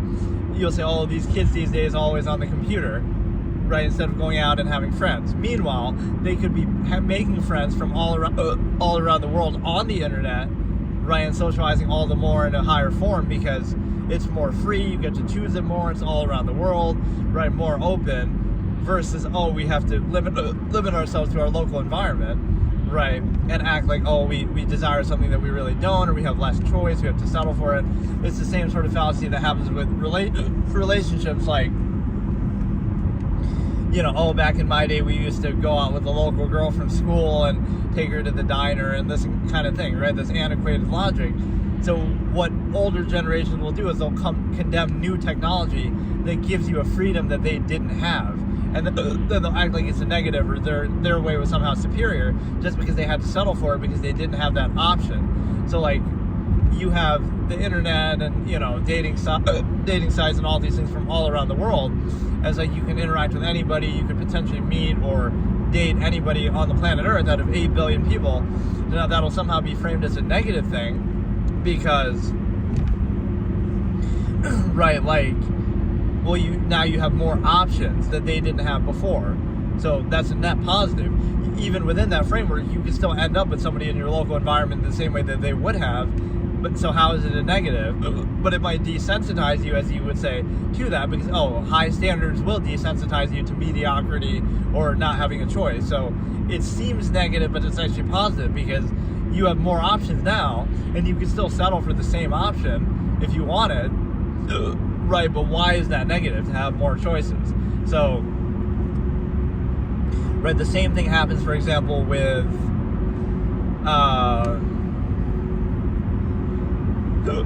there's like a similar topic, I said the same thing, or let's look at like OnlyFans or something like that people will blame or just even social media in general, right?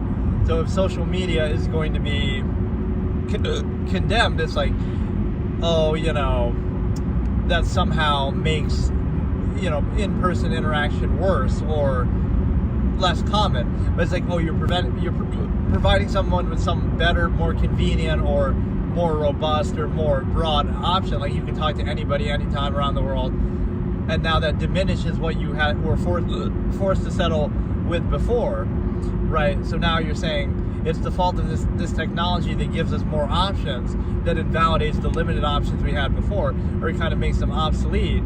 So now you're blaming that. You're saying, without social media, people would talk in person more, right? You might be right, but there's a reason why they prefer that. Like, could it be that it's better somehow? It's more convenient. It could be more thorough. It could be, you know, again, you get more options, right? So that framing is very backwards because you'll condemn something, right, just because it gives you more options, and that's a bad thing because it'll invalidate the limited options that you otherwise would have or be forced to deal with. And so it's kind of like, right, the whole relationship issue. So if you, like, it's the idea of, like, this two extremes, right? Sort of the nearness postulate that you're forced to settle for, or the, so like if you're rich, right, and you have all the options in the world, you could be with anybody on the planet, and, you know, you have all these models flirting with you and whatever, right? That'll somehow be condemned, like, that's not real love though, or this or that. But it's like, that's said by people who don't have that option. Right, so like, if you experience something to the fullest, this is like the absolutist and the minimalist dichotomy that I show.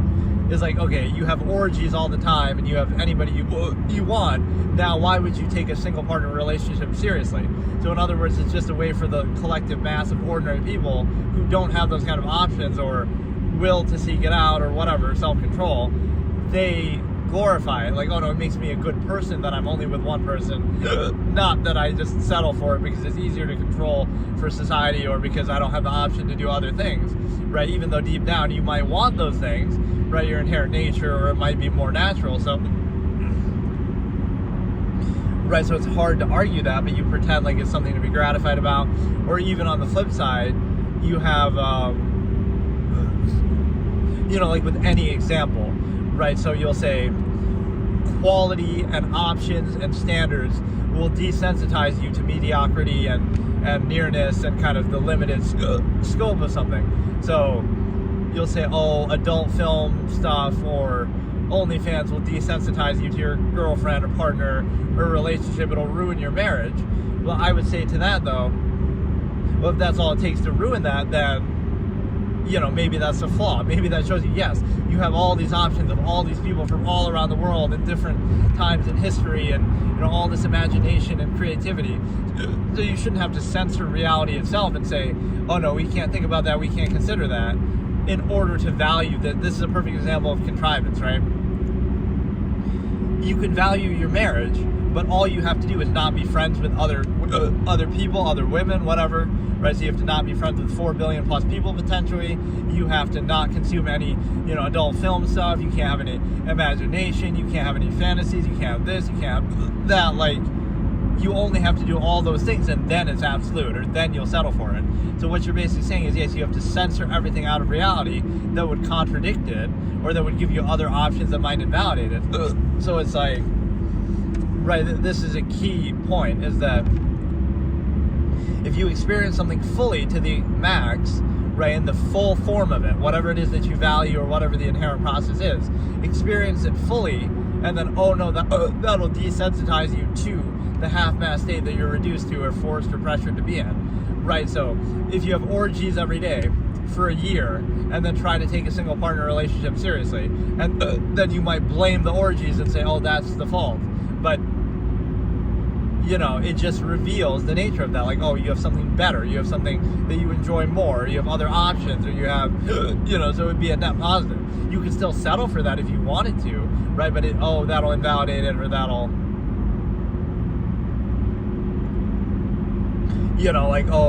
video games or entertainment will desensitize you to other people to a degree, or the internet. It's like, yeah, maybe it's just more interesting. You don't have to settle for somebody's nonsense, ignorance, insistence, not dumb stuff that they talk about. Now you have the option to talk about to anybody or all around the world about whatever you want, or something most interesting. You have all this entertainment, years and eras of human technology and achievement, and whether it be escapism or something insightful, reading books, like you have all of humanity's knowledge at your fingertips versus, oh, I have to settle for some dumb fuck who's at my same school or in my same local environment, right? Like, which is better? Objectively, by the same measure, that same person could have written a book and you'd rather read the book that they wrote than interact with them in person, right? So you're kind of like, again, pressured to value things that you really don't value, or that, by the same measure, or just a lesser initial state of the same thing. So, but yeah, I think I will do that episode actually on YouTube then. So I don't think I've done it proper. No, I guess I did that a couple years ago because my Twitch was like bugging out or something. But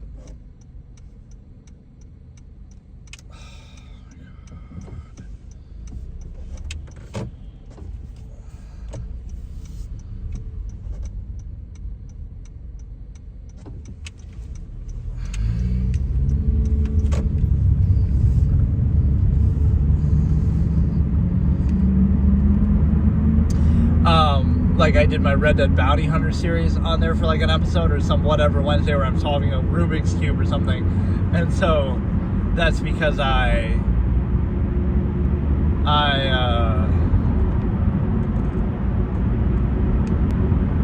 my Twitch like wasn't working that day, so I did it there. But as far as like a proper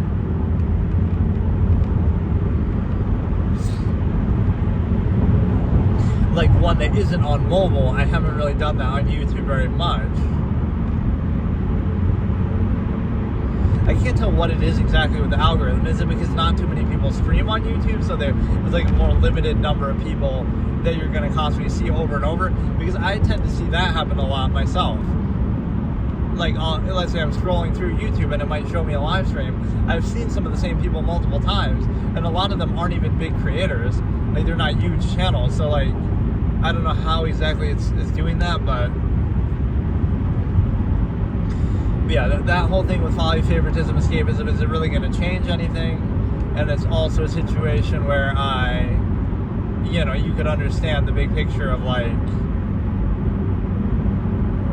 having options, right? Like, options or standards will desensitize you to something, right? So if you experience something to the fullest, that's somehow a bad thing, and vice versa. Like, if you're a minimalist and you don't require it, now a lot of the corresponding, this is like imbalance overcompensation, I call it.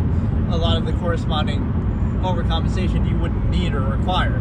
So let's say you're perfectly content with just minimalism and not, you don't need anything. So now a lot of the things that you'd be expected to be controlled by in society don't apply to you. Like, okay, you don't need electricity, you don't need 3 meals a day, you don't need fast food, you don't need a car, you don't need anything, right? You're very, very content with very little. Now it's hard to justify, controlling you, but you have to pay taxes, or you have to, do this social thing, or do this tradition, or, you don't have to do anything because you're not, like, you don't require or desire the benefits, supposed benefits of contrivance. So why should you be expected to acquiesce to it at all? It's like the sovereign citizen thing that sometimes is mocked, but, right, you live out in the woods and you're naked, and so, like, you're a sovereign citizen. You don't want anything from society. You want nothing. But yet they'll still overextend, and they'll arrest you, or you can be a threat, or they'll worry about you, or they'll focus on you, or they'll claim some benefit, like, but you wouldn't even be, somehow they'll try to take ownership even over that, even if you're just in nature. And so it's like, they'll overextend and monopolize nature itself, or like, if you want to, don't be a part of society, just leave it. But how do you leave it when everywhere on the planet Earth of any value is going to be monopolized by some government or corporation or person, right? Like, where exactly do you go that you'll truly be free? Go to somewhere maybe obscure that nobody else would care about. Go to, Antarctica, but then you're not going to be able to survive very well. Or go to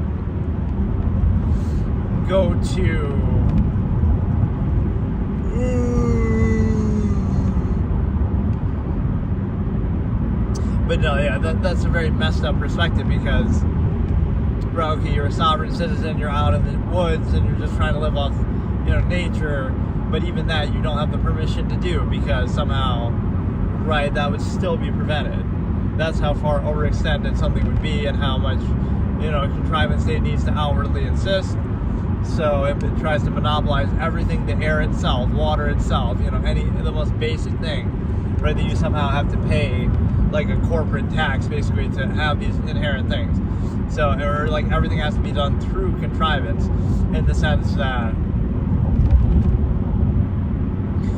right, like, if you have sex, you can't just do it naturally in nature the way that, whatever. No, you have to do it this way, and, a certain age, certain, whatever, certain rite of passage, this and that. Like, again, consensual and all that notwithstanding.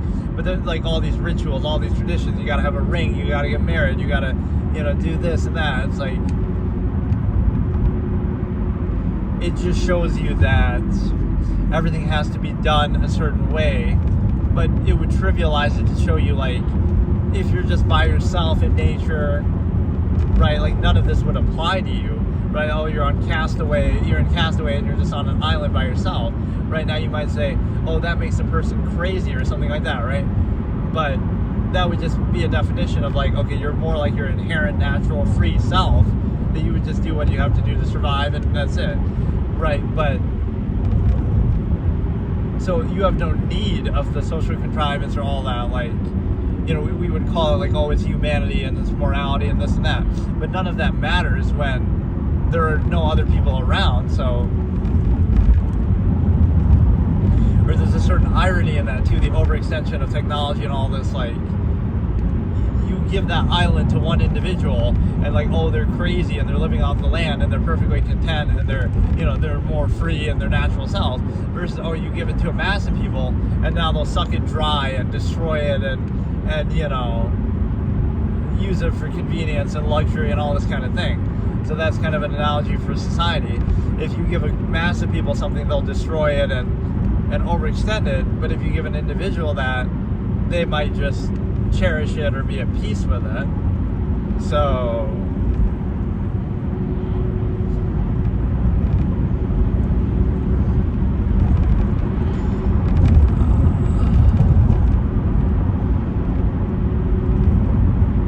like, what you have to understand is the fact that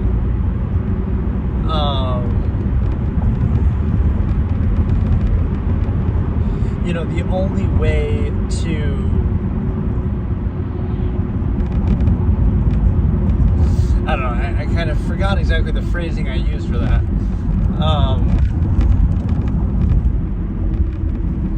This road is always so rough on this particular part of the trip. You're probably going to get, if anybody watches me regularly, they'll get familiar with my trip too. But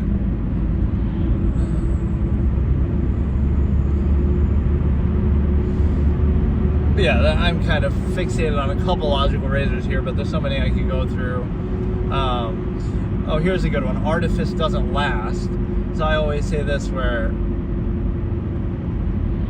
it's like a little story or analogy that I make, where like somebody who's neutral with their performative aspects, like they're not super nice or upbeat, right? They just seem kind of dry and neutral and almost boring or maybe negative, but they're just kind of, face value. They're just doing what they're doing and letting it speak for itself and not putting on a ton of, not super upbeat or anything like that. But they're there for a long time and they're there forever and they're steady and constant, right? Never too high, never too low, versus somebody who's more like, very upbeat and very friendly and very this and that, but they're only doing that because, they want something or they're trying to overcompensate. So that'll burn out very quickly, right? So they'll be the comparison, like, oh, look how nice this person is, but then within a year they're gone, right? They'll take what they can, what they want, and suck it dry and leave, right? And burn out or whatever. Whereas the other one's there forever. They'll outlast everybody because artifice doesn't last.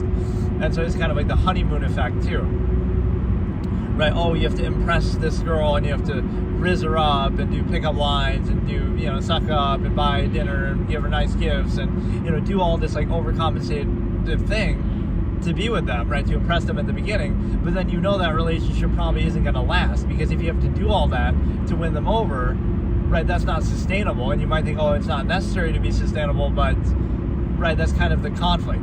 You shouldn't have to do that. You should be able to be your natural self and be more comfortable, be, something. It should be more straightforward instead of, oh, if you have to overcompensate that much, right, you'll never be able to sustain that or live up to that in the future, right? And so the fact that you have to do that shows you something's wrong.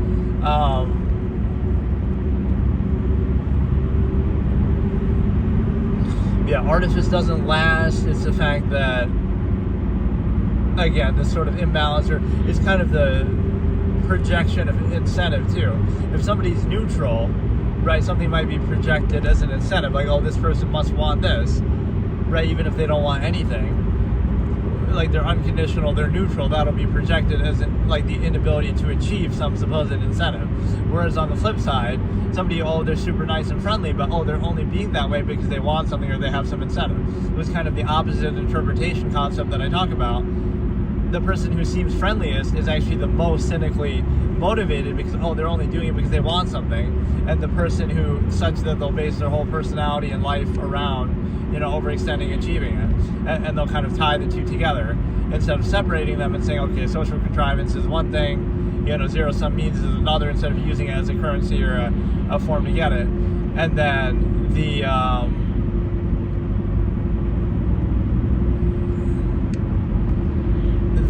fact that, again, the neutral will be projected like, oh, you're assuming the same intent, but then the inability to achieve it, as opposed to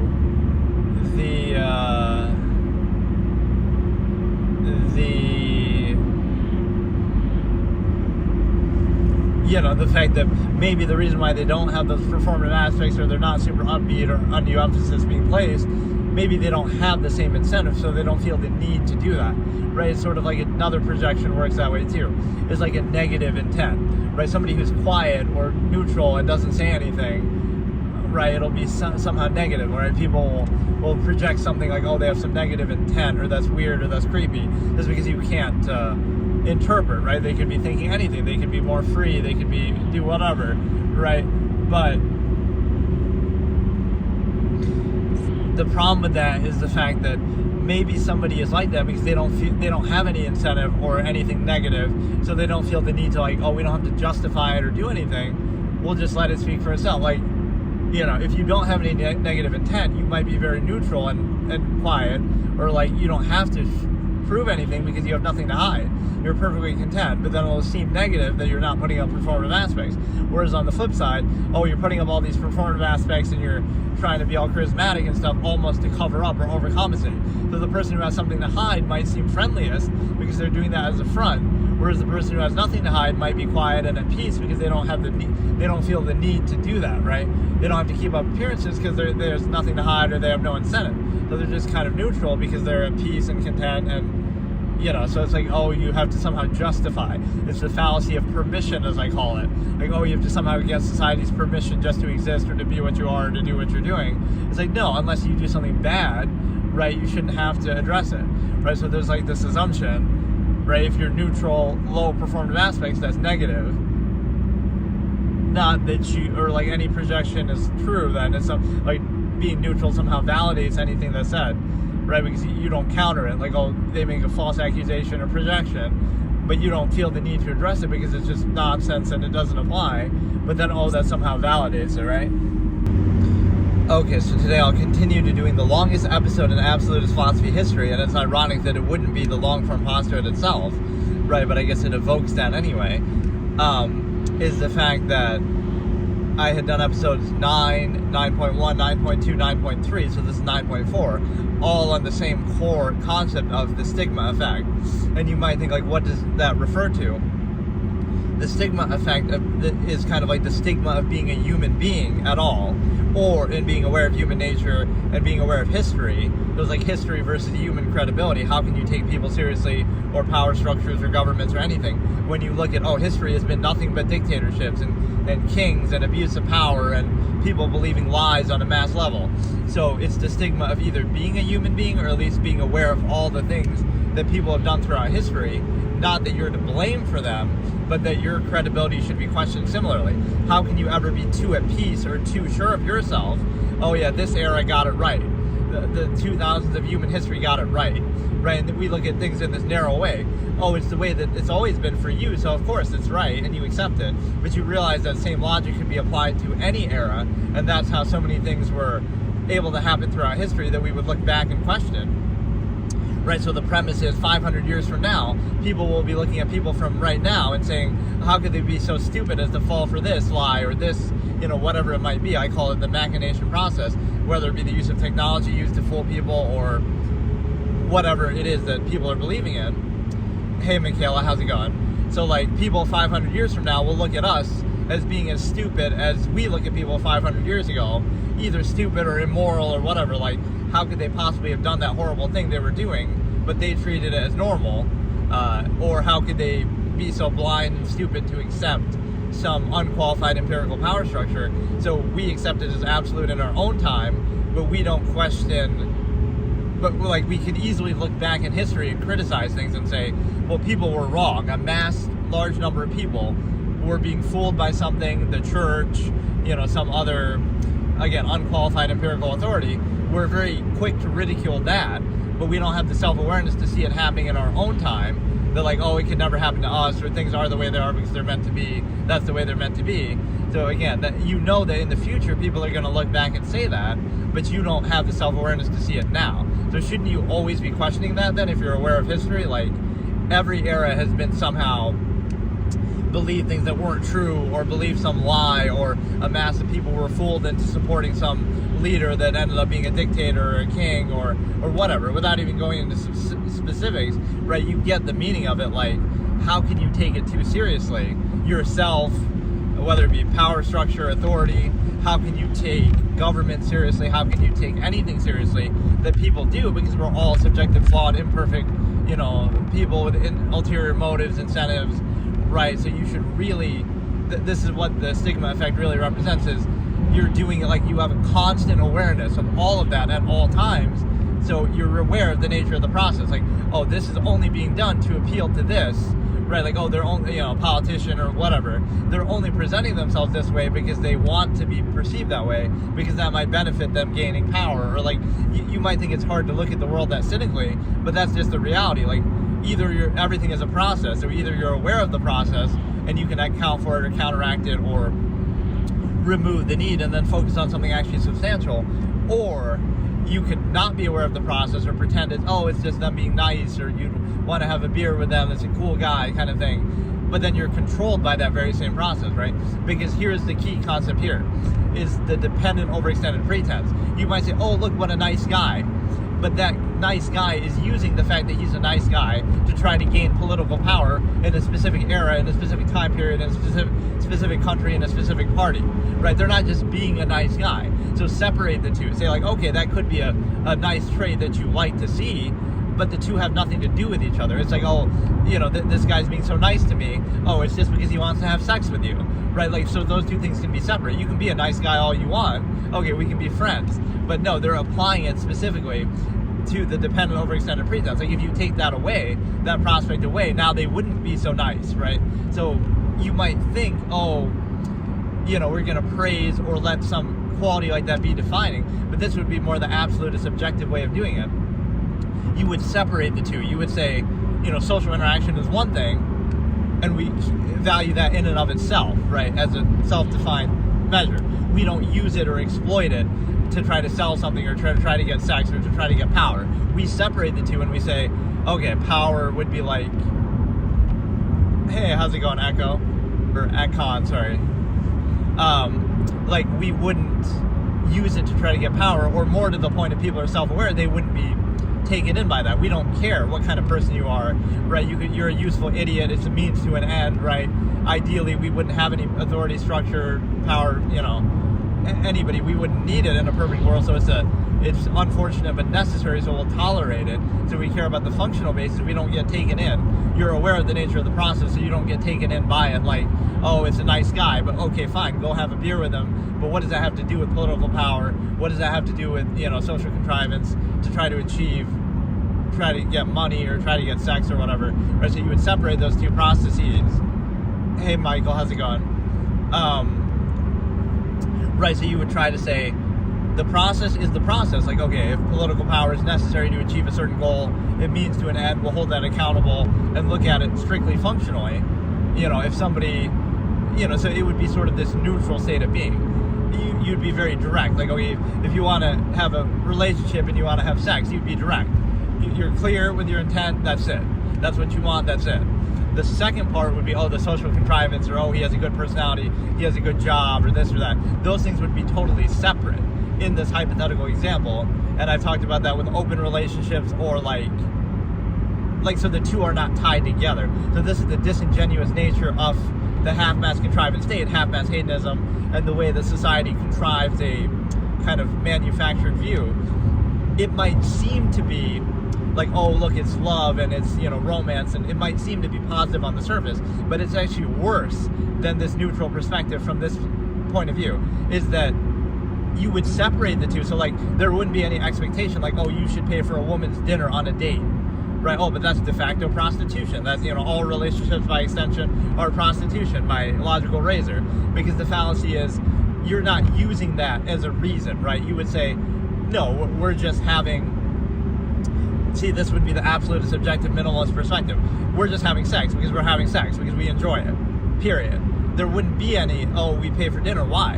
Why are we paying for dinner? There's no reason to, right? Whereas in society, oh no, it's supposedly a good thing, even though it's tied to, again, dependent overextended pretense. You're only doing that because you want to have sex or something related, some sexual benefit. So like, on one hand, you're pretending it's something more than it is, but you're only doing it to achieve that same thing. So it's deceptive. You're trying to, elevate it to a higher level, but then you practice it at a lower level, right, than even this neutral base state that we're observing. So don't pretend it's something more and try to, practice it in this way and try to, again, in that case, you're trying to bribe them, or, it's indirect, but it's kind of like, why is that expectation there? Again, whereas the more neutral perspective would be, okay, you do what you want to do, right? But you don't tie those two things together. Money has nothing to do with sex, has nothing to do with power, has nothing to do with, you look at each process separately in and of itself, right? So it's direct. But the problem is that people are often controlled by this halfway way of thinking, is that, we're gonna, this GameStop Riley chick comes to mind recently. I just saw that clip. Like, we want to tie everything together. Marketing is going to use subjectively attractive women to try to sell you something. That has nothing to do with the product itself, at least typically. It doesn't have to do with the product. So, it's just, you can be controlled by that.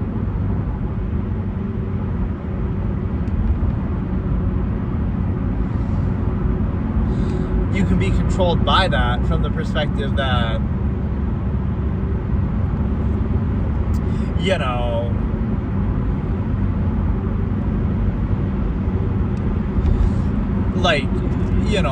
you'll be controlled. Okay, you'll make this clip go viral, GameStop go viral, or whatever, because there's some subjectively attractive person, and you are being controlled by that. But it has nothing to do with them specifically or that process. So, again, you're letting that be a defining factor, right? So from this objective perspective, you would be sort of at peace with the process. You wouldn't be in this repression leads to obsession state that I always talk about. You would be, you would see sex for what it is, you treat it for what it is. So the stimuli acme would not be preserved in this hypothetical. And what that means is you're not controlled by it. So because, you're repressed in some way, or it's controlled and glorified into something more, to try, false absolute to specify it, now you're obsessing over it because, right, so not everywhere that you see it, it's a big deal. But if you just treated it for what it is, it's a natural process. Animals do it all the time, right? It's no big deal. Just do what you got to do, right? Consensual, all that. But, it wouldn't be such a big deal, so you wouldn't be obsessing over it or controlled by it. But because you treat it like, it's something more, or, again, it's somehow repressed and inhibited and all this, now you treat it like you see it everywhere, you're controlled by it everywhere. So if you're truly at peace with it, the minimalist having orgies, and that's it. Or the minimalist just having sex, just because, right? Not overextending it into some larger process that needs to be controlled, or not having sex at all because they just don't care, right? It doesn't have to, you don't have to. So any of those scenarios, you wouldn't be so obsessed with it. It's only the half-mass state you're obsessed with it, right? You're in this false absolute, repression leads to obsession, so you're inhibited. You can't do it this way, it's wrong to do it this way, you shouldn't do it this way, all these pressures of society. And then, it's right to do it this way, it's sacred, it's love, it's meant to be, right? It's a soulmate. So you're posing that false absolute, not because it actually is absolute, but because that's a good way to control people, to appeal to their ego, to try to get them to limit it to one person, right? So it's a great way to control people in that sense. Just make it about them. Right, that it somehow it makes you a good person to, insist upon this process. So you could say that in any era, right? If you complain about something in society, or you observe some flaw of it, that's just you being lazy or entitled, or you're just trying to find an excuse not to do it, right? But that could apply to any era then. So you're in World War II Germany, you're just being lazy by not doing this thing that maybe you would question, maybe it's not a good thing that we're doing. So you can never question the specific authority structure or state that you're in. You can only say, it's your inability to practice it. You're just being lazy, you're just being entitled, you're just being defiant, right? Assuming that what is being done is always correct and absolute and unquestionable, even though it really never is, or it's never absolute at least. Or even by the same measure, you would hold it accountable and saying, okay, we're doing this in the name of productivity for this zero-sum purpose. But if you hold it accountable, it could be done better in this way, this way, and this way. So you're not really doing it for maximum efficiency. You're doing it for unqualified empirical authority, again, to say, we're doing it in line with this corporation and its incentives, and we're specifying it instead of true inherent productivity right across the board. So there's an overlap, but it's always limited to some specific thing, we have to do it in the name of this big corporation. And so that comes first before the specific authority structure comes first before the standard or process is used to justify it, right? So you say, oh, we're doing this in the name of productivity, but we can't fully focus on that. That might invalidate the process, because then we no longer need that specific entity. We would just do it for itself, like self-governance. Right now, we don't need you anymore if we do it for pure efficiency. So, oh no, we do it for efficiency, but that's secondary and dependent on and overextended from the authority structure itself. Could be, Walmart or whatever company you want to point to. Like, oh, that comes first, right? The specification comes first. So that is the kind of fallacy built into here, is that you only need that because of the overextension, right? My other logical razor, that which is only necessary, contrivance is that which is only necessary by overextension, or it had two parts to it. Contrivance is that which is only real by acknowledgement and only necessary by overextension. So real by acknowledgement would mean that, like power, political power, it's not real. Like tomorrow, everybody in the world could just stop acknowledging presidents and people in power, and they no longer have it, right? Never mind the military, but that's part of it too. Like, if the military just disobeys them, then, so it's not real, right? It's not real or absolute power, like physical power. Like, oh, look how strong I am. I can lift this, or I can punch this, right? That would be, or like, again, even like a piece of technology. Oh, I have a tank.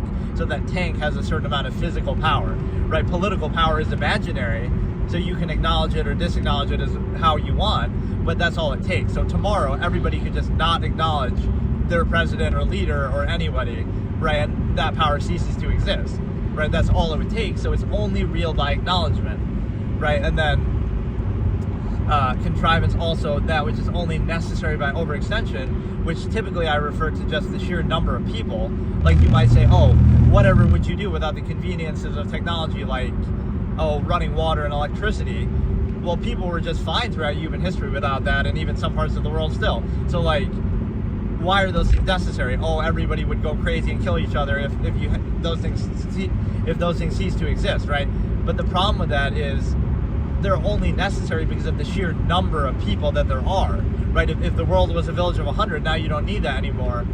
Right now, the world is your oyster, right? You got plenty of water, you got plenty of things. So it's secondhand kind of a self-created problem that we have so many people, we have this overextended state, we have a monopolization over natural resources by big corporations, government, whatever, other people. You have, even the secondary effect of that that's kind of ironic, right? That this is, I wrote a whole short story about this, but I don't want to say too much about it. But it's like, I try not to associate those with the channel necessarily, but I guess I brought them up enough over time. It's just more like a minimalist who's living out in nature, and it's like, oh, however would you fend for yourself without, supposedly benefiting from society? And they're doing just fine, but then, oh, they're drinking from a stream, right? They're drinking from a stream out in nature. Nobody owns it, nobody, it's just nature. But then, oh, it's polluted. It has some, oil in it and stuff like this. So now, not only are you not a part of society and you're not expecting any of its benefits, right? You don't want anything from it. You just want to be free of it, and you're living on your own and you're a minimalist. But you still have to deal not only with it, monopolizing all resources everywhere and stuff like that, right? That, oh, you're on government land or corporate land or somebody's land. Not only do you have to deal with and navigate all that, but then when you finally find a place that, oh, it's just a natural stream, oh, now you're going to have to deal with the consequences too of society. Like, oh, but now it's going to be polluted, or the fish there are dead because this company is dumping shit in there. So, like, you have to deal with that. So not only are you not benefiting from society, you have to work around it, right? And, like, you need its permission, or you have to deal with its, doing that kind of stripping nature dry kind of a thing. So that's the whole irony of it. Like, this guy, all he wants is to be left alone, and he can fend for himself, and he'll deal with it. But you can't even do that in peace, right? You're on government land, you're on somebody's land, you're on corporate, owned property. It's theirs to, theirs to ravage the land. You do it like, and again, okay, you find a nice little stream, right? You're drinking water, but oh no, you can't. So it's like you're gonna have to pay tax for the air that you breathe and the water that you drink, right? This overextended state that we concede all this power to, again, unqualified empirical authority. So again, last time we discussed, or in the last episodes of this mini-series, episode 9, that's turning into a series on its own, we discussed, the anti-virtue concept. So, like, if like patience is a virtue, then you can just wait forever, right? So they get gratification from that, and then you'll be made to wait forever for nothing, right? So it's just a way to take advantage of you, that like to try to treat it as a virtue. And speaking of the whole unqualified empirical authority aspect, is the fact that, you know, is it wrong to break the law if the law is wrong? That was one of my expressions, like, so you're in World War II Germany, or you're in the colonial United States where, you know, slavery is enshrined in law or whatever, right? Things that we would disagree with now. So would it have been wrong then to break the law if we treat like, oh, it's absolute and we unquestionable? You know, would it be wrong to break the law then if we consider the law itself wrong, right? It doesn't mean it should be absolute. It should be held accountable, right? Authority, right? Authority doesn't give you credibility. It should be held accountable, but we somehow reverse the perception, right? Like we look at it like, oh, they're in a position of power, so that makes them right, instead of, oh no, we have to hold them accountable to be right by our standard, such that they deserve to have that authority still, right, at all times. That should be the proper perception. So yeah, is it wrong to break the law if the law is wrong? And that shows you how subjective and arbitrary it is over times and even currently. So you would question that, and you would also look at it like, you know, how everything is attributed to the ego and some intentionality there. So for example, I don't know, it's the fact that it can't just be that everything is just a zero-sum process, so you're just doing it. There has to be like some, oh, you're doing it for this reason, which everything is incentivized then, but like, you know, you're doing it for ego gratification rather than for, you know, zero-sum means or money or something else. So it's still incentivized. It's just you can kind of pass it off as you want something other than that, right? Something different. Or again, from the absolutist perspective, you wouldn't want anything. You're just trying to do it to remove the need. The zero-sum process, remove the need. So like there's this endless contest of contrivance, as I call it, in society. Oh, who can work the hardest for the most money that they can use for their own zero-sum self-interest? Like, we're somehow proud of that. None of that matters in the objective scheme of things, right? Like, if you're content with very little or nothing, right? So now it's no longer a contest because you can't assume somebody's intent. So like somebody working at McDonald's or some very minimalistic thing, it doesn't matter because, right, it can't be framed like, oh, it's a zero-sum thing, but maybe you're happy with that. Maybe you want less. Maybe you don't want anything.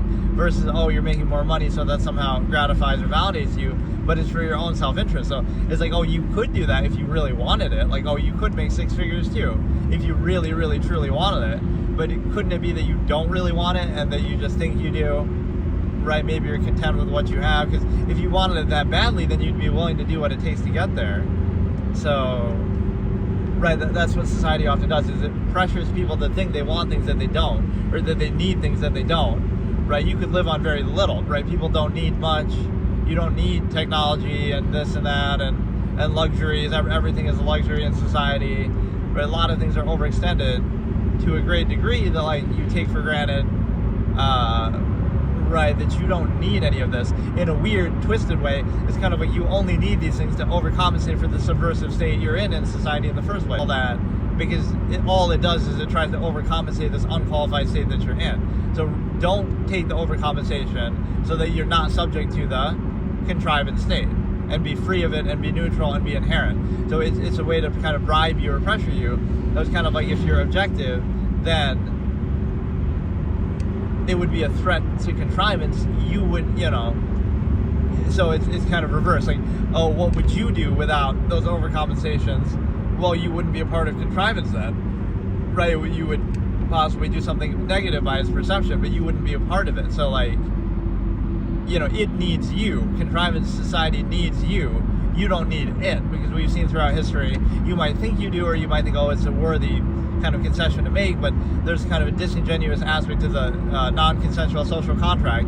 The idea that it's sort of just, you don't get to choose it when you're born, and then when you're old enough to think for yourself, right, it's taken as a granted, so you never get to, and then anything else you do is framed in defiance, like, oh, you're anti this or something. So there's no actual time where you get to choose it or reject it, right? So it's kind of just assuming your intent and kind of manufacturing consent. And so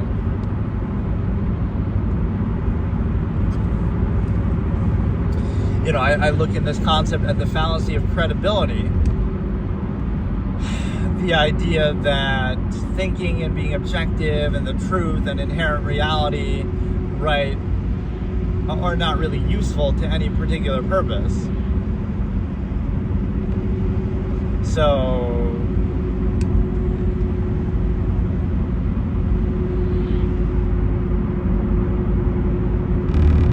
the only way that people came to the state that they're currently in is not based on logic and reason, but just based on having low standards or being mindless and just, reproducing spreading like weeds and just, there is no real standard behind it. It's sort of arbitrary the same way that existence is. You could say, oh, there's a God, there's a design and this and that, but the only thing that would explain how arbitrary and random things are, and again, you can say, what does random mean? Like random compared to what, right? What would our expectation be of what wouldn't be random? We want it to revolve around us, I guess, but the lack of explanation or reason for the origin of existence and life would also explain that aspect. The idea that all the arbitrary things, all these species going extinct and forming and living and all the changes to the earth, right? That sort of seeming randomness, even though it's really just nature and a process happening, that would explain it, right? So like the lack of explanation for the origin point, the arbitrary random nature, if you want to call it that, of the origin point would explain everything that happens thereafter, right? It's not a surprise that, a meteor could strike Earth. It's not a surprise that, earthquakes happen or anything happens, because the origin point was arbitrary. It wasn't like some sound, absolute, consistent design. But the same way with society and human beings is like, it doesn't surprise me anything that would happen in society because you could be aware of the nature of the process. It's no surprise that animals who have slightly greater intelligence and self-awareness and much greater egos, of course, as a result of that, it's no surprise that they would do some of the same things that they've done throughout all of history, the same things that animals would do, the same thing that, it's not a surprise because you understand the nature of the process. And so, right, if you're aware of that, you can account for it, but you understand that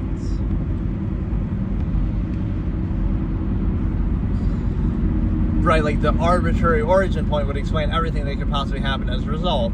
So the arbitrary nature of society and contrivance could explain everything that way too, is just that it's not absolute, right? So that's why all these things can happen. People commit crimes all the time. Oh, but morality is objective. Or people do variable things all the time. So it's not absolute. It's an unsound, arbitrary process rooted in half-mass functionalist pretense. So you understand that what you're dealing with is very artificial. Like what you're looking at, you might think, oh, this is real life. This is this is not an AI-generated reality you're looking at, but it kind of is a construct. Doesn't mean it's bad. Doesn't mean you shouldn't do it or be a part of it. But it's a generated thing because people can create it any different way, right? And throughout history, so you'll treat the current time is absolute. So that's why technology is really what's defining of an era. It's not you or your own ideas or your own thoughts or some logical basis. It's just, this is the level of technology we have, so we're going to indulge in that technology and let that define us and our interests and preferences and everything. Morality even is defined by technology. And so what that means is that it's arbitrary, right? We'll try to associate some meaning or design to it, but the lack of sound foundation and reason would explain everything that could happen. Oh, how could this horrible atrocity happen throughout history? Because it's not absolute. How could this horrible dictator do this? Because they're just subjective. That's the human variable. People can do anything at any time. So none of that is a surprise. So if you look at it from that lens, you would be much more weary or just reject the fallacy of authority in the first place, that there's no basis for it. Because again, the whole premise here that my title, it's a 100 character limit. I couldn't even fit the whole thing in there. But this expression was the fact that the expression in full is, right, authority exists under the premise that people need to be restrained. Right, so the reason why authority figures, power structure, etc. Authority exists under the premise that people need to be restrained. But by that same logic, and to that end, to achieve that end, what do? We empower those same people. Some of those same people that themselves need to be restrained are empowered. Not only are they not restrained, but they're empowered to the end of restraining others. So what could possibly go wrong? It's similar to the fallacy I talk about with like God. If your logic dictates that everything must be created, and your answer to that need to be created is God, that God created everything, then God too must be created. You have to take that one step further and say, okay, everything needs to be created. That's your premise. Then your answer is God created everything, but then God too is accountable to that same need to be created. And so what created God? And so it doesn't answer anything, it creates an endless loop. Or even further, you could make an exception. You could say, well, your premise is that everything needs to be created, but then you'll make an exception for God.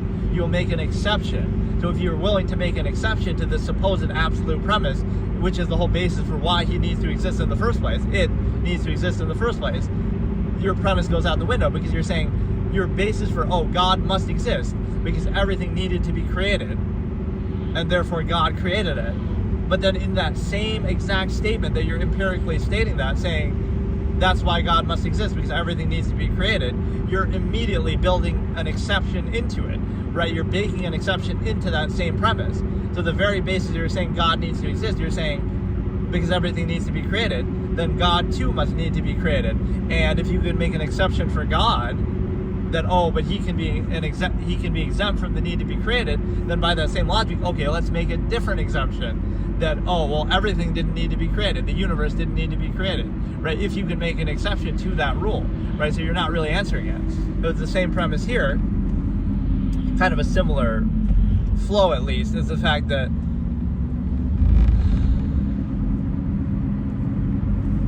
again, authority exists under the premise that people need to be restrained, that their nature is kind of wild or negative by our own subjective standards even, right? That people need to be restrained and are not to be trusted, or, you know, need to be held back, right? Otherwise they'll run wild and do things that we don't want. So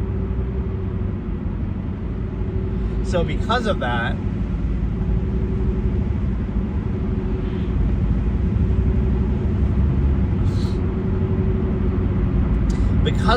right, you, to that same end though, you empower those same people. So what could go wrong? And this is where like, oh, but they're special. Those special, we anoint the best of us, or special people that are immune to our, right, like the chosen one kind of effect. That, oh, the people we give power to are special or better than us, or the best of us.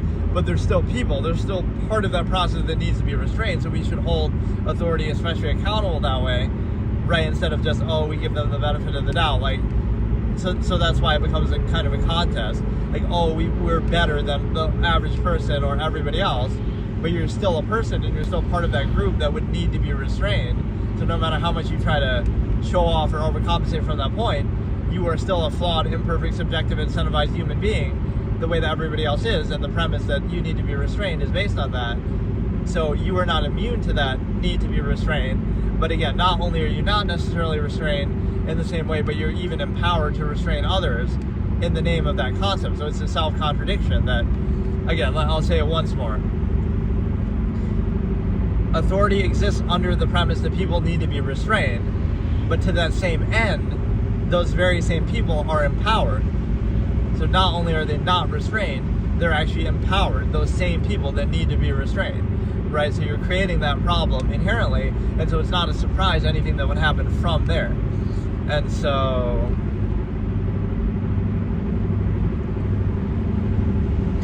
I also talk about in this discussion the fact that, you know, your ability to tolerate something. It's like, oh, you could be hardworking and you could deal with anything, right? So a collective or an individual's ability to tolerate something should not be used to validate a specific power structure or a specific contrived state.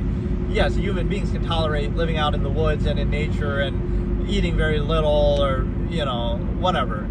People can deal with a lot of things, but that doesn't mean that, oh, you should do that to reinforce any era and say, well, you're in World War II Germany. I hate bringing that example up so much, but that's kind of what people do as far as like, whatever, it's a good dramatic example at least, that oh, well, you should be able to tolerate this, that, and the other thing. But what you're tolerating might be cognitive dissonance and an unqualified authority structure. Like, it's not about, oh, I could just live out in the woods and I can fend for myself, right? You can tolerate whatever you want. But if you're tolerating something in the name of a specific contrived state authority structure, that's different. So otherwise, then you'll reinforce any state, right? Like, you're living in China right now, and you just need to tolerate it better. The fact that they censor everything, just deal with it, right? We had to tolerate more back in my day, back in the last generation, right? So, it's a contest of gratification to see, I can tolerate this unqualified empirical cognitive dissonance inducing empirical power structure better than you can, and who can tolerate it best, or, whether you can tolerate it or not. So it's like, that by that logic, you would reinforce any state that you're in, then no matter what. It's like, be positive. Be positive about what, though? It's like, if it's a sound process, that's fine. If not, it's not. But instead, you're like, no matter what the state is, you're going to reinforce it and treat it as absolute. And if you don't, then it's your fault for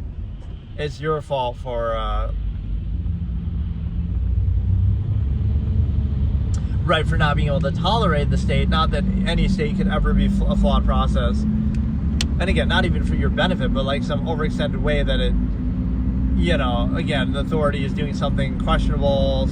It could never be that, right? A process can never be flawed. It's always your fault for not lacking the ability to tolerate it or overcompensate for it or account for it, right? It's your fault always as the individual. Never that there can be a flawed process. You should just overcompensate for that flawed process better. You should just tolerate it. You should just, have the ability to do that. But that shouldn't be necessary if it's actually a sound process, right? So again, you could never criticize anything. Every era of human history was absolutely right, even though they contradict each other in that, or it's just perfect, unquestionable, it's just absolute, it's just,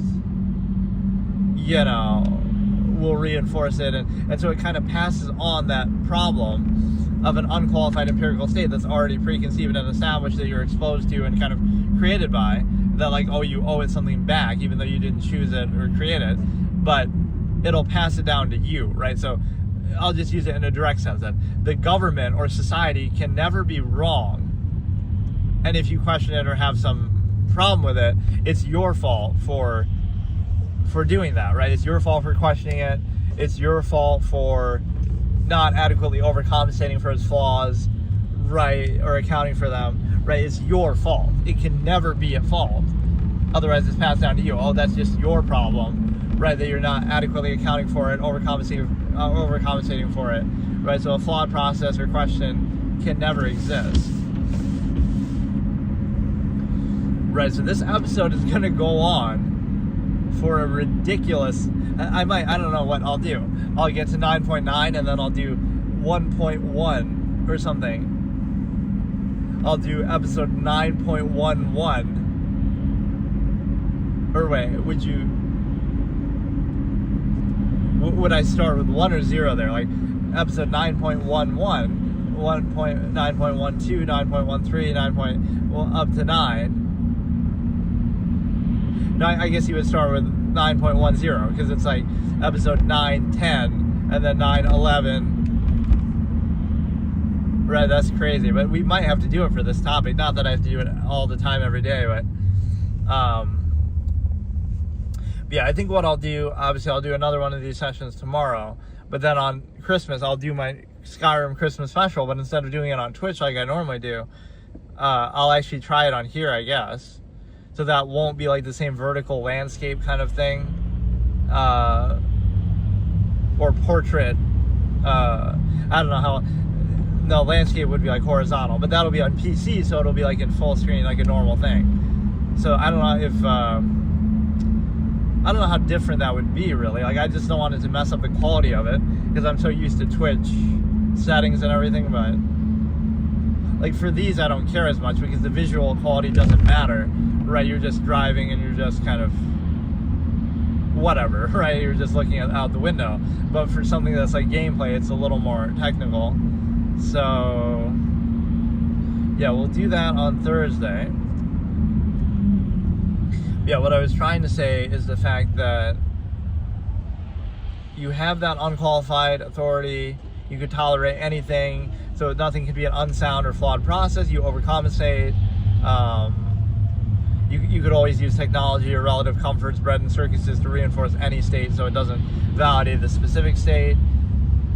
You lack the means to like make your own society or kind of validate that, right? If you were to say, oh, if you don't like it, just whatever, they try to discredit. But yeah, if only you had all this already established, like, you know, you can't match that. Yeah, let me have every corporation under my control and able to, you know, monopolize all the natural resources in the world. Like, how are you supposed to do, you know, okay, I'll go make my own society, but you don't have the means to do it. Whereas all these means are already established that you didn't choose and didn't vouch for. I guess to a certain extent, you do create them or you keep them alive, because again, I always use this generation analogy. If one generation of minimalists appears, then they would starve out all those companies. Don't buy any phones, don't buy from big companies, don't buy anything, right? As little as possible. So now you'll starve out these big companies. So within a generation, you could peacefully and quietly do that, where you starve out every big company, right? And kind of reset everything just by simply not buying it. So it's not even like a protest. It's just like, okay, you're happy being a minimalist or you don't need all these things. So in that sense, the general public is to blame that you're kind of creating this because you buy into it, you kind of help build them up or at least maintain them. So there is some accountability there, but still, it's not your fault as the individual because, right, you can't control this collective mass. So even if you are a minimalist, it doesn't do any good, right? There's some weird credibility issue that people bring up, but like, right, like let's say you are 100% consistent with that. You're a minimalist, you're doing everything right, but so what? It's not going to change the existing authority structure there just because you don't acknowledge it or you don't support it or you don't actively uphold it or create it, right? It still exists because everyone else or the majority of people are doing it. So that doesn't resolve anything. It might resolve it for you. You might be content, but right, so you see like the self-fulfilling, self-validating aspect of that. You have this mindless mob of people reinforcing the current state, no matter what it is. So, and like by state, I don't mean like, oh, the government. I just mean like the state of being in a particular era, right? Like the lifestyle, the everything. So if you have this mass of people, then it would seem to validate itself, right? Oh, you're living out in the woods and you'll be arrested for vagrancy or trespassing or something, right?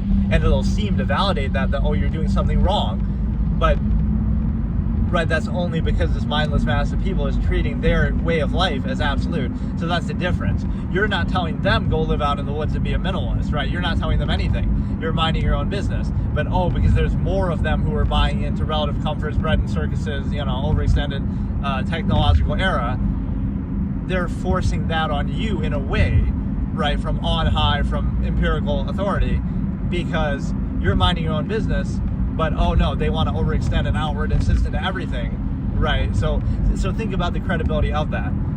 You could just be minding your own business, you're out in nature, you're out in the woods, but that's how much you're controlled, right, that you have to, even that you need permission, right? You can't be on somebody's land, or you can't go here, you need a permit if you're going to fish, right? You're not even doing anything really. You're not expecting anything from society, but you still need its permission. You still need, it's still going to outwardly insist and kind of make a spectacle of you or inhibit you somehow. So that shows you how ridiculous the standard is. It's one thing, again, if you choose, okay, I want the benefits of society, I want something else, right, from it, then there's some concessions to be made. But even if you don't want anything from it, it's still going to come after you, or again, like you somehow need its permission to simply be free of it, right? So that's the closed structure contrivance state.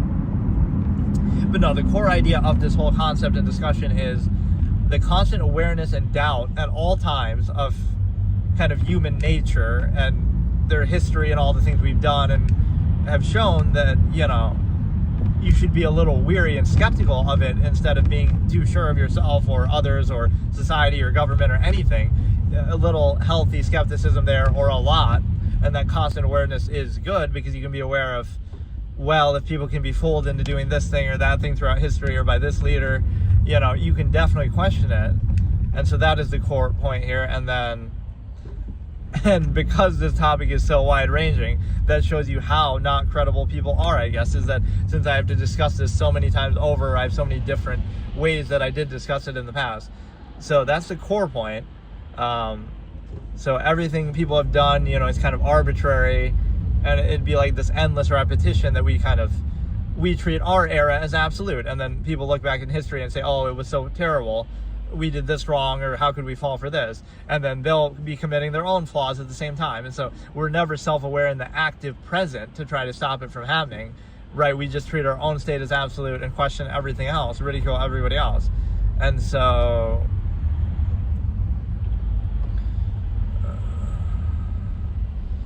right, it's the fact that you focus on like the initial basis, as I call it, right? The form, the specifics, the technology, the specifics of the era, right? How something is presented, how something appears, but you're not seeing the larger process. Like, oh, this process is the same one by which, again, Hitler came to power, right? Or whatever, right? I don't like using buzzword examples like that, but the same process by which somebody like that came to power, it could be the same process by which you're being fooled right now. It might not be as bad of a result, right? But you should be aware of the nature of the process. Like, you'll be manipulated, you'll be deceived by certain things, propaganda, right? The media, right? So you can focus on the specific and say, oh, but this person isn't that bad, or oh, this, it's not the same thing. But if you see the larger process, you should still be wary of that. You're more concerned about the soundness of the process than the specific person or what's presented to you, because then it's always an endless contest. Like, well, this person presents themselves a little better, or this person's really nice, or this person's really, so it's this endless arbitrary contest of who can present themselves best, the contest of contrivance, instead of realizing, okay, it's all part of the same larger process that we should be wary of, not about who can best kind of bypass our awareness or critical thinking in that because, oh, they're so nice or they present themselves a certain way.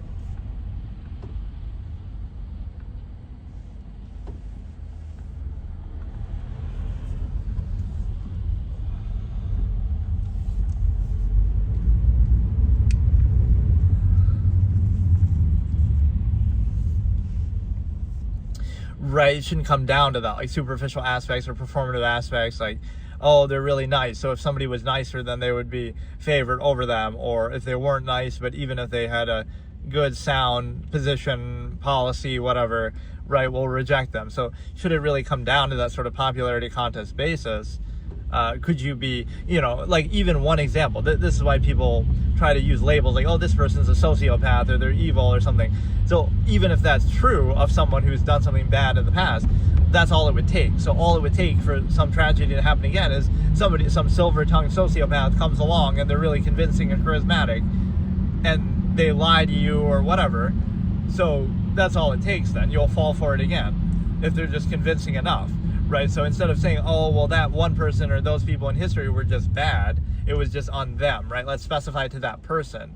But it doesn't matter because, again, somebody can come along and they're doing the same thing, and you'll fall for it all over again, just because, oh, they're again, the appearance, the initial basis appears better, right? Or they're doing it in a different way, or a way that appeals to you in your era, based on your technology or your social norms or all this. So you'll let it kind of repeat itself because you're not seeing the big picture, right, of how that comes to be.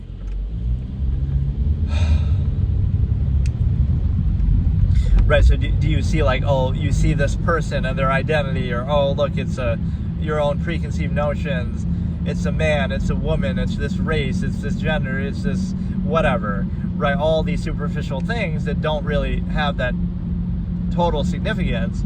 They present themselves a certain way, they talk a certain way, we'll focus on their voice, focus on their clothes, focus on their appearance, focus on their mannerisms, all these idiosyncrasies. Who has less idiosyncrasies, we'll vote for them, right? It's not really a sound process, except the fact that human beings are variables and have all those things no matter what, right? So now it comes down to, okay, let's just focus on policy, let's just focus on something, actually accountable, functional, instead of, again, this endless arbitrary thing of, well, this person has more idiosyncrasies, or this person hides them better, the media covers for one, it curates better, right? It'll cover up some of their flaws, right? So there's no real difference in the two. It's just, oh, the way they're presented, the way they present themselves, right? So that's all it would take to control you all over again, is just the degree of, so it's like it's not even a negative view of people, that we have to see through this, the stigma effect. It's more just a neutral one, an objective one, and aware one, instead of saying like we're giving them special treatment, right? Like we give them the benefit of the doubt, and then only when they prove us wrong are we negative. No, it should be the opposite. Like we should hold people accountable, be aware of their nature, that we're have a lot of material to work with, like throughout history, and then just be weary no matter what. And that's kind of the sad part, is we don't do that with authority and empirical structure that's established, but we do that on the individual basis. Like you might think, oh, innocent until proven guilty, but you're exposed to a lot of inhibition in society. You're exposed to a lot of laws and, you know, rules and different things. So even though you've done nothing wrong to deserve that, right, it's assumed the worst. Like, oh, we need laws and courts and police, and we need, you know, all these different rules. You need a permit, you need this and that, a license. You haven't done anything wrong, but you still have to appease all this as if you are, right? So you're being treated like the same thing. Like you're being treated like you have to justify everything, or you need permission for everything, and like you are negative by nature, right? Even if you haven't done anything to deserve that. So that same scrutiny should be applied to a power structure or anybody, because, right, look at history and how much those things have gone wrong. So why should we give the benefit of the doubt there?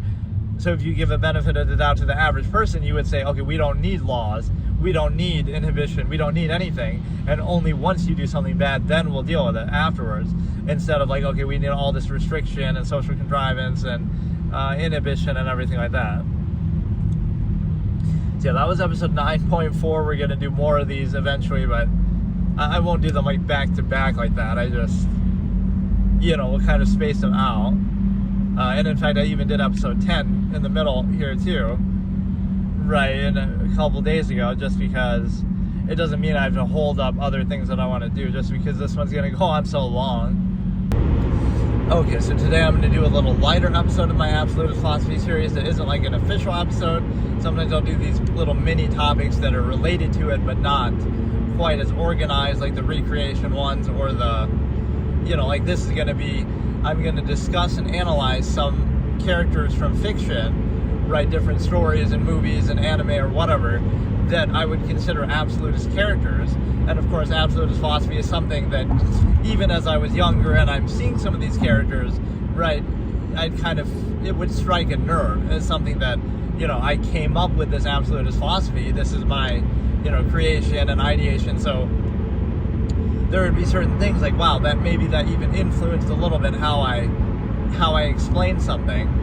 Right, so seeing some of these characters that reflected pretty well, because of course it's a hard thing to do in real life, because if you're an absolutist in real life, you might be, you know, considered a criminal or something. It's difficult to explain. So some of the key things of how you could describe an absolutist in a character context would be like, you would be an elitist, right? You're an elitist, you have very high standards, you are going to be not affected by the initial basis, as I call it, so you're not going to be affected by appearances or pretenses or, you know, gratification, right? You're very result-oriented, you're very ability-oriented, right? So there's some of the victim blaming that comes in, like being an elitist victim blamer, right? I guess I would put on that too, right? I guess this is one of the ways that I kept absolutist philosophy alive, sort of, that even after that debate format ended in 2013, 2014, when I would play games after that, like I'm doing just playthroughs of stuff, I would evoke that a little bit with my commentary style. I would like say, you know, I would go into these little tangents or different things. So it's like I'm playing a character myself in a story game or something, and like as a commentator, and as I'm playing, I would look at things or make decisions from an absolutist point of view, right? So for example, like, oh, you could spare some character's life, but you don't, because, oh, they're going to be a liability and they're going to hold us back, and I'm talking trash. I'm trying to think of an example like that. So that's what it took on, right? It's sort of kind of a funny thing, because you might think, oh, that's like me role-playing an absolutist character, but it's not, because it's more natural to my, hey, how's it going? It's more natural to my style. Like, that's me being my real self, but you can't be like that, or whatever, like the self that I would choose within my own philosophy that I define. but you can't be like that in ordinary society, really, or that might get you in a lot of trouble. So I could pretend, I could play that out in a game. So let me try to think of an example there, and then I'll go through some of the actual characters from fiction. I have a clip on my other channel from Danganronpa where I did that. So like I'm talking junk about, I guess, spoilers. This whole episode will be spoilers because I have to reference stuff that happens in stories, right? So just, I guess I should say what I'm spoiling before I go into it. So I'm going to spoil something from the early part of Danganronpa, the first game, right? Which is the only part that I played of it because I failed my permadeath first playthrough. And so I just stopped at the end of the first case. But there's this character called Junko, and I initially didn't like her because she seems kind of fake and superficial, right? She's like a fashionista type, but then she proves herself to be super smart, so she kind of defies that stereotype, and then I started to really like her. And of course there's like a romance element in the game, so I was like, I'm going to try to pursue her instead now, right? And then she gets herself killed. Again, this is early on in the game, spoilers, I ruined it. But what it means is that I'm talking shit. I'm talking mad shit, like an absolutist would do. Like, I don't know, like I'm getting pissed and I'm like, fuck her, then I'll go with this other girl instead, right? It's your fault, you have nothing but yourself to blame, right? So there's that Celeste character who's kind of like that. So maybe that's what I'm identifying. Celeste from Danganronpa is sort of an absolutist character because she says that, like, if you die, you only have yourself to blame. And let's take it to an extreme there. Like, even if your government kills you, well, it's your fault that you allowed that government to rule. That's like extreme victim blaming. So maybe I won't say that. But like, even the worst leaders in history, it's the failure of society that they allowed that to happen. Because if you're just going to play the victim and say, well, we're a victim of our own government, that's fair. But the problem is there's a certain accountability that the citizen has to stop them from doing that. Otherwise, you could just always say that. Then, okay, you just let yourself be at the mercy of the whims of whoever's in power, right? You can't do that. You have to have more of a concerted accountability. So that's one instance where I should use that label, elitist victim blamer, which people said affectionately back in the day, but I kind of tried to stay away from that because it sounds so loaded. But that is kind of one of my labels from my debate format that people would give me. Is kind of being objective is kind of like that, right? You're victim blaming, but you're doing it from a place of love that, like, you believe in human potential, right? That's what the absolutist does. Hey, how's it going? Merry Christmas to you too. Thank you. Basically, there are no absolutes. There are no gods. You don't defer to empirical authority. You don't do any of that. So now you're left with human potential and human ability. There is no God. There is no heaven. There is no hell. There is none of this. There's only human ability. And either you use that or you get controlled into a gratified half-mast state where you don't use that, you're kind of subverted, you defer a lot of your power to authority, right, and just feel like you're powerless, and you let the government have all this power, you let corporations have all this power because you're lazy and overextended and whatever the case may be. Hey VR, thanks, Merry Christmas. So that's the point, right? What do you choose? So it's this staunch rejection of absolutes. And so what you'll see from an absolutist, in effect, whether a character or a person, like, let's do one from history. Genghis Khan was an absolutist, right? I always say, like, absolutists are ones who carve history, often maybe violently or whatever, but it's the irony of that. Like, we'll condemn it in hindsight, but you're the one who, like, you wouldn't be in the position you're in if that didn't happen. So, like, we'll condemn colonial America, but then we wouldn't be living here. Again, sometimes people use this for some other stupid argument like race, like 1619 Project. I'm not saying that, but I'm saying in a broader sense, like, you would do something just in a Machiavellian way, like the end justifies the means, or you don't even believe in pretenses. So it's like what dictates results is power and force and action, even if you live in a fantasy world because of modern society. Like, well, we kind of defer that power away, right? You're still being controlled by it. You're just not aware of the nature of the process, or it takes on a different form. And so the point is that no authority is qualified authority, right? Like, where did the current authority come from? Or, you're only in this land. Like, this is our rightful land. But no land is anybody's rightful land. It was always just taken by force from one person or another. So nobody, even the original people who were there, right, like finders, keepers, first come, first served basis, maybe. But that's the point, is it's all arbitrary. So you can act all self-righteous, but you're only in that position because some conqueror of the past killed millions of people, and now you get to act all self-righteous as you're benefiting from the spoils of that. So there's no credibility behind that authority, right? Like the current power structure or whatever it might be in any country, anywhere, right? There's no serious basis behind that. But you don't think about it like that, so you kind of treat it as an absolute, right? So yeah, Genghis Khan could be an absolutist, somebody who makes things happen, and then we look back and say, oh, we're going to condemn that, but we're still going to reap the spoils of it and live, and act like we're so self-righteous. Morality is the plaything of what did I say? I have this one expression I would always use, like, morality is the plaything of conquerors for their descendants to squabble over, right? On lands, on the graves, I can't remember exactly how I said it, but like on the graves of the conquered people and on the, in the land built on the backs of slaves. So you'll condemn how you got there, but you'll still do it, right? You'll still be self-righteous about it. So, okay, let's get into some of the characters though. So that's just to establish like what exactly we're talking about if you're not familiar with it. So one of the classic obvious examples, again, remember, you're elitist, you're focused on ability, you don't believe in flowery kind of pretenses and stuff like that, right? It's very clear,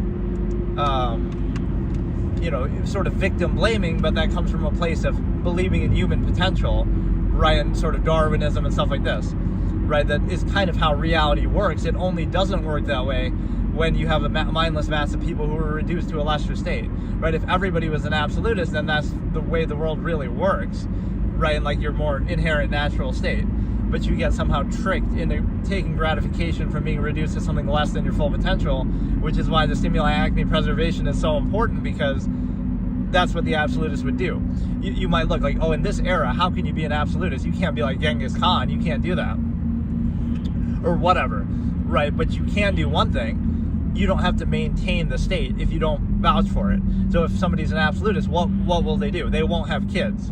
Either they'll tear down the structure or do something, reach the state that they vouch for, or they just won't have kids. So if they don't have kids, they won't preserve the state, right? So that's their responsibility. That's like, the absolutist protest of a contrived state, of unqualified empirical authority, right? So it sounds simple, but that's all it would take, right?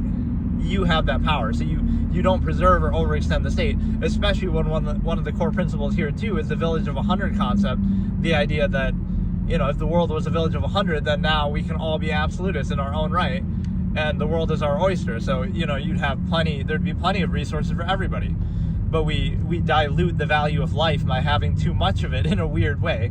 Again, don't use the depopulation argument here, because that's not what you're doing, right? In fact, you're rejecting the very authority structure that would theoretically do that.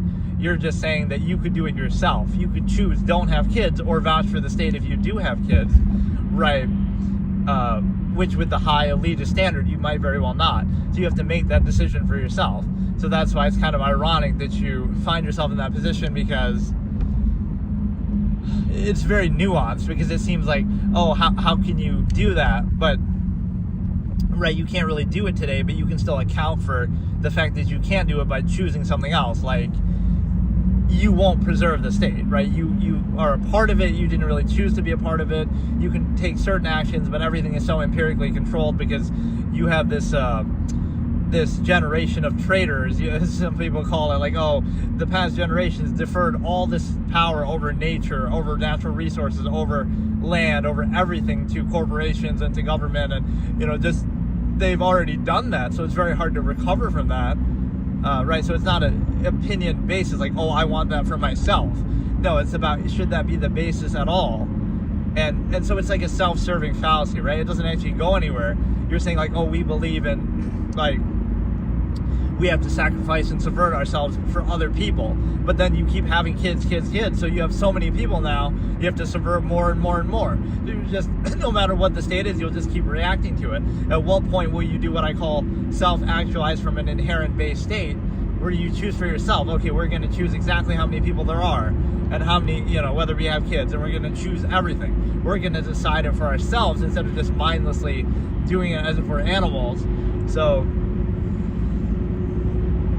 okay, now let's get into the characters. So, Light Yagami from Death Note is a great example, right, where he's somebody very, very very smart, but very elitist, very, believes in ability. That kind of validates him as a godlike figure, like, oh, if I'm smart enough to get away, right? So there's like a Machiavellian principle here, all of that. And one of the key things there too is like that you would sort of be consistent, right? You wouldn't have these sort of lapses where he never doubts like whether what he's doing is right or wrong, right? You kind of define your measure for yourself. So you say, I'm intending to do this thing with this result, and that speaks for itself. And then you would never doubt that. Now it's just a matter of how well you can do it, right? So like when two absolutist characters meet, that would be what it is. There's never any doubt like, oh, you're going to change their mind or have a change of heart, because they realize everything's subjective and arbitrary, and so they define for themselves what their measure in life is, like what their priority, what their goal is, and now it just becomes a matter of how well you achieve it. So that is kind of a good example, that even somebody as capable as light wouldn't be able to do what he did, obviously, without this magical notebook. So yes, you would need that. You would need some sort of benefit, some tool, some infrastructure, but I'll actually compare. I'll clown Lelouch from Code Geass, is that light is an absolutist because he never wavers in his measure. There's never any doubt. You could say in the first episode, that's when he first gets the notebook, but that doesn't really count because that's just the initial shock factor. But an episode, I almost felt like they rushed this a little bit too when I first saw it. Like, they're setting up the premise. But in the first episode, he already has the God complex, and he's saying, I shall become the God of this new world, right? I almost feel like they shouldn't have said that, or like even in the manga, like they could imply that. Like he could say, I'm going to create the perfect world, and then later on he'll say the God thing, or imply it. But for him to say that right away is kind of like, oh, he's getting corrupted by the notebook, but it's like he's already there.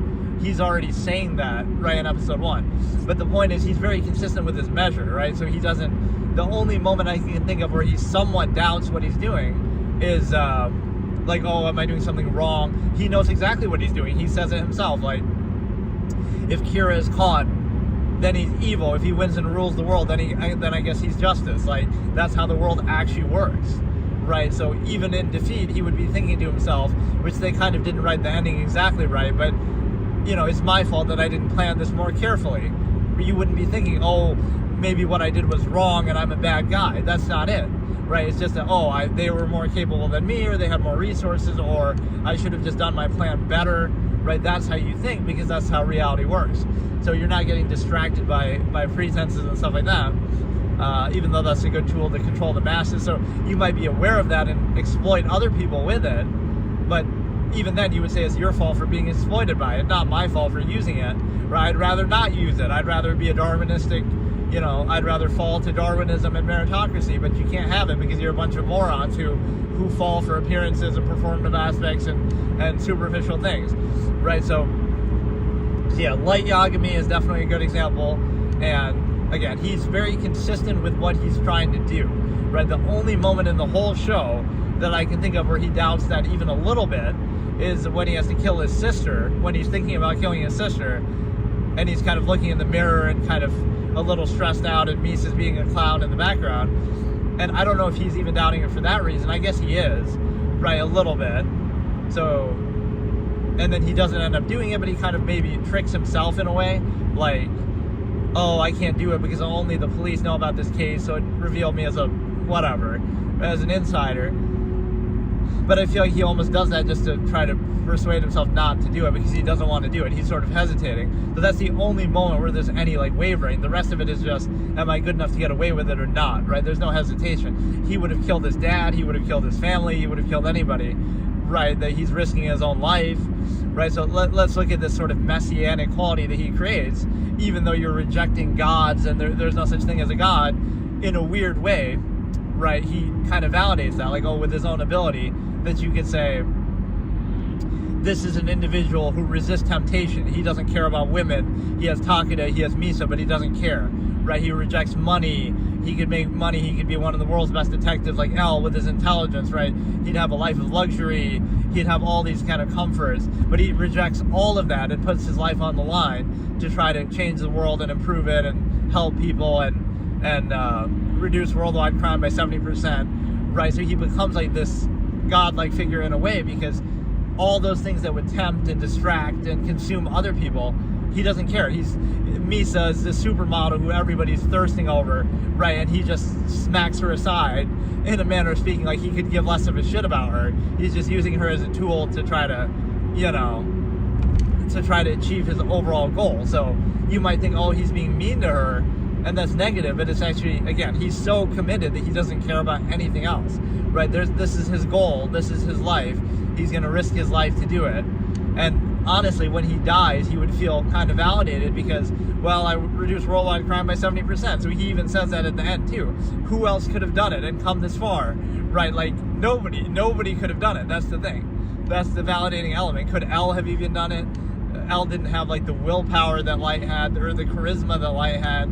So like there's something to it where that's what you let define it, right? Don't tell me about some belief system or morality or pretense. Tell me about ability. Are you good enough to catch me? Then that makes you right. If you're not, then that makes me right. That's the kind of mentality that you have. And it's not even about right or wrong. It's just like, again, it's about ability. That's how the world actually works. So in a real world sense, yeah, suppose a criminal is good enough to get away with something, then they get away with it. Like, so it's not, you can still morally condemn them, but it doesn't do anything, right, in that scenario. So you can feel good about yourself, but you can feel all self-righteous, but go fast or go home. How's it going? So now we have, there's one other thing I was saying with Light, but now I forgot. But yeah, he becomes this sort of figure again. You resist these temptations, you see them for what they are, you don't obsess over them, you don't find false meaning in them, and you understand that, oh yeah, that's what everybody always says, is go big or go home. Which people would always say that in school for some reason. I guess they thought it was some funny innuendo or something. It just sounds dumb.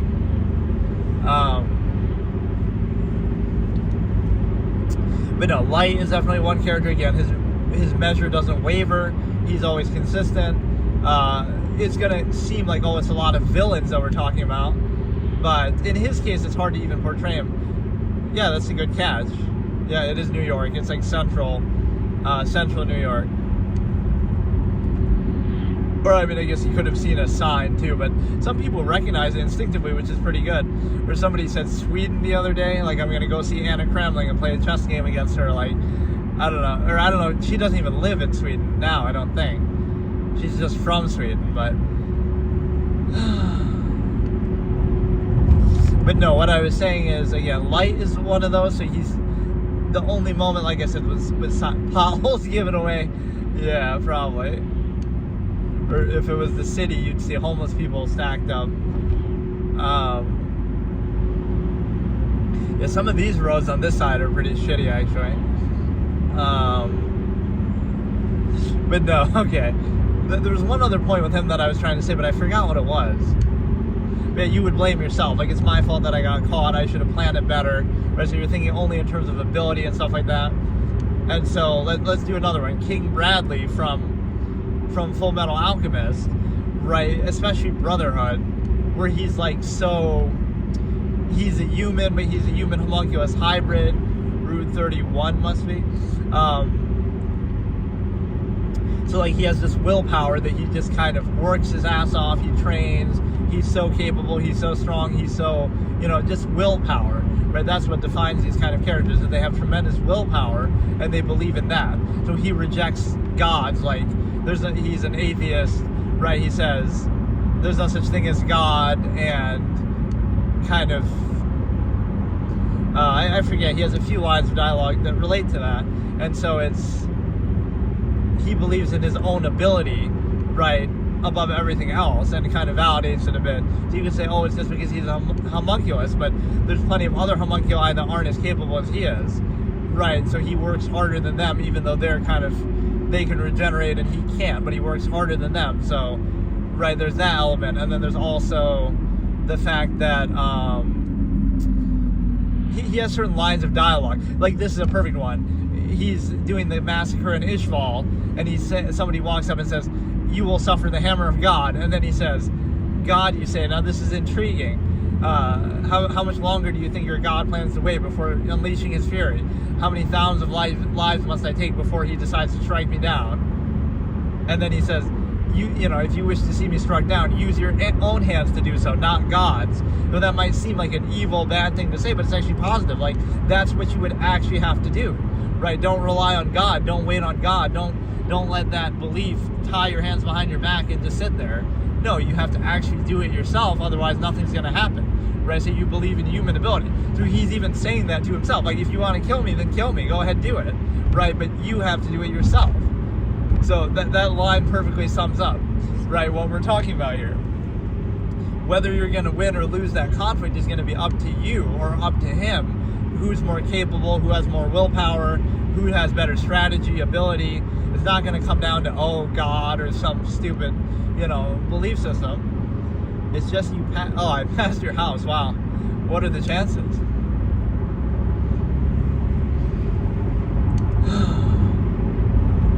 Like, what area do you live in? What town? But yeah, it's a situation where, so King Bradley is definitely an absolutist. He has other, here's a good example. Again, a lot of spoilers, but whatever. I assume you've seen these things or you don't care. So, Full Metal Alchemist Brotherhood. This is a good moment, like, where it's not just about ability, it's about willpower. So the guy is fighting Scar, and he's, you know, kind of wounded, and he's lost his eye and stuff, and then he gets his arms blown off, and his sword broken in half, but then he grabs the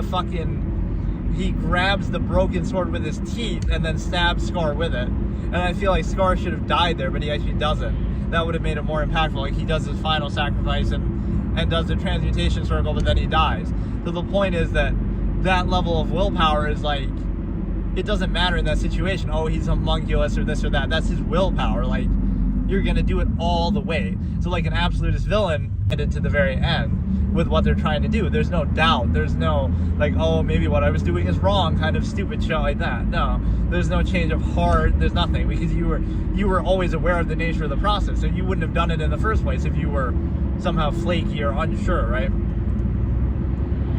So that's a good example of that moment. So Light is the intellectual absolutist. King Bradley is the physical, the warrior absolutist. And then we have probably a couple other examples I could give, but I'm trying to think of one of his other lines of dialogue, because he talks like that a lot. Again, you're putting the onus on human ability and potential and action, right? You're not saying, oh, let's believe in God, or let's believe in goodness, or let's believe in morality, and like, none of that stuff is really real. So it relies on us to uphold it, whether through laws or stuff like that even. So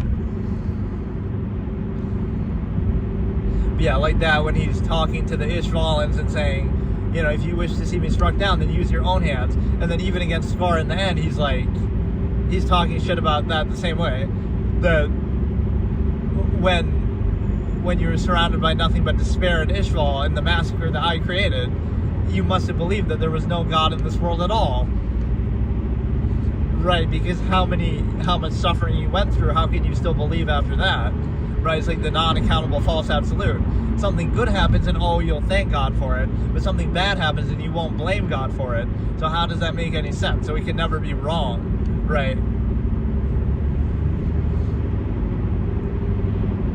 Let's go into one other character. This will be a spoiler for the Ace Attorney series. Miles Edgeworth, Ace Attorney Investigations. I should have put spoilers in the title maybe, but I guess it's sort of implied, because it's hard to explain these things without going into great detail. This is going to be Quercus Alba from Miles Edgeworth, Ace Attorney Investigations. And so this one might be a sleeper and a surprise, but this is one of the best examples. So this is like the absolutist criminal, where he's a war hero, he's decorated, he's so accomplished, he's an ambassador, right? He's a great orator, he's just so capable. So he feels in his own mind that, like, my whole life I've been better than everybody else. I was better than everybody at the military academy and in the military. You know, I'm a war hero. I'm better than everybody in politics. I'm an ambassador. All this, right? So it's that ability that you can say, oh, it makes a person arrogant in a way, but it's kind of validated. It's sort of justified arrogance because, oh, I'm just better than everyone at everything. So then he becomes the leader of a smuggling ring, right? Criminal organization, and it's like, he doesn't really need the money. He doesn't really need anything from that, right? But it's just like, it's almost like he deserves it. He feels he deserves it because he's just that good, right? He's just that smart that it's like, I can just run circles around everybody, so I'm smart enough to get away with it, so why shouldn't I do it? Right, like my intelligence and my capability validates it, right, that he's just superior. Yeah, everybody else can condemn it and say it's a bad thing just because they're afraid to get caught or they can't get away with it, but he's the exception. He can get away with it. He can do whatever he wants, right? So this guy is just so resilient. That's one thing you'll see with absolutist characters. Like, they're so resilient that it's so hard to take them down. Like, look what it took to take Light Yagami down. Look what it took to take King Bradley down. Look what it took, the path of destruction that they leave. Look what it took to take Quercus and Alba down. Like, he fights. He goes on so long, right, when you're cross-examining him and stuff like that, right, at the crime scene. So he has certain lines like that too, where he just kind of talks like an absolutist too. He'll say, I don't know, like a lot of his dialogue is written like that, right? Somebody who, he's very dismissive of like whatever you're trying to do. It's like, you're just not convincing enough, you're just not good enough. He'll kind of push it to the limit, right? Use like every excuse that he possibly can to try to get away with it. Like, he kind of does what everybody says. Oh, why didn't this character in the story, like, they could have gotten away with it if they just said this or that, or they could just make this excuse, right? But he actually does that. So when you catch him, he exhausted every excuse possible, right? And now you know that when you caught him, you really caught him. Whereas, right, with a lot of characters, they'll just give up, or they'll just make a mistake, or they'll just, give up too easy, and they could have still fought it or made an excuse, right? But he really fights every last way that you can, and then he loses to that, like to the real, I don't know, he just makes every angle that he possibly can, right, to try to get away with it. And sometimes even their defeats are not very convincing, because, like Lights is definitely not convincing. There's a bit of a Deus Ex Machina bullshit with the samurai dogs to catch Quercus Alba. I guess Bradley's defeat isn't too bad, although he gets like blinded by the eclipse or something dumb.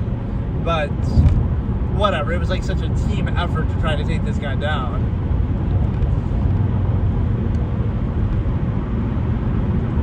Yeah, basically, you're near Oneida, cool.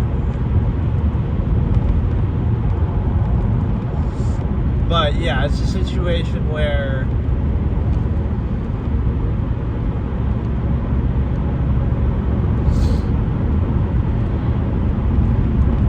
Quercus Alba was such a god because he's so capable, he's so smart, he uses every angle, exhausts everything. And so it's kind of like, you see morality and things like that as the farce that they are, just a way to control people who are too weak to take things into their own hands, right? Because if you think about it, like from a criminal standpoint, again, if you're good enough to get away with it, then there's nothing anybody can do to stop you. So it comes down to that, right? It doesn't come down to morality, it comes down to ability.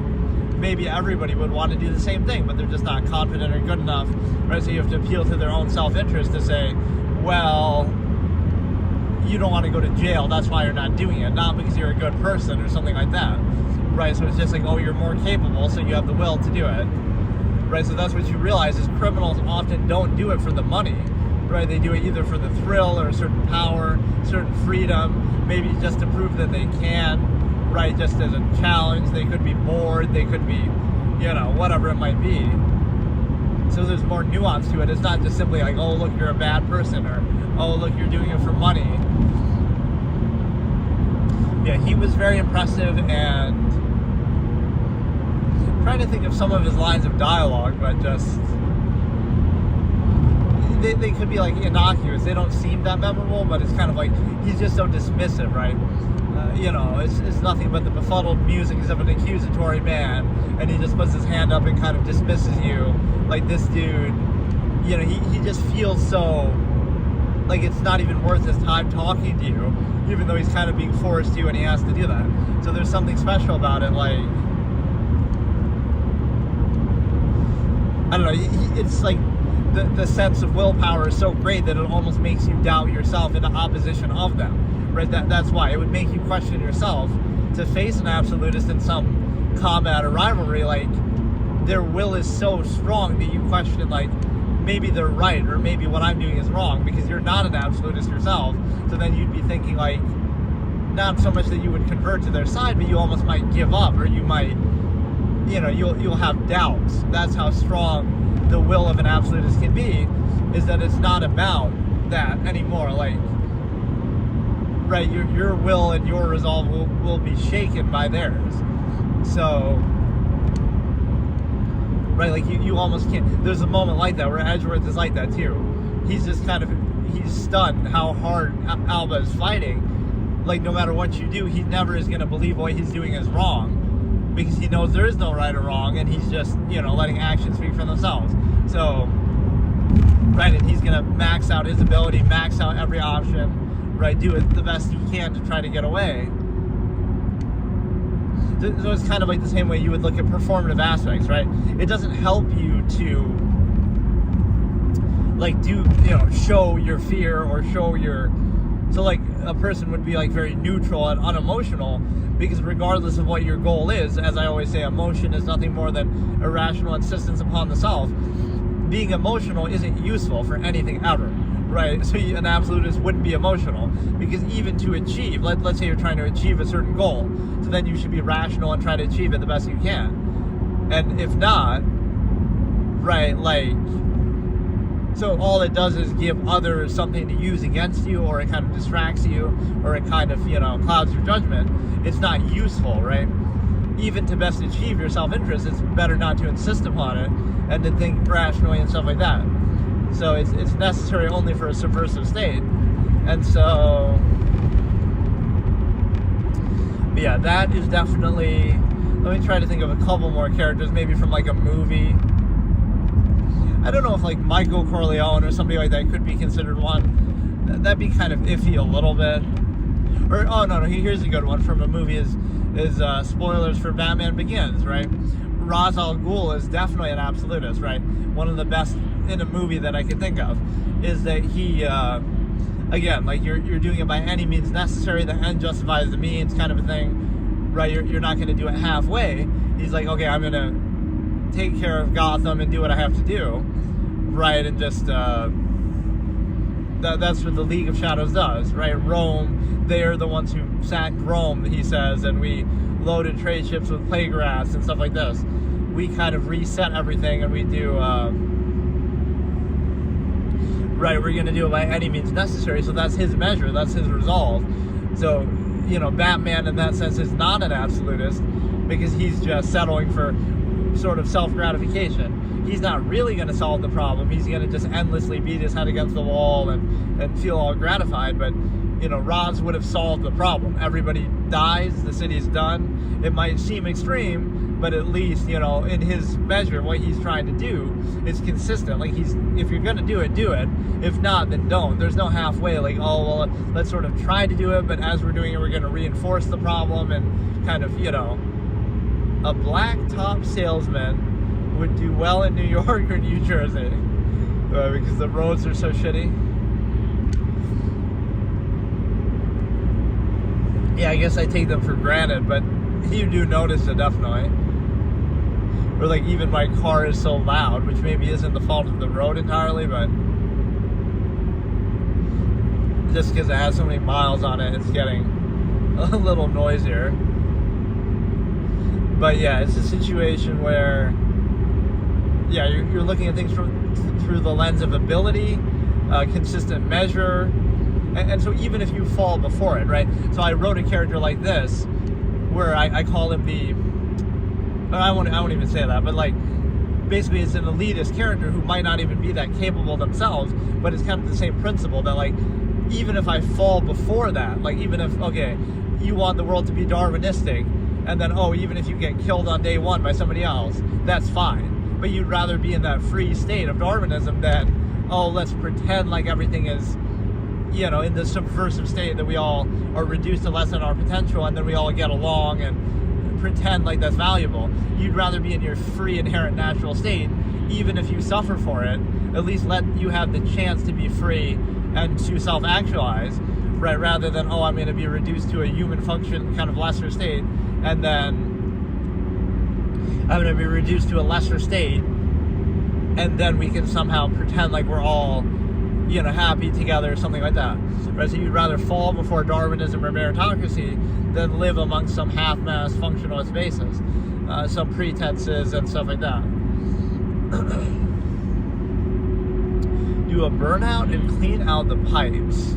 I don't know about that. So yeah, that was kind of a fun little mini discussion. So tomorrow I'm going to do my other thing, the little Skyrim Christmas special that I always do. But yeah, this has been this is like all I've done lately, honestly, right? It's been these mobile streams and driving, which is convenient to do. I mean, I like it because you don't have to go out of your way to do it, right? It saves me time. Like, if I'm driving anyway somewhere, then I can just do it at the same time instead of, having to really sit down and do it on its own. But ideally, I'd like to have the time to do that sometimes too. Let me try to think of one more absolutist character. So who did we name? Celeste from Danganronpa, seems like it. Light Yagami from Death Note. Quercus Alba from Ace Attorney. And King Bradley from Full Metal Alchemist. And Genghis Khan from Real Life History. Right, so there'd be like some weird moralizing that people do too, and they'll say, Genghis Khan was uniquely evil and he did some barbaric things. That's what people will notice about him. But that's nonsense, because everybody else in history at that time might have been trying to do the same things as he was, right? They were trying to conquer each other, kill each other. He was just better at it. So don't mistake greater ability for lesser morality, right? All those other kings were better people, weren't they? No, they weren't. A lot of them did horrific things too, but you just don't hear about it because he was just better at it, right? So don't pretend like, the reason why he did it, why he was so successful is because he was uniquely evil. That's not what it is, because, right, that's not all it takes. It's the ability, it's the strategy. So everybody's kind of playing the same game by the same rules, if you will, right, which at that point in history might have been violence and conquering. But again, he was just better at it. That was the defining factor. So, right, it's not a moral argument, it's an ability argument. Alright, see you tomorrow. Merry Christmas. Okay, so today I did my Skyrim Christmas episode, which wasn't really that long, but whatever. We at least got to test a gaming stream on YouTube, because again, I've mostly just done these IRL kind of just chatting ones here. So, whatever. It was okay. I just didn't have the energy to really do a long episode, which is a real shame with something like that, because this is the only day in the whole year that I played Skyrim, right? I set a rule for myself for whatever reason, right? Not only do I do it as a Christmas special because, it's a snowy kind of game and environment and stuff, but I only do it on Christmas, so now I won't be able to do it until next year. At some point I might be tempted to break that rule, but it just feels like a shame not to do a super long episode, so whatever. But I figured I may as well do a session here as I'm driving, as I typically do. And so today we're going to look at the means argument in particular, even though it's part of this overall series of episodes for the stigma effect, human history, history versus human credibility, basically showing how you should be a little skeptical of yourself and of others and of collectives and of society and of everything, because human history will show you that people are easily fooled by anything, and they're also easily, manipulative themselves, right? So they're easy to control, and they're also very willing to control and deceive and manipulate other people. So whatever controls you today, right, you won't realize, but you'll ridicule the mistakes of the past without being aware of the ones that are happening right now. So the things that you most take for default, most for granted, and as a default, are the things that most control you. So it doesn't mean that they're absolute, it just means that you're so indoctrinated to them that, that you just take them for granted. Just like every era has its own mode of control, which of course I call the machination process, right? So you'll see those of the past, but you won't see the one that controls you right now. And people in the future will look back and ridicule you like, how could you have possibly fallen for that? But you did. So at what point do people become self-aware enough to see it in the current time? But if you do, then you're ridiculed for that, right? So it's not really a very sound process. So what people often do is they become very indignantly insistent of themselves, right? You associate your ego and yourself and your identity with things that you didn't choose, that you can't control, right? Just because you happen to experience them. So that's the worst way to play into it, is like, you know, you didn't choose anything in your childhood, but then when you grow up to an adult, you'll kind of take pride in it. Like, oh, I love my country, I love my area that I live, I love my whatever, right? But it's kind of ignorant because you didn't choose any of those things, so why would you be proud of them? But that's kind of the reason why, because if you weren't, then there'd be no special meaning to it, right? Versus something that you choose for yourself based on a standard. There would still be no reason to be proud of it, but it would be like, at least it would be your choice, right? Whereas a lot of things you just insist upon because you happen to experience them when you were younger, or it's something you're familiar with, something you're used to, right? So it's not a very sound criteria behind it. So it becomes sort of arbitrary, and it's sort of interchangeable. Like, well, if you had just been born somewhere else, right, you would value that for that reason alone. And so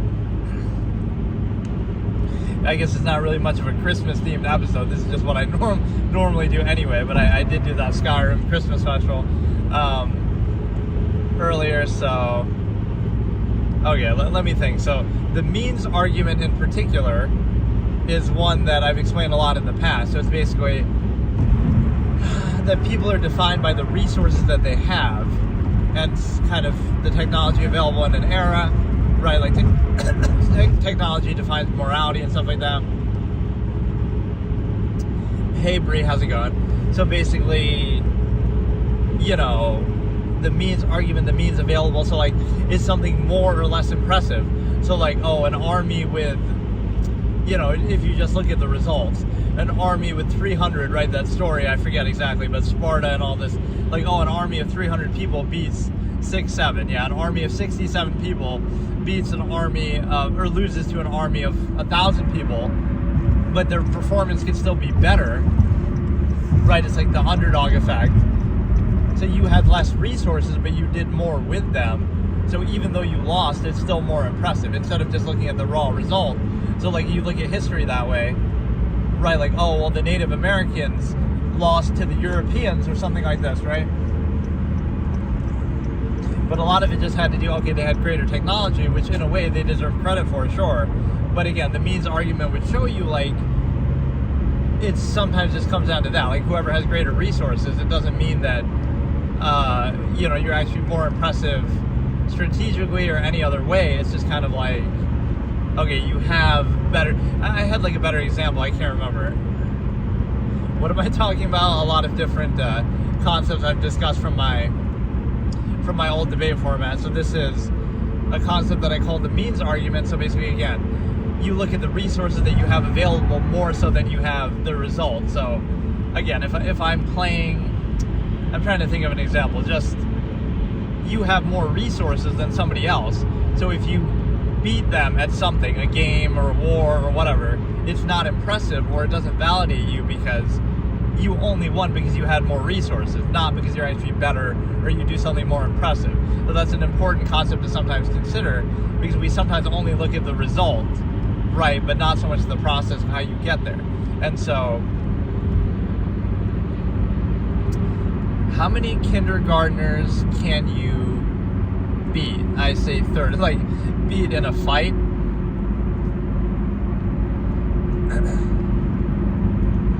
But yeah, basically, like, okay, here's a good example. Like in sports, right? You'll say, oh, this player was really tall, right? Like Will Chamberlain was taller than everybody. That's why he was so good, right? But on one hand, that's kind of like, well, that's part of the game. That's part of the sport, right? You can't really complain about that, right? You're playing a physical athletic sport, and then you're complaining that somebody has physical or athletic advantages. Hey, how's it going? So that's kind of part of the game, part of the sport. So you can't really be mad about that. But on the flip side, you could discredit everything like that. Like, oh, you're only so good because you're so fast. You're only so good because you're so tall. You're only so good because of some resource that you have. So it's sort of the modern reliance that we get with that too, that makes people weaker in terms of, if we rely on technology so much, then we become a little bit lazier and weaker and complacent ourselves. And then the other part of it is the fact that sort of the means validation is a fallacy too, that the existing empirical structure has all this monopoly over resources and everything, so now we give it validation. But think about it this way: if in World War II Germany, the government and the existing power structure would have had a monopoly over a lot of things, so that doesn't automatically validate them, but that's almost a mass collective mindset that they will suck up to authority and they're kind of dependent on it. So again, that falsely validates any power structure, no matter what it is, because you would say, well, we kind of rely on it indirectly for our living. They're already established. So yeah, things are the way they are because that's the way they're meant to be, is sort of the fallacy there. And so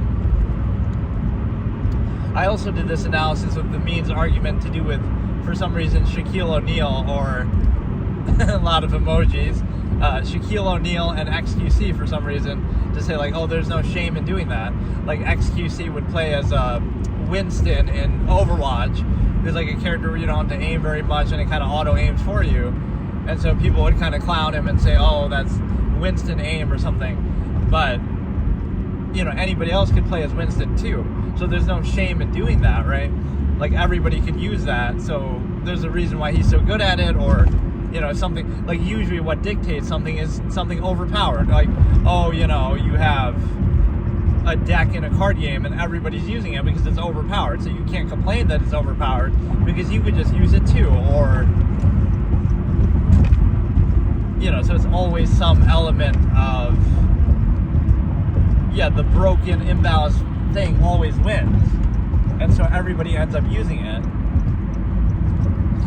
Right, and that's the defining factor. So you can't really complain. You could use it too. It's not really an excuse. And then even Shaq with the same thing, in the sports context, you would say, oh, he's just big and strong, but that's part of the game. Or you can't be sort of shy about doing that. So try to be fancy, to try to do something else, learn a 3-point shot or something. No, it's you have an advantage, so use that and milk it and really beat it like a dead horse, right? Because that's what you have to do. So that's kind of the shameless way that you can use the means argument.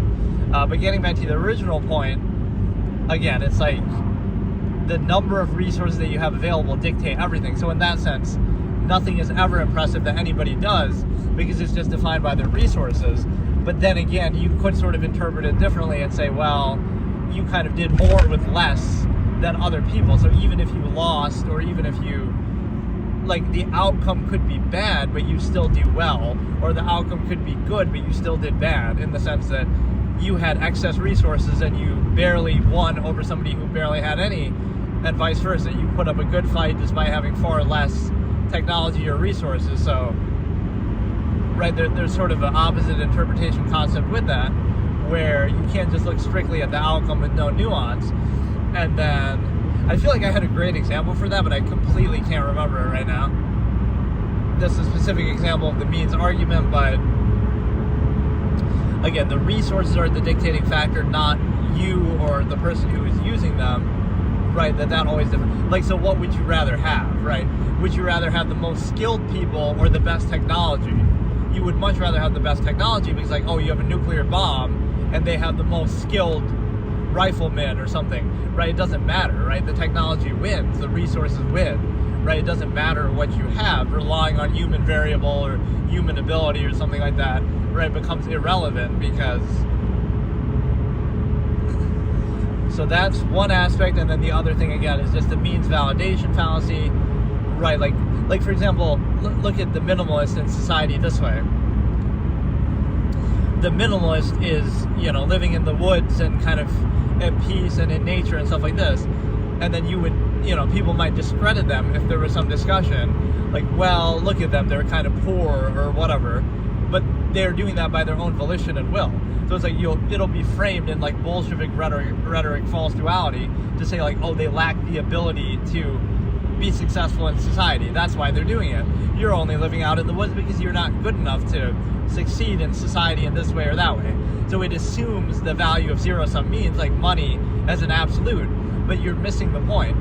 They might be easily capable. They could be a millionaire. They could be the most successful person ever, or whatever. They can do whatever you're doing too. But maybe they choose something different, right? So this is the problem with the closed structure, contrivance, false duality, is it can only be a lack of ability to achieve a false absolute, not that it's not absolute.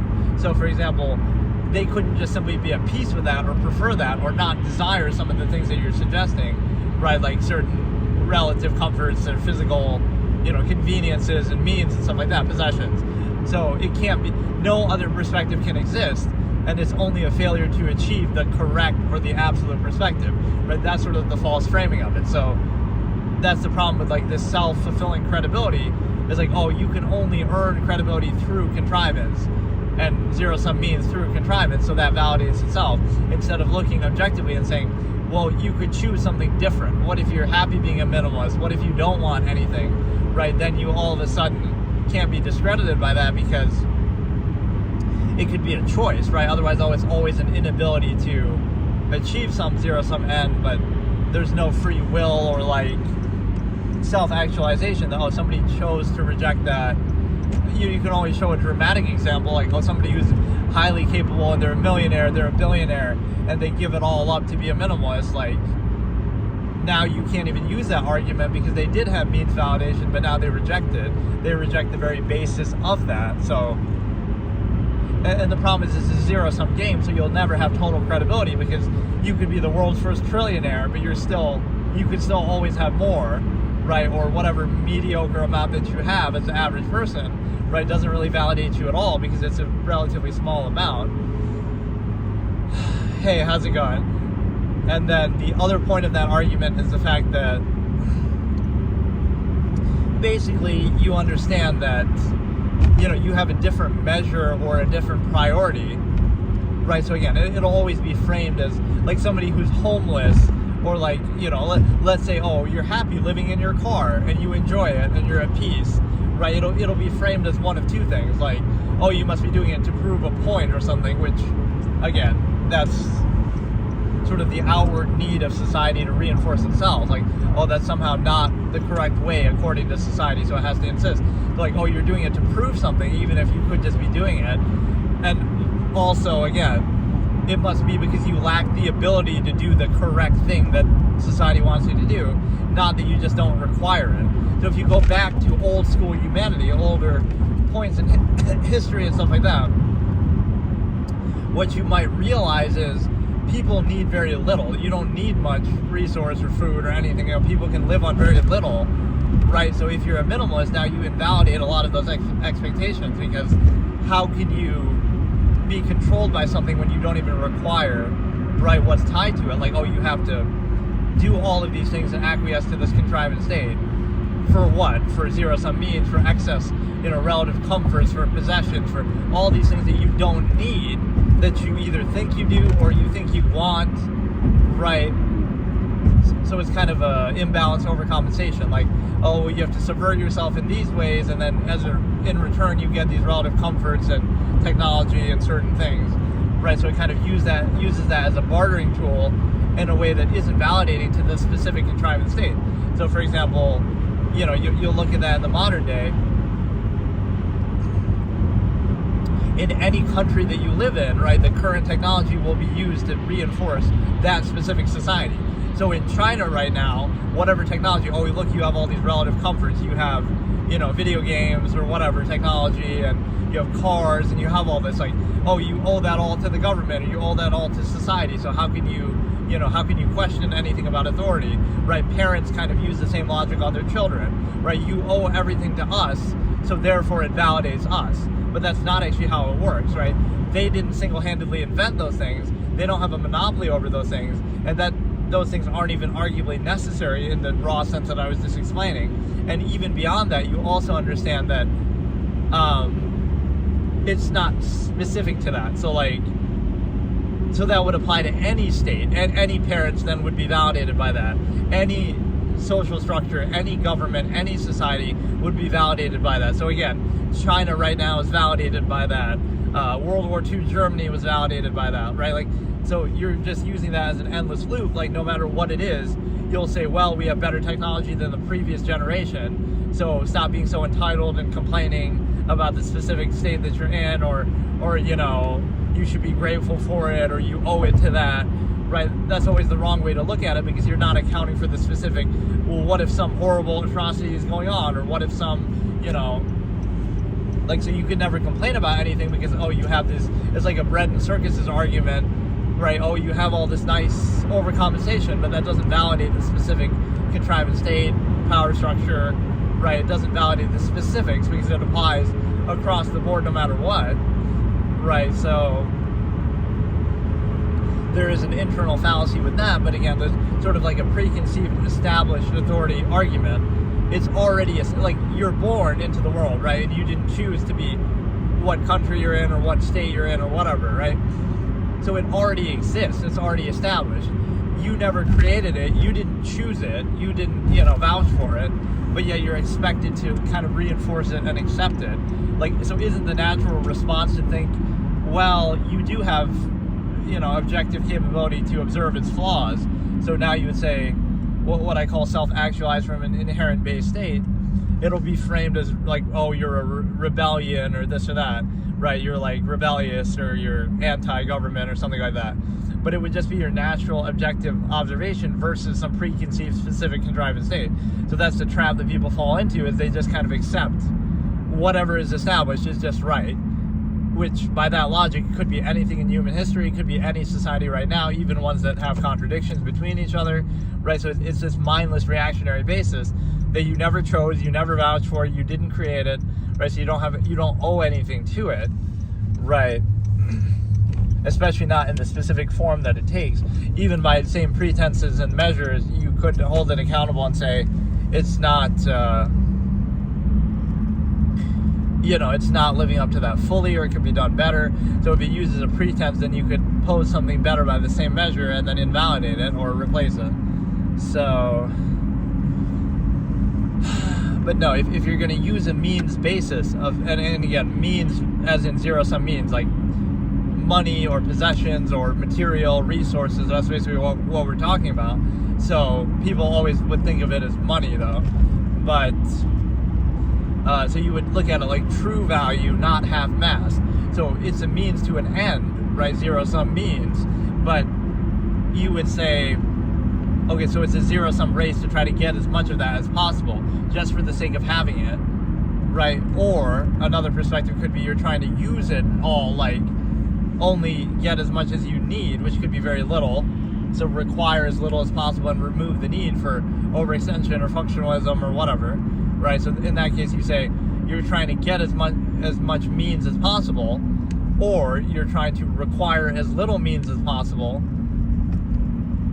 or you're trying to, kind of remove the need for them, or like I said, there's no halfway. So these are the scenarios that you would have. You have the absolutist on one side, you have the minimalist on the other side, and then you have the half-mass, or the human function, as I call it, in the middle. Half-mass functionalism, half-mass hedonism, right? So you have the absolutist would take a measure, okay, we're using the means argument, so now we're saying your goal in life is to try to get as much zero-sum means, possessions, money, whatever, as possible. Period, right? You're just trying to do that because it's apparently valuable, so you're trying to just do that, just for the sake of it. The minimalist would be you're trying to get only as much as you require, so you're not embracing the means basis. You're saying, I need the bare minimum, so I'm going to remove the need for any sort of functionalism or any zero-sum basis, so I'm going to require as little as possible so I can remove the need for that. So in either case, you're not vouching for what you're doing or treating it like it's something more. It's a zero-sum process, either that you're trying to do fully as much as possible, or you're trying to remove the need for doing it in the first place. But the half-mast state is going to take some ego out of it, like, oh, look how good I am at doing this, or I'm proud of doing this, or I'm, attaching some gratification to it, right? So that's the half-mast subversive state. If it is worth doing, then do it fully, absolutely. If it's not worth doing, then don't do it at all. But again, you get caught in this half-mast way that's easy to control people that way. And so again, that's the half-mast versus true value. A lack of credibility for the ego basis. That anybody can be objective versus the subjective self that you're trying to indignantly insist upon. And people often project that as well, like they would only see the non-basic self, as I call it, that everything has to be seen in those terms, not some objective, standard that you can just have, right? So as I always say, like, you can just be a vessel of something. Imagine, okay, you're being objective and you're trying to hold something to a high standard, and then people will attack you, like, oh, but you're not that good, or this or that, right? But you're not saying that, right? You could be observing something in the nature of a process, saying like, oh, this could be better, this is a flaw, right? Let's do this better, let's do this differently. And then they'll point at you like, oh, but you have this flaw, but you're not saying that you're perfect and everybody should be like you, right? You're just simply observing something about the nature of a process, usually something already established, right, by empirical authority that you didn't choose or didn't create. So it's only natural that you should have the ability to question that and hold it accountable. So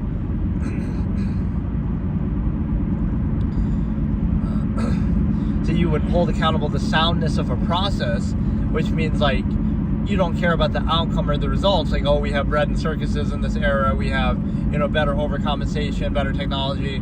You don't care about that. You care about the soundness of the process. Like, is it rational? Is it consistent? Or is it arbitrary?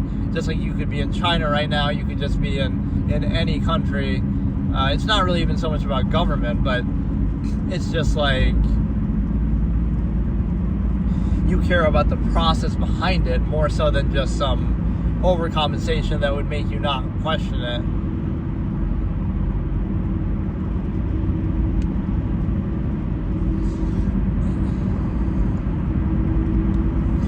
So the way that this is often framed is like, there can never be a flawed process. Established empirical contrivance, structure, authority, etc. is never accountable. So it's always flipped on the individual. It'll be like, oh, you're just negative. Not that there could be some flaw that you're observing or that exists. Or, oh, it must be your lack of ability to overcompensate for this flawed process, not the fact that the process is flawed. Right, that's the point. So it's put back on you as an individual, not that there could ever be anything to question or anything that's flawed, right?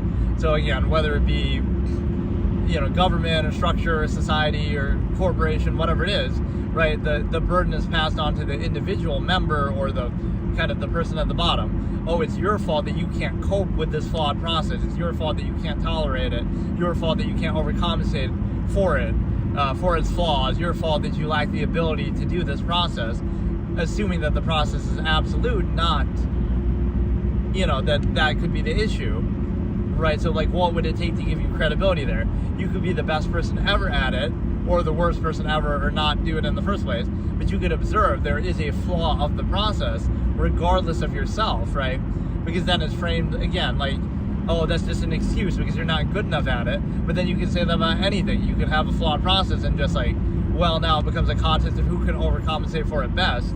But you can never actually question it because, oh, it'll be thrown back at you that, oh, you're just not good enough and it's your fault. Right, so then I had this other expression on this topic, like, no man has ever conquered everything in the world, right? There'll be like certain specialties or certain, things that people excel at. Even Genghis Khan seemed to come pretty close, but no, it's like they would have certain specialties. So it's never like, nothing is ever only one person's fault, right? It took the whole infrastructure, it's a failure of society or whatever it is. So the worst thing ever happens, but it's not just one person who did it. And the best thing ever happens, it's not just one person's credit, but we somehow fall for that framing, or we like the oversimplicity of it. So for example, you see like the figurehead, like, oh, it was this person, this celebrity, this figure, right, that we glorify, but you don't see all the people around them. Like, well, what about the person who wrote their speech? What about the person who was their advisor? What about the, you know, soldiers around them? What about everyone else, right? We kind of try to signify it out, single it out, but that's never really how it works, right? Hey, how's it going? So yeah, you have this big picture point of like, not saying that individuals are interchangeable, but it's more just like, there's always a whole structure built around something, you know, some great figure, not just like, oh, they just did everything themselves. Sometimes people use that selectively to discredit people, like, oh, Steve Jobs had a lot of people, smart people working for him, but then everybody kind of does, right? Oh, Elon Musk would be nothing without, you know, his employees or something. But that's, you know, that's just how the world works, right? You're not just, like, that's almost how people imagine it. No, this one person just does everything themselves, and that's it, right? Like, that's not realistic. When you reach a certain level of success, you're going to have people around you, you're going to have people working for you. So,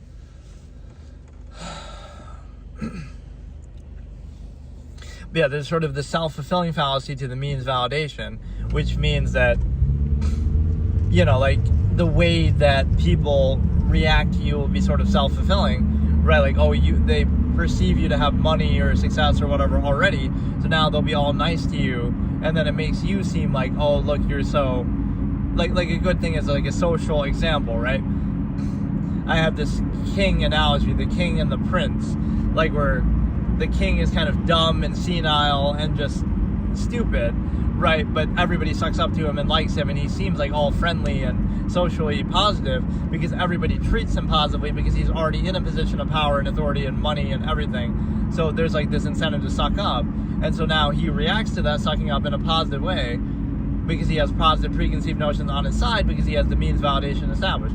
Whereas the lesser person in that scenario who doesn't have those preconceived notions now has negative preconceived notions that they're reacting to. So it's sort of a self-fulfilling fallacy, right, that you're kind of, you know, the rich become richer kind of a thing, because you can use the very fact that you're in that position as a basis, like, oh, you're just some random person, so nobody wants to deal with you, whereas, oh, you have money already, now people want to deal with you. It doesn't matter the context, like, if you want to, oh, I want to make a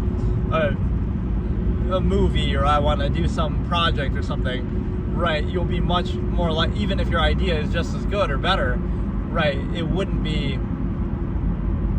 be so much easier to get people to be interested in doing that, right, just because you have the stature and the money and everything established. So you're kind of leaning on that for credibility, and people are like that. They're very shallow and you know, means oriented, so that's what they're reacting to, right? Not you. They're reacting to again, the dependent overextended pretense, the money, the power, whatever they intend to get, non-invasive self.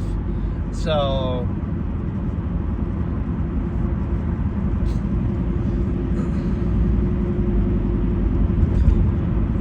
yeah, no man is conquered everything. Everyone has like specialties, so it doesn't matter, right? When people try to gratify and turn it into a contest that way, in terms of ego, zero-sum gratification, like there's no justification for authority, right? All authority is unqualified empirical authority, right? Taken by force, but we treat it like in a self-righteous way, and then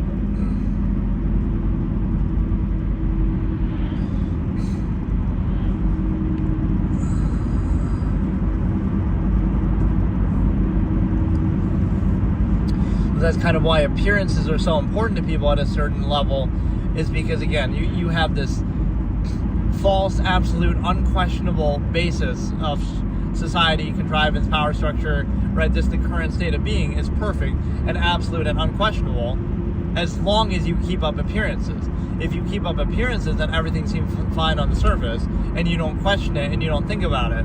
So that's the important part. So, oh, it's your fault if you reveal the nature of the process by failing to keep up appearances, whether it be socially, whether it be dress, whether it be, you know, anything else. So that's the issue, right? Every state of being is always perfect, whether it be historical societies or any society right now. It's all perfect, and now it's just an issue of, oh, make sure you keep up appearances so that the illusion of perfection is there, right? And if you drop that mask, then all of a sudden you realize, oh, it's not perfect, right? So the issue is passed on again to the initial basis, made by the flaws, so we treat it like it's absolute. Appearance is at the expense of reality. That way, as long as you keep up, again, the surface level appearances, but if you take that away and just see reality for what it is, now you would have an issue with it. So it's the same process, but again, you'll blame the person like, oh, it's your fault for not overcompensating for it. It's your fault for not covering it up adequately with appearances, or you know, revealing something about it, as if you couldn't do that on purpose, or that could be your choice. Like,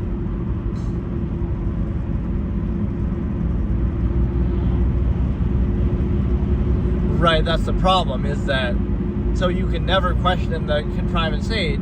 You can only say, oh, it just requires this uniform overcompensation of appearances, and then that's kind of the way that people are controlled, and you don't realize it because, again, you don't realize the larger process at work here. Whether you're okay with it or not isn't the issue, right? But you shouldn't have to cover it up. You should be able to see everything for what it is and then decide for yourself, rather than making the enemy of observation, like, well, again, it's your fault for not overcompensating or covering up for it. So, you know, people focus on like the initial form of something, like all the superficial aspects, like, oh, who says something is what's important, or, you know, where something comes from, or all these things that don't really matter, right? You know, if what's said is valuable, it's valuable. If it's not, it's not. It shouldn't matter who says it or where it comes from or some preconceived basis.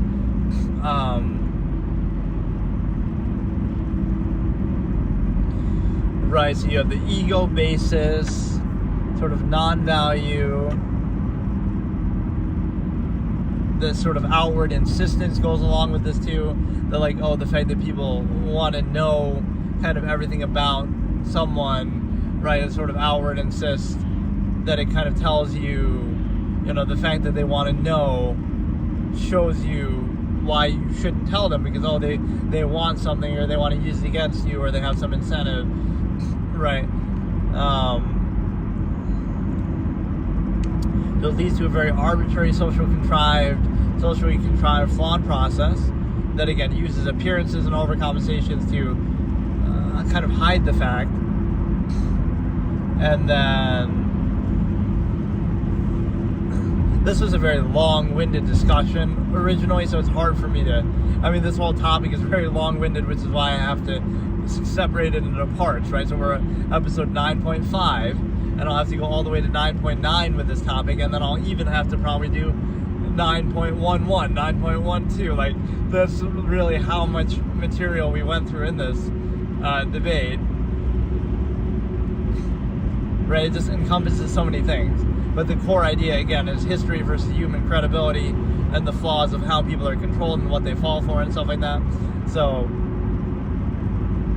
as I say, the rule by omission protocol is how the mediocre rule over the masses, right? So all these sort of things that bypass critical thinking, like emotion, the ego, gratification, social contrivance, cult of personality, all of those things allow you to control people at a mass, because you say, oh, if it comes down to ability, then it's very hard to measure that, right? The people in power are not always the most capable in one way or in every way, or you could easily, if that was the core defining basis, it would be easy to determine, right, that, oh, there's more capable people out there, or in what way, or in what measure. So no, instead they bypass meritocracy instead of using meritocracy. It's kind of how content creation works too. Like, oh, let's make something about ability, right? Ability versus cult of personality. Like, be the best at something. So, oh, if you're a chess creator or something, you know, Hikaru is one of the best players in the world, so that would speak for itself, right, and validate itself. But then Alex Botez and stuff like that, they wouldn't be popular at all, so they have to subvert it by appealing to stimuli acme and cult of personality and other things, right? So it's much easier to subvert meritocracy than to achieve it. So in the same way, right,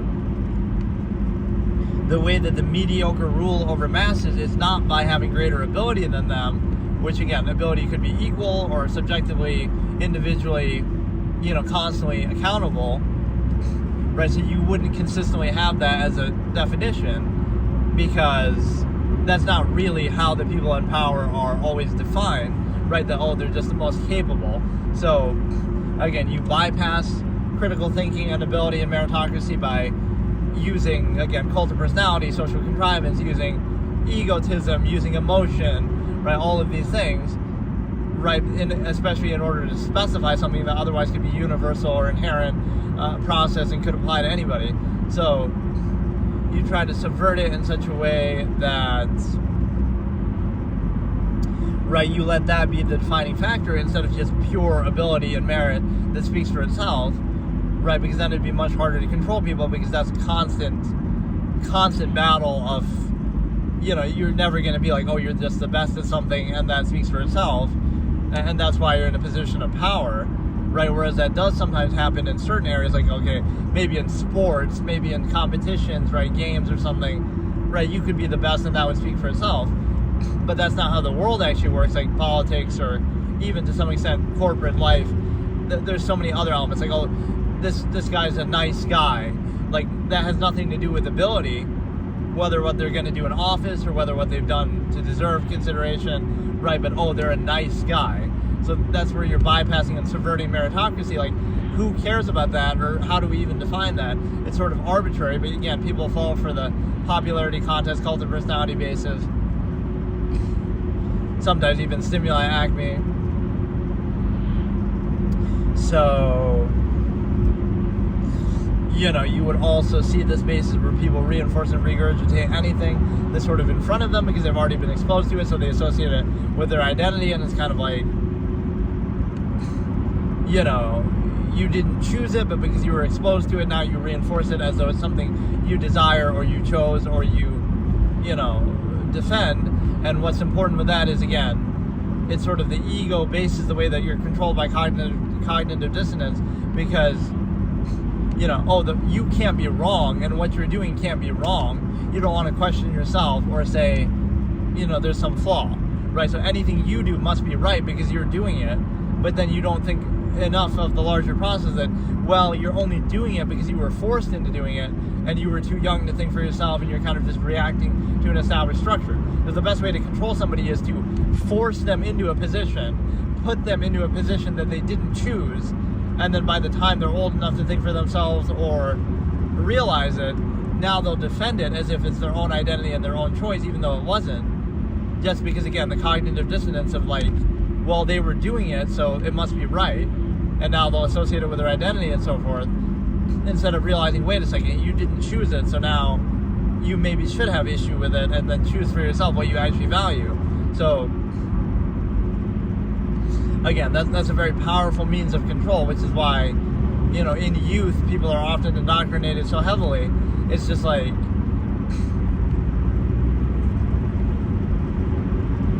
again, you're exposed to something you didn't choose, and you react to that thing that you didn't choose, and now you defend it and seem to desire it and indignantly insist upon it. Why?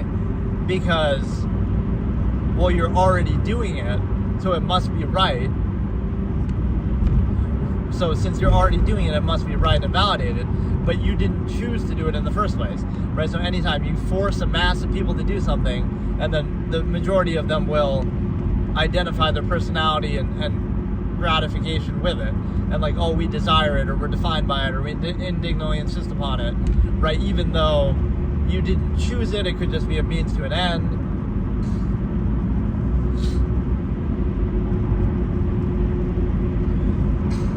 And then if you think about a value basis, like I was saying, meritocracy and something more pure, you shouldn't need appearances or pretenses or performative aspects. That's only necessary to maintain a half-mass state of non-true value, of subversive state, right? In other words, right, a state that requires constant overcompensation, constant distraction, constant bypassing of critical thinking and value.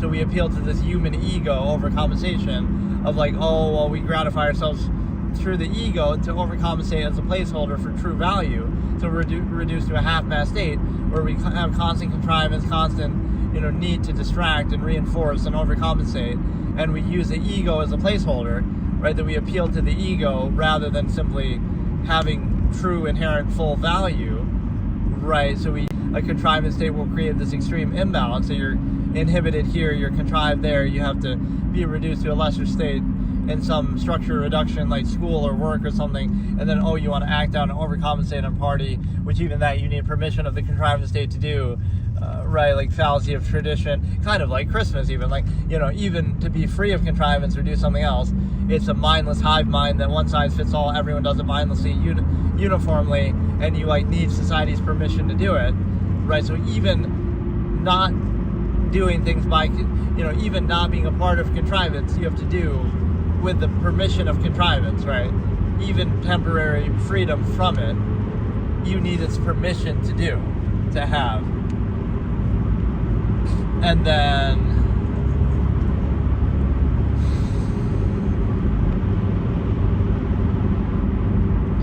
you look at the dumbed down lowest common denominator collective mass basis overextension, and what that means is it sort of insists upon itself, right? There'd be no need for it if everything was just inherently in sort of a true value basis. You get a lot of ego projection, right? So either let reality and ability and results and everything speak for itself, or you could distract from it, overcompensate for it, right? You shouldn't need that unless it's, again, just a subversive sort of state. And then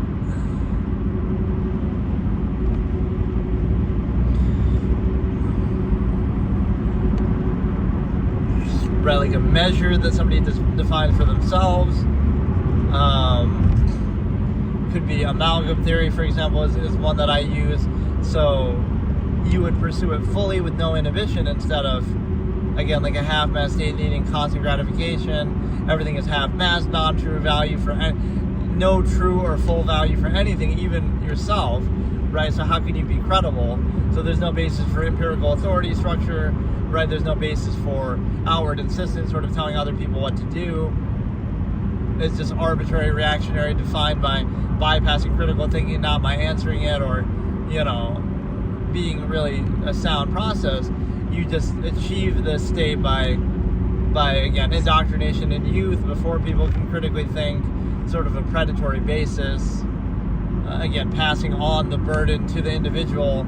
It's your inability to tolerate this absolute contrivance state. Not that it isn't absolute, it could be flawed, could be, again, oftentimes not even in favor of a specific thing. They're saying, this is wrong and you'd rather do something else. It's more, out of all the things people could possibly do, what are the chances there's a one-size-fits-all absolute? No, you're just a mindless sheep of a false absolute gratified process that uses gratification to appeal to ego, to bypass your critical thinking, and to make you indignantly insist upon something you didn't choose, something that's set in stone by machination process, power structure, right, all of this. And so it allows you to realize that, you're basically in a position to,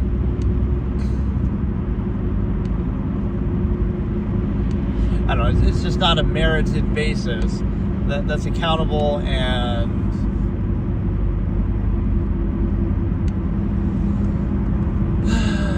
but yeah, people were questioning a little today, like, what am I talking about? But it's very hard to, like, this whole kind of content is not the kind of thing you should really do, or that would ever get any views. But at least the benefit this time around of me doing it is, like, at least I'm, recording it or saving it and it's being uploaded, whereas in the past I didn't do that. And so that allows me to, right, like, that has some value, because it would have saved me a lot of this trouble of doing this if I had just done that, if I had just saved what I had done before. Because a lot of these discussions, to be fair, are just me rehashing things that I already discussed and laid out in that older format. But, right, because I didn't save it, now I have to redo this because nobody knows effectively what I'm talking about, because it was my own, format of my own creation. So let me try to think for a second. Like, we can look at, again, the validation of already established authority, in the sense that, like, is it wrong to break the law if the law is wrong? right? So you can't treat that as an absolute, because at certain times in history, right, like we would disagree with the law and say, oh, it was wrong at that time in colonial America or in World War II Germany or whatever. Things that would be upheld by the law we would disagree with, but yet they were, so you can't use that as an absolute basis. So in other words, you can't use established authority as a basis for like, oh, that's right because it's established, rather than saying we should hold it accountable to be right because it's in a position of power, right? So like, do you hold power accountable, or does power serve as validation? And so it's a situation where, you know, it could be self-fulfilling, right? We defer to authority instead of holding authority accountable, right? So it gets kind of reversed, that instead of having to earn the power, we almost have to, we appease it, or we sort of suck up to it, or something like that.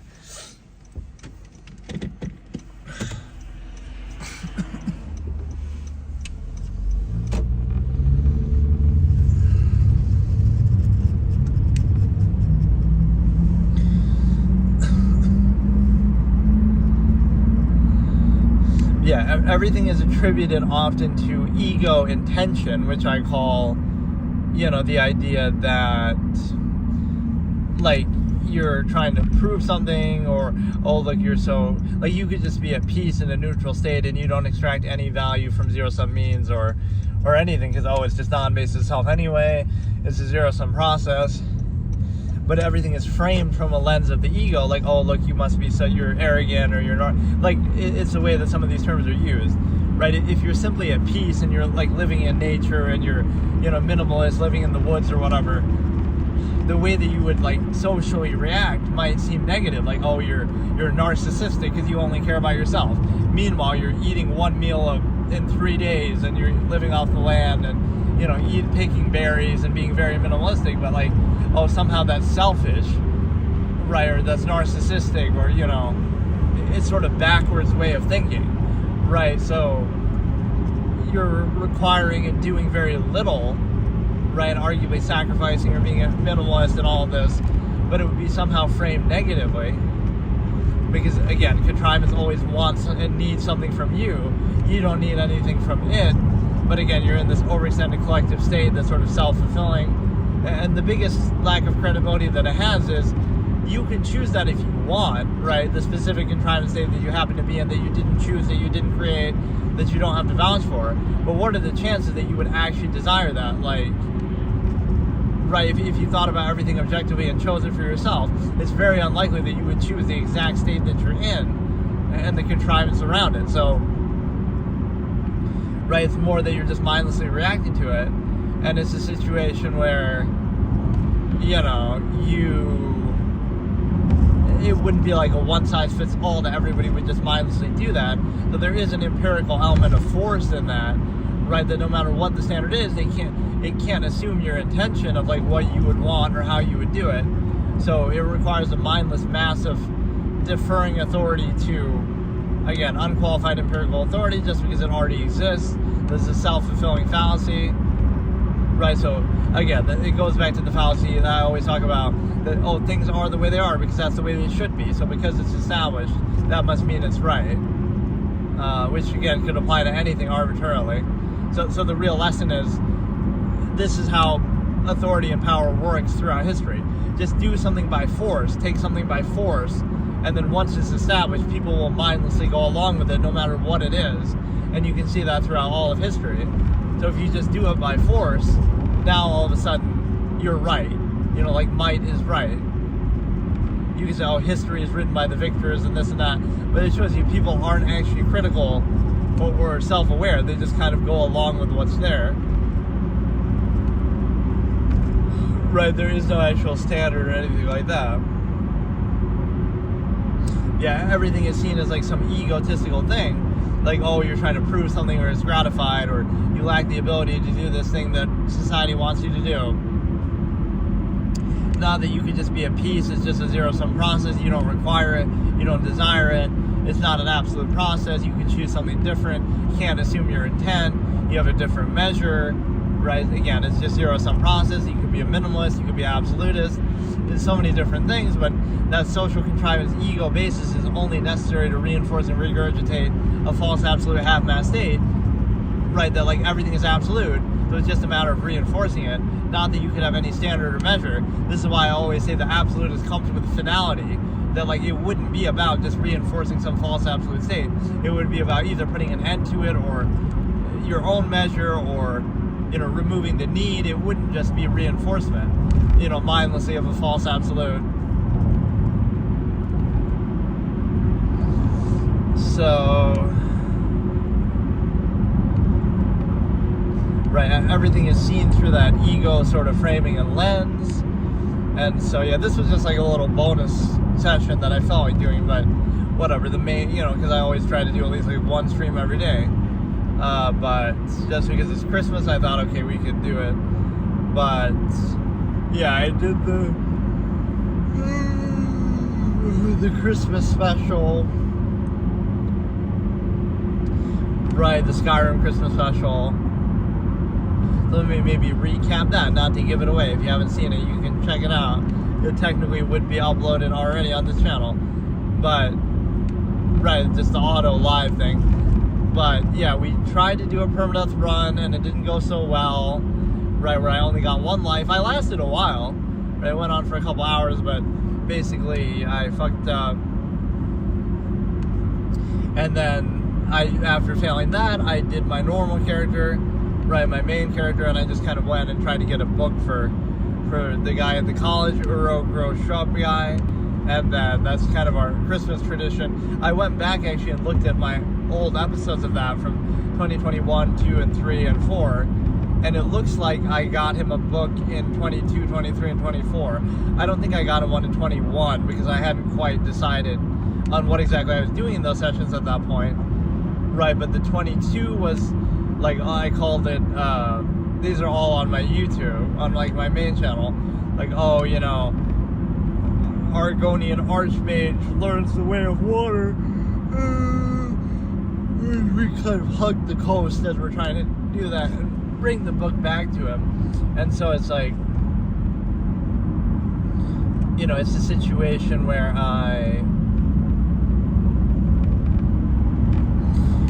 we hugged the coast and we're doing all that. And so,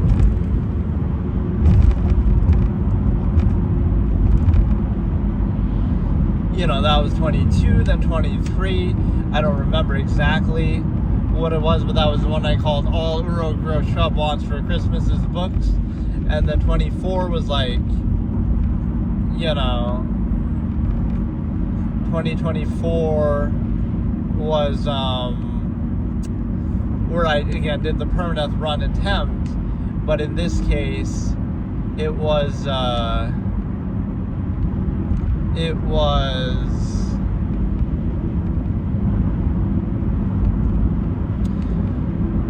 did do that at the end there, too, because I failed that run, where I gave myself, like, multiple chances. So, I did that, and then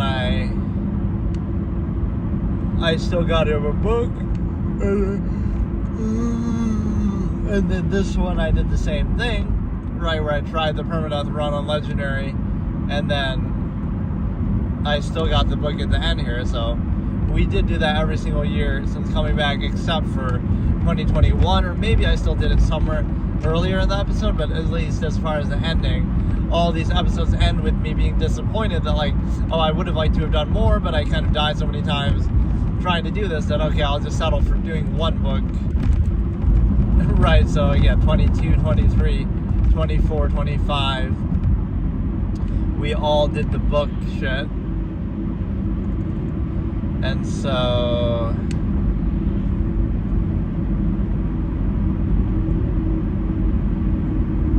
right, it just feels like a shame not to play it for a little bit longer, because yes, it was still a 4-hour session, it was decent, but it's like, oh, I don't have the stamina to do longer streams because I'm not used to doing them.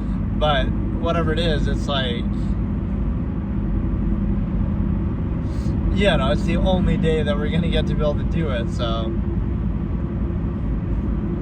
yeah, this is just a bonus little stream. So what I will do on my second channel is I will combine a lot of these into like one episode. I'll take like a week's worth of them and do that, because otherwise I'm not going to have anything to upload, because this is all I've been doing lately are these, so like I typically on my second channel I upload my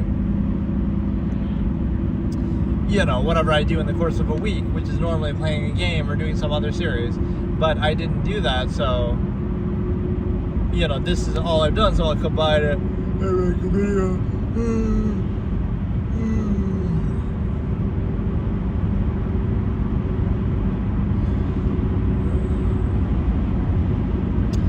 But yeah, it's a situation where I also want to take that Skyrim video and I guess I'll just cut out I would say edit it down, but there's only 2 things to edit. At the very beginning, just before I start, right, as we're waiting at the beginning of the stream, a couple minutes before I start, and then in the middle, I took a break after that permanent run, but I switched to the other character. So I only stopped twice. So I just edit that out and then upload it on the main channel. And that'll be my last main channel upload of the year. And then, like I said, for New Year's, I think I was planning that I wanted to do Hearthstone, maybe Whiz Bang, or maybe some other games, some new expansion or current cards. Just mostly, to mess around with the gimmick decks and random stuff. But I haven't played in a while, so.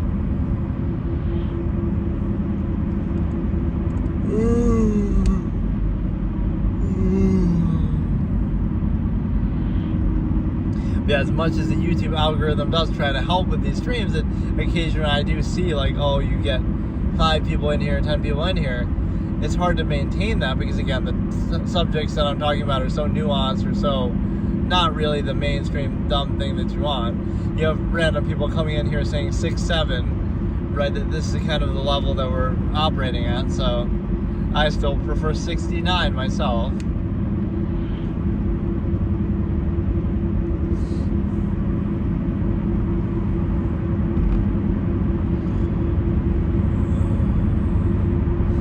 But yeah, we'll do that on New Year's. Again, for the next week, we'll probably be doing the same shit again. Just these kind of streams in the car.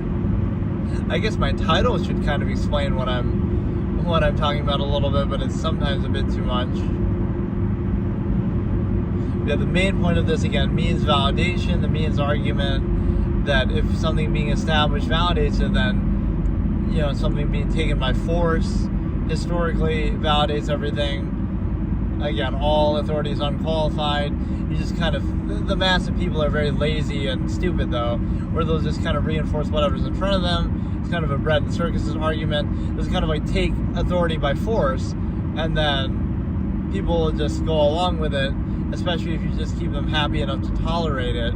Again, give them welfare so they don't revolt, give them bread and circuses, right? None of that actually validates anything in the standard basis that you have, so that's easy to do, but people treat it as though it's absolute. Again, that's where the absolutists can decide to not preserve the stimuli acme, because you couldn't choose it, you didn't create it, you don't have to vouch for it, but you certainly don't have to preserve it.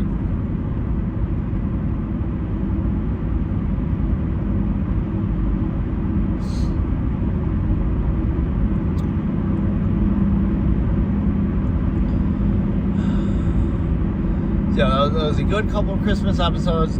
I guess I'm a little disappointed I didn't have the energy to do that a bit longer, the Skyrim one, but that's okay.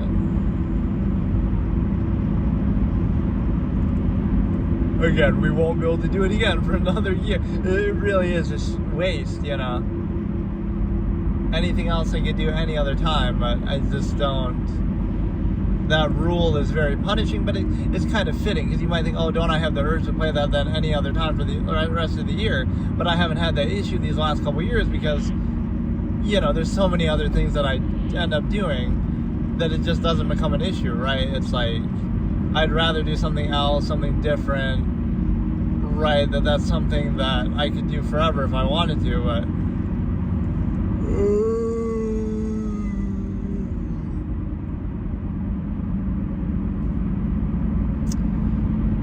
But yeah, as you can see, we didn't really get a white Christmas enough. we've had so much snow. If you look at even at some of these earlier videos, it's been snow constantly. But then, oh no, on the one day where you actually would want snow, this dude's overtaking on a hard yellow, cross yellow, not just a regular yellow, like a solid. That was the worst possible place to potentially overtake somebody. I'm trying to actually pull over for a second here, but